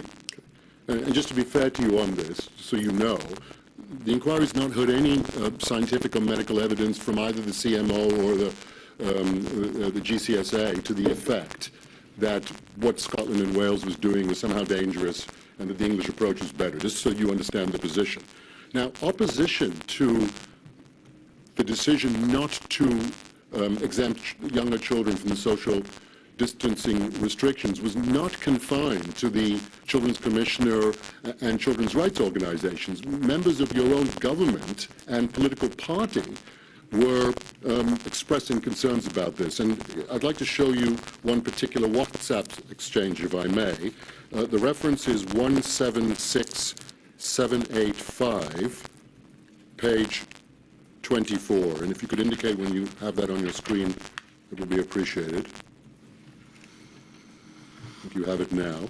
And if we could turn to the 11th of October, please, the entry at 15:46:59. This is a WhatsApp exchange between Matt Hancock and Helen Whately, who, as you know, was Minister of State in the DHSC at the time. And Helen Whately says this: "Wish we could loosen on children under 12 on Rule of Six for Tier 1. And then sometime about an hour later she says, "It would make such a difference for families, and there isn't a robust rationale for it.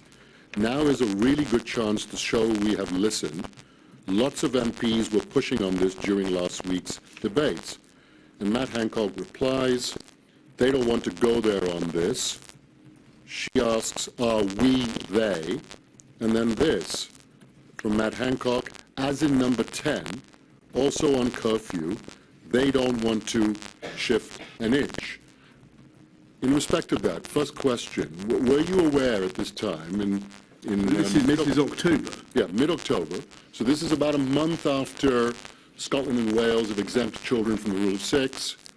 Were you aware at that time that Helen Whately and lots of MPs, to use her words, were calling for children to be exempt from the Rule of Six?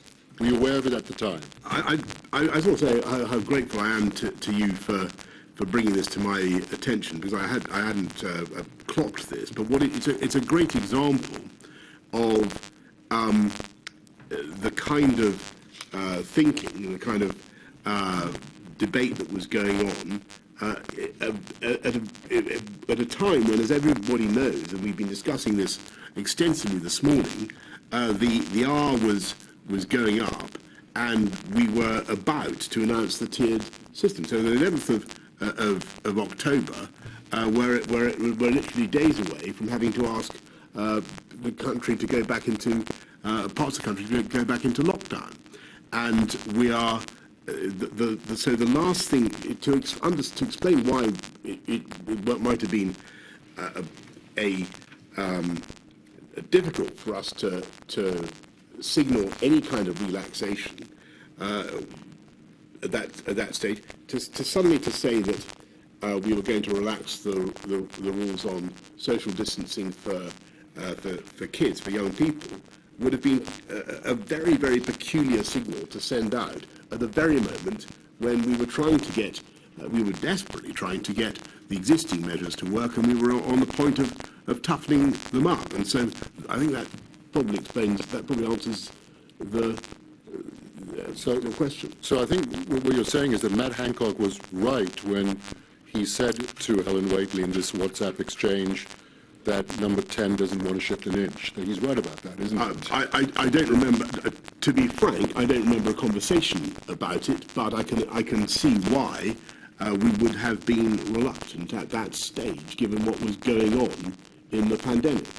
Finally, Mr. Johnson, I hope again this is uncontentious, taking a global view of the position. Although children had fewer health risks from COVID than adults, particularly older and more vulnerable adults, do you agree that children suffered disproportionately from the government's non-pharmaceutical interventions to contain the virus, both in the short and the long term, taking an overall view of the pandemic? I absolutely do, and that's why we put a lot of money into CAMS, into children and adult mental health services. That's why the government decided to have a big catch-up program, a big tutoring program, not as big perhaps as I would have loved to see, but I do think it was an important thing to do. And the short answer is yes, I do think that the educational detriment was a huge consideration. The loss of life chances for young people has to be put in the scales when you're making these appalling choices, as you say, about MPIs, and kids were very much in our minds. But the priority was to save life. Ms. Johnson, much as I'd like to challenge you on the nature of the government response, the inquiry has understandably decided that that is a matter to be properly explored in 2025 in a separate module. So I don't accept what you've just said, in particular in relation to the catch-up program, but I'm going to have to deal with that on another occasion. Do you understand? Well, I think I've conceded that it wasn't as I wanted a totally massive one. It was pretty big, but I think that it was a big priority of mine. I understand your answer. You put your marker down, Mr. Mennell. I have. I'm sure you'll come back to it, Sam. Thank you very much. Thank you, Mr. Mennell. Mr. Friedman. Mr. Johnson, I act for 4 national disabled people's organisations. They too want to ask you about your repeated comments in meetings and on WhatsApp messages about older people. For example, that they're going to die anyway, have had a good innings, and should accept their fate rather than destroying the economy. Now, please leave aside for a moment what was done by your government and what you say you truly care about, and no doubt the Chair will look at all that evidence. Our first question, in your choice of words to your government and advisers, were you not being shamefully ageist against those in later life and normalising their premature death? Thank you very much. No, I was doing my best to reflect what was, I'm afraid, a debate that was very live, and live, I may say, with a great number of older people who would make these points to me. And I wanted to get the answers. And we've discussed earlier on today the downsides of the segmentation approach. That wasn't really going to be enough. But people found that very counterintuitive. They didn't understand why segmentation wouldn't be enough, and you really had to explain it to them. Mr. Freeman, can I just put a marker down? I did not give permission for you to ask the question shamefully ageist, just so that people understand. Could we please avoid language which I haven't approved, which could be considered emotive? Absolutely, my lady. Thank you. Yes, I accept. And I apologise, it wasn't my lady's choice of words. It's what I call a forensic flourish, Mr. Freeman. Thank you. So be it, my lady, but let me nevertheless reflect on your answer just now and your answer to Mr. Keith this morning about these various comments that I know you feel very sensitive about. I just want to paraphrase what we understood to be your answer. As the layperson in the room, I, as the Prime Minister, who had to take the ultimate decision, was voicing these ideas about older people to deal with counter-arguments out there in the public domain that only the elderly should be shielded. No, not only the elderly. Sorry, forgive me. Yes. So from the beginning, we had a massive programme of shielding for the vulnerable, as you know, and went from about 1.3, 1.5 to ultimately about 2.5 million people, some of whom were shielding for an incredibly long time. And it was a miserable, lonely business. Given all the detriments that people endured, the inability to get the medical health care that they might need, all the downsides of that,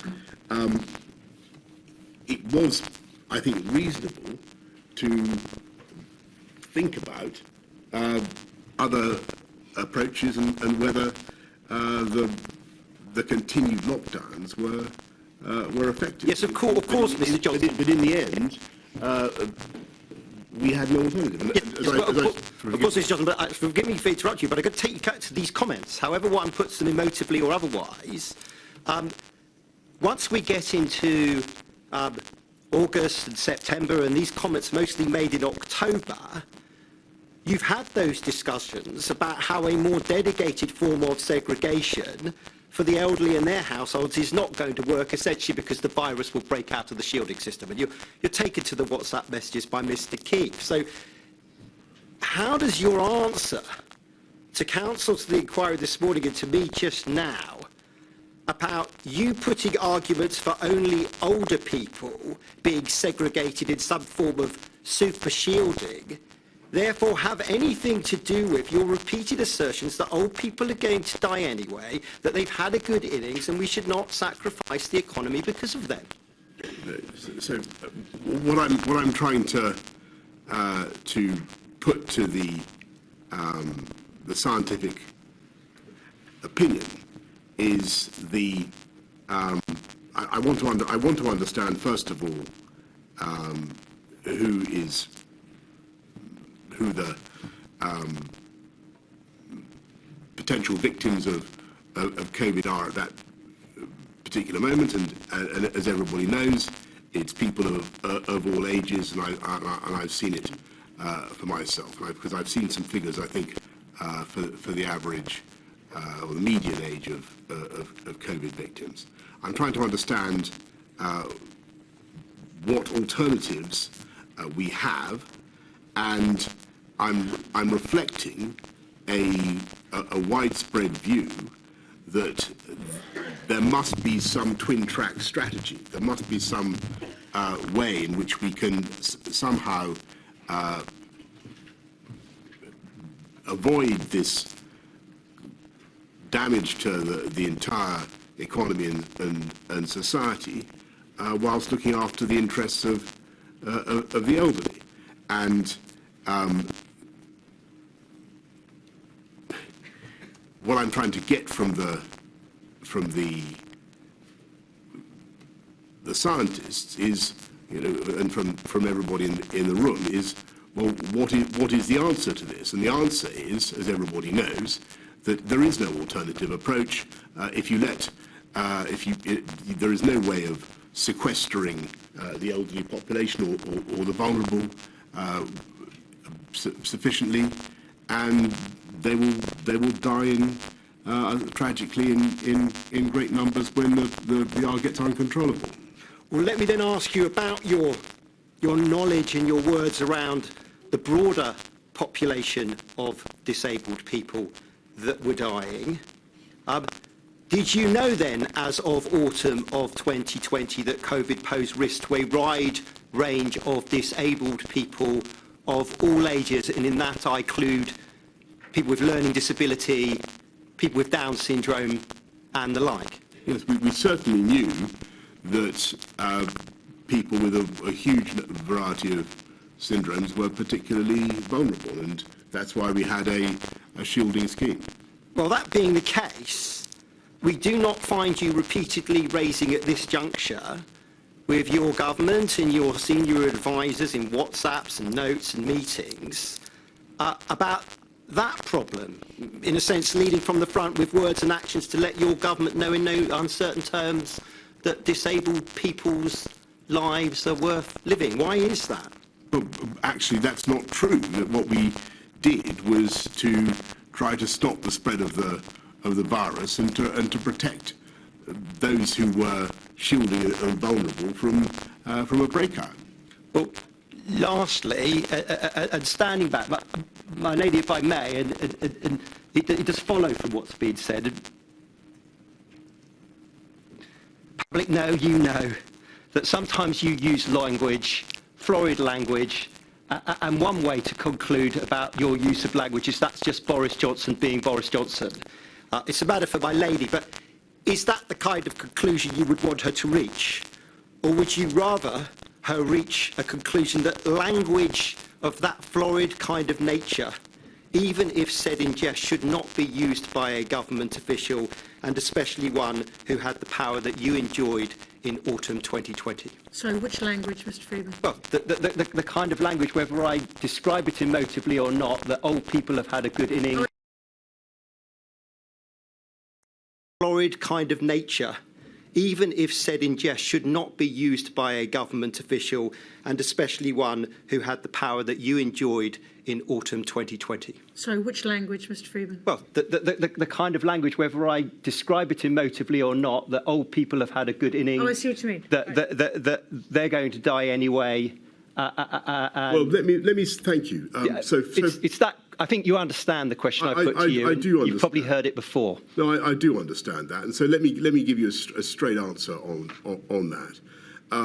I think first of all, I regret all hurt and offence caused by publication of language that was not intended for publication, whether it's been recorded in someone's notes or diaries or whatever. These were private conversations with officials.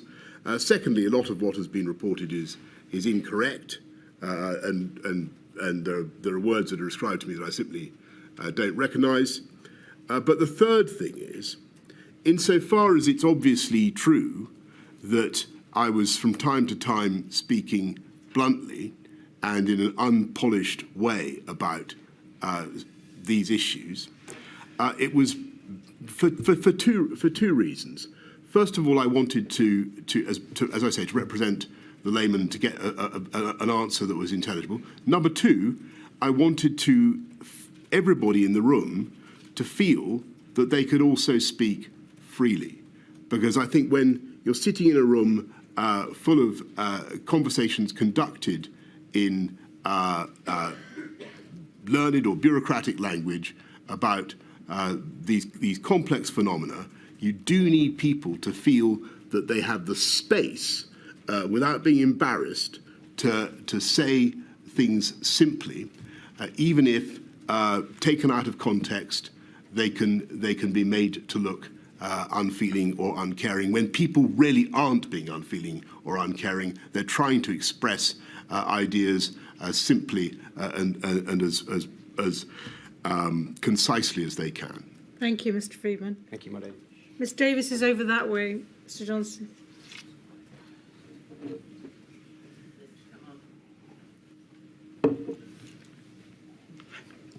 Can you see and hear me? Yes, I can. Johnson, yes, thank you.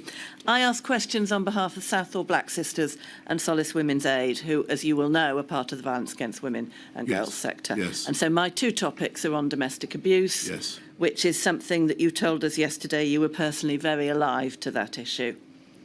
Yes.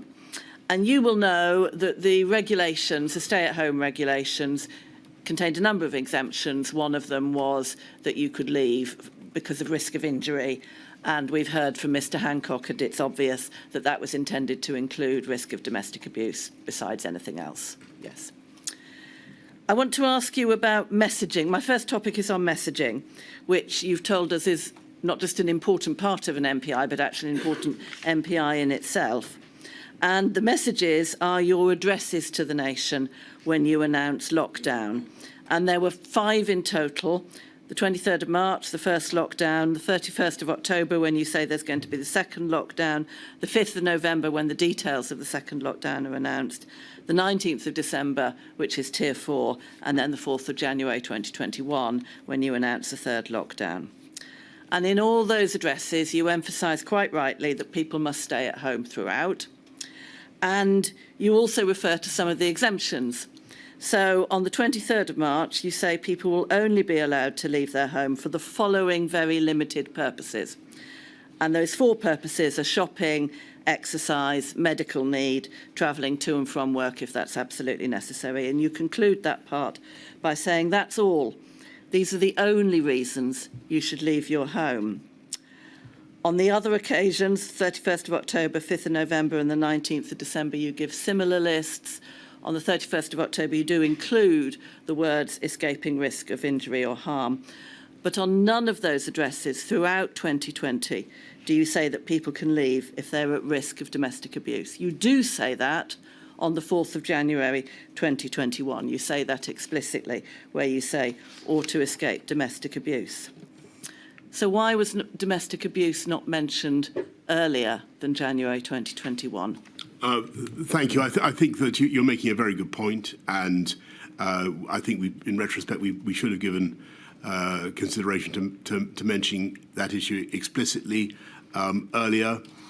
That didn't mean we were silent or inattentive to the problem. We put money into helplines almost immediately. I think in April we set up the Ask for Annie scheme. I think we as you know, there was a so people could go. So people, under the rules, people could go out to the chemist, for instance. Well, I'm going to stop because I will probably come on to that, and I'm interested in messaging for the moment. Would you say that the failure to mention it, which you've just acknowledged in hindsight, was an error, is compounded by that phrase of the 23rd of March, saying that's all, these are the only reasons you should leave your home? Well, I think that I hope that people would have understood that to report a criminal offence was also a reason to leave your home. But clearly, it was something we should have made explicit. Mm. And in her evidence to the inquiry, Dame Priti Patel, your Home Secretary at the time, said that she and her department had raised the need with Downing Street to refer to domestic abuse amongst the exemptions. So why did you or your team not respond to those representations sooner than January 2021? I don't remember her raising that with me. My second topic is about the hidden harms, which is, I think, what you were referring to a moment ago when I stopped you. And you say at paragraph 542 of your statement, we'd learnt many lessons from the first lockdown. We considered such things as the hidden harms, like increased domestic abuse and child abuse, and we wanted to ensure it was essential that services supporting women and children remained available and steps were taken to tackle these crimes. So that's post-first lockdown, learning lessons, and of course there was a Hidden Harms Summit in May 2020 as we're beginning to come out of the first lockdown. In fact, during second and third lockdown, the same thing happened with domestic abuse as has happened with the first lockdown. Rates of domestic abuse increased during lockdown.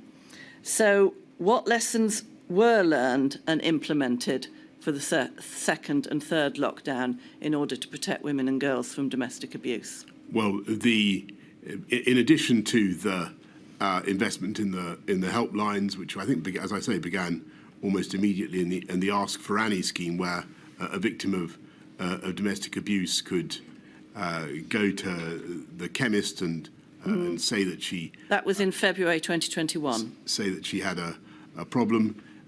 In, I think, March 2020 and April 2020, the domestic violence bill is going through the Commons. That's got nothing to do with lockdown. And, well, it was actually, I think, a useful tool against DV, giving new statutory powers against coercive behaviour, one kind or another, and other measures. We put money into independent, from I think right from the beginning of the government. We put more money into independent sexual violence advisors and independent domestic violence advisors, and across Whitehall, so people you could ring up, or people who would help you address the appalling issues that you face. But what we also did across Whitehall was to try to solve what, in my view, is still a chronic problem, which is the inability of the criminal justice system to deal with crimes of rape, domestic violence, sexual violence of all kinds, and to get enough prosecutions. Right. So the government as a whole was working a great deal on this issue, and specifically trying to address the needs of women in lockdown. The domestic abuse bill received royal assent in April 2021 and Correct. started to come into force in July 2021. Correct. So that doesn't help us with the... But you asked me what we were doing. in respect to the second and third lockdowns. Well, Did you not hear that part? I apologise. Well, as I said, we put money into helplines almost immediately, and did our best to encourage people to come forward. Thank you very much. Thank you, my lady. Thank you, Ms Davis. Mr Jacobs, are you hiding? Where is he? At the back this time. Oh, he's usually over there. So, yes, Mr Jacobs. Mr Johnson, I ask questions on behalf of the Trades Union Congress, okay?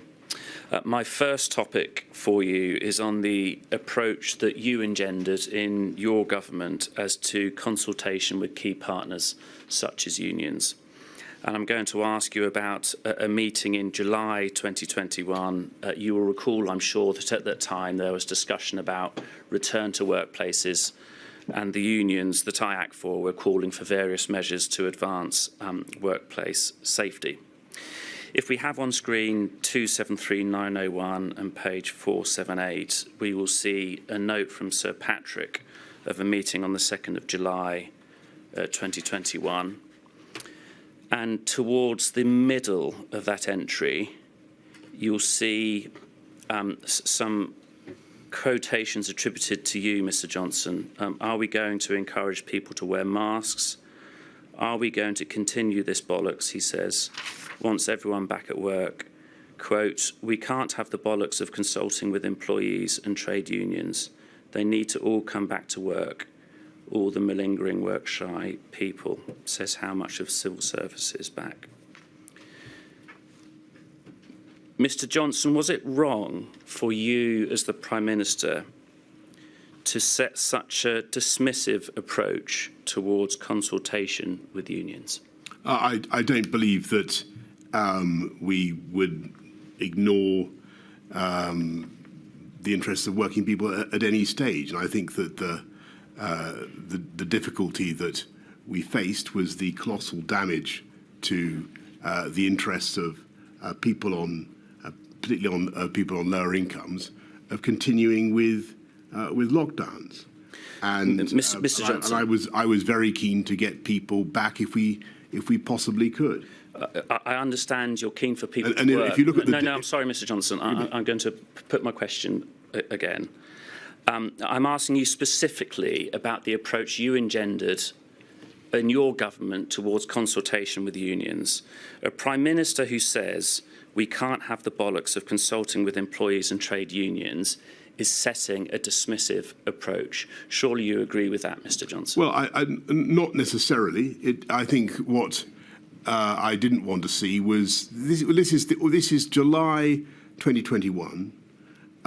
We've vaccinated a huge proportion of the population. I think by July, well over 50%, faster than any other European country. I'm determined to get people back to work if I possibly can.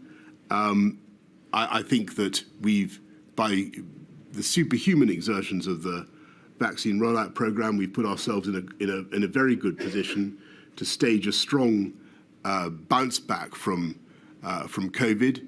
It is vital that we take advantage of the sacrifices that we've made, both in lockdowns and in rolling out the vaccines. I want to see, Johnson, I want to see people do any back of in those work. do any of those matters sensibly mean that you don't consult openly with key partners such as trade unions? Well, I don't. I'm nothing against consultation. What I didn't want to see was a drag anchor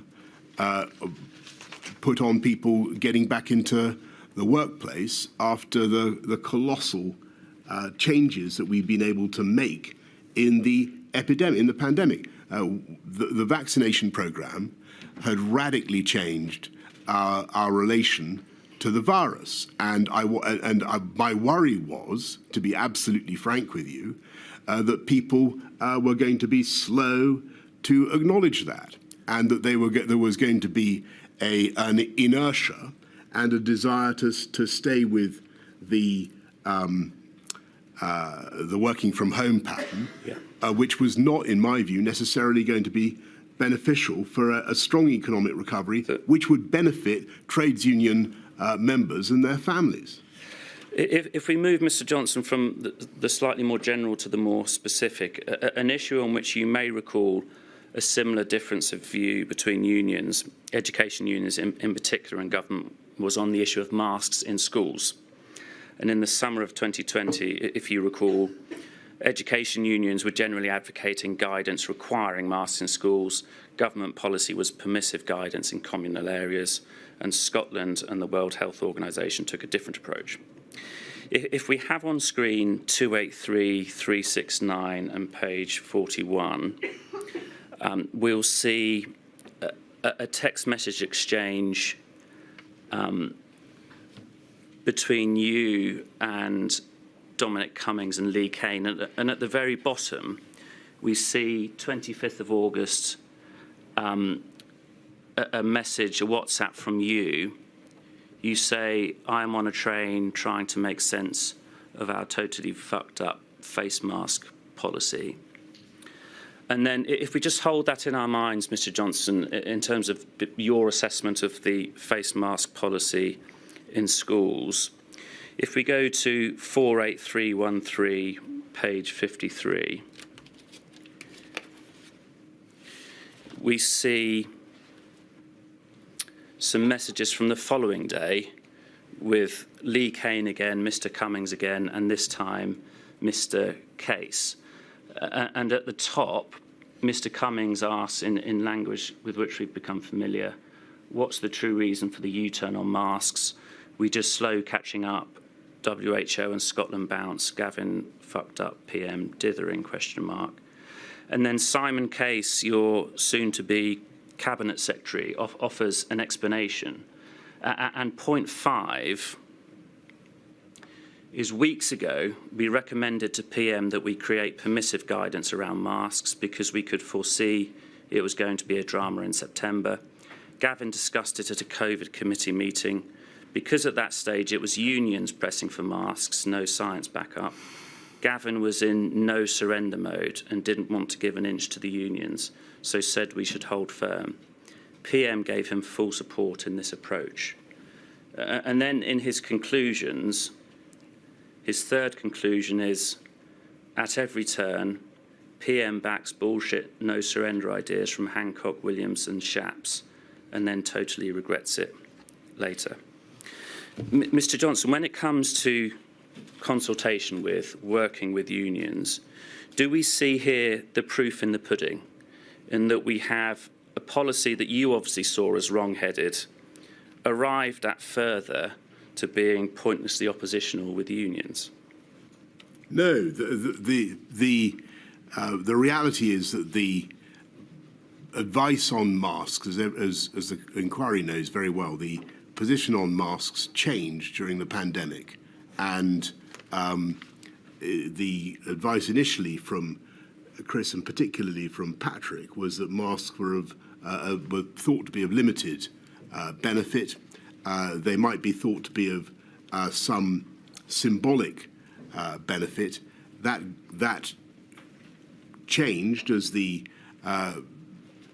scientists thought that in the end it was a powerful signal to people to wear a mask, that you were taking precautions and that you felt that the virus was still something that was very dangerous. And there were also, as time went on, there was more evidence about droplet spray and so on, and the potential of masks to interrupt transmission. So what you're seeing there in that exchange is the natural political result of a change in advice and a change in understanding of the virus, eventually bringing about a change in policy, and that's what you'd expect. Mr. Johnson, is what we're seeing here, in fact, quite simply what's on the page, in that you describe, well, I'm not going to repeat your words, but a wrong-headed mask policy.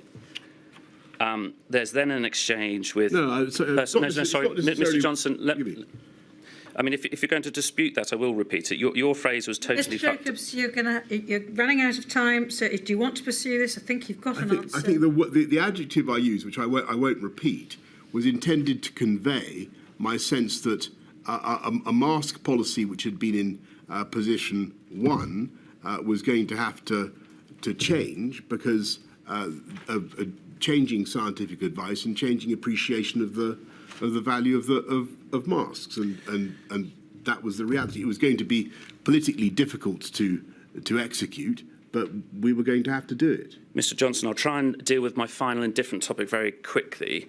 You've described your concern as to lockdown hitting the poorest. Do you think it's right to say that self-isolation also hit the poorest hardest? And was it understood by you that financial support for self-isolation was one way of mitigating the unequal impacts of the pandemic? Yes, and well, that's why we had not just the £500 self-isolation payment, but also we increased universal credit by £1,000, working family tax credit by £1,000, and gave councils a very large budget to deal with those who are most in need of help. Finally, if that's the case, Mr. Johnson, why was it not until the end of September before that payment to which you refer was introduced? Because for the reasons I think that we discussed earlier, I was anxious. We spent a huge amount supporting the country already through the pandemic. I was anxious about some of the distorting effects of payments to isolate. We discussed the punitive approach, but eventually I thought, well, we better go with some more support as well, and we did. My lady, thank you. Thank you, Mr. Jacobs. Now, Mr. Stanton is hiding in that corner. I can see him. Mr. Johnson, he chose to sit over there. I was put over there, so don't worry. He's used to seeing her back, because we need you to face towards the microphone, Mr. Johnson. Sorry. I will. So if you address your answers to me, then. Yes. Thank you, my lady. Good afternoon, Mr. Johnson. I'd like to ask you a question on behalf of the British Medical Association about the removal of legal limits on social contact during the summer of 2021, which has been described as Freedom Day. In his witness statement to the inquiry, Professor Philip Bamfield, the current chair of the BMA, raises concerns about the government's framing of the removal of restrictions in the context of freedom, which sent the wrong message that the threat of the virus had been fully contained. And in Sajid Javid's witness statement, he states that by late autumn and early winter of 2021, many people felt that the pandemic was over, only for protective measures to be needed once again on the 8th of December 2021 in response to the emergence of the Omicron variant, which you've discussed earlier with Mr. Keith. Mr. Johnson, the question is, to what extent do you think that this mistaken belief that the pandemic was over was influenced by government messaging which framed the removal of public health protections as freedom? Well, I accept people are going to quarrel with some of the language that we chose, and I have a massive respect for the BMA. But I think if you look at the curve of the pandemic and where we are and where we were then in that period of July 2021, what was to go on, the subsequent movement of the epicurve, I think it wasn't an irrational choice of expression. We had been able to get a huge amount of resistance into the arms of the British public, but I think by that stage, vaccinated all the elderly and vulnerable. It was an amazing achievement, and I didn't think it was an inappropriate way to talk about it. And as I said in my answer to the gentleman from the TUC, I was concerned that we were going to remain too cautious for too long. I think we needed to understand that we'd achieved a great deal, and that if it wasn't quite the end, it was at least the beginning of the end. Thank you, Mr. Johnson. Could I just ask quickly in follow-up? Accepting that the slogan Freedom Day wasn't a government communication strategy, but once it had taken hold in public consciousness, do you think more should have been done to counter that belief, having regard to the need for a precautionary approach? Honestly, no. Thank you, Mr. Johnson. Thank you, my lady. Mr. Keith, that completes. Mr. Alban, no questions that you wish to add? No. That completes the evidence for today. Thank you very much indeed, Mr. Johnson. I know how difficult it must be to have 2 days giving evidence. No, I'm rather sad that it's over, because I wanted to. Yeah, please. No, I was. I may not see you again, so I just wanted to say one thing, which is that I do think all the testimony and the evidence is incredibly valuable, but I do hope that at the end of all this, is one of the few things in particular that I hope that the inquiry will be able to think about, and not just the governmental stuff that we've discussed exhaustively in this module, but I do think that when you come to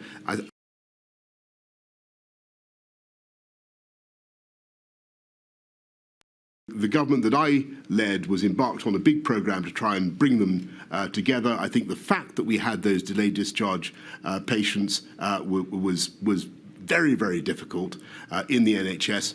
I hope that this inquiry will give a kick to the powers that be to make sure that we really address that. Don't worry, we have specific modules both on health and on social care. And as final point, I absolutely promise you, I do think that, I know it's outside your scope, but I do think that the British public and future governments will need to be elucidated about exactly how this thing originated. And I think even if you can't, and I don't think you can look into it, the inquiry can look into it yourselves, but some sort of prod to the world to get the answer to the real origins of COVID, I think is going to be very, very important. Mr Johnson, you set my terms of reference, so I'm afraid all I I'm asking you to do is encourage others. Right, thank you very much. 10:30 on Monday.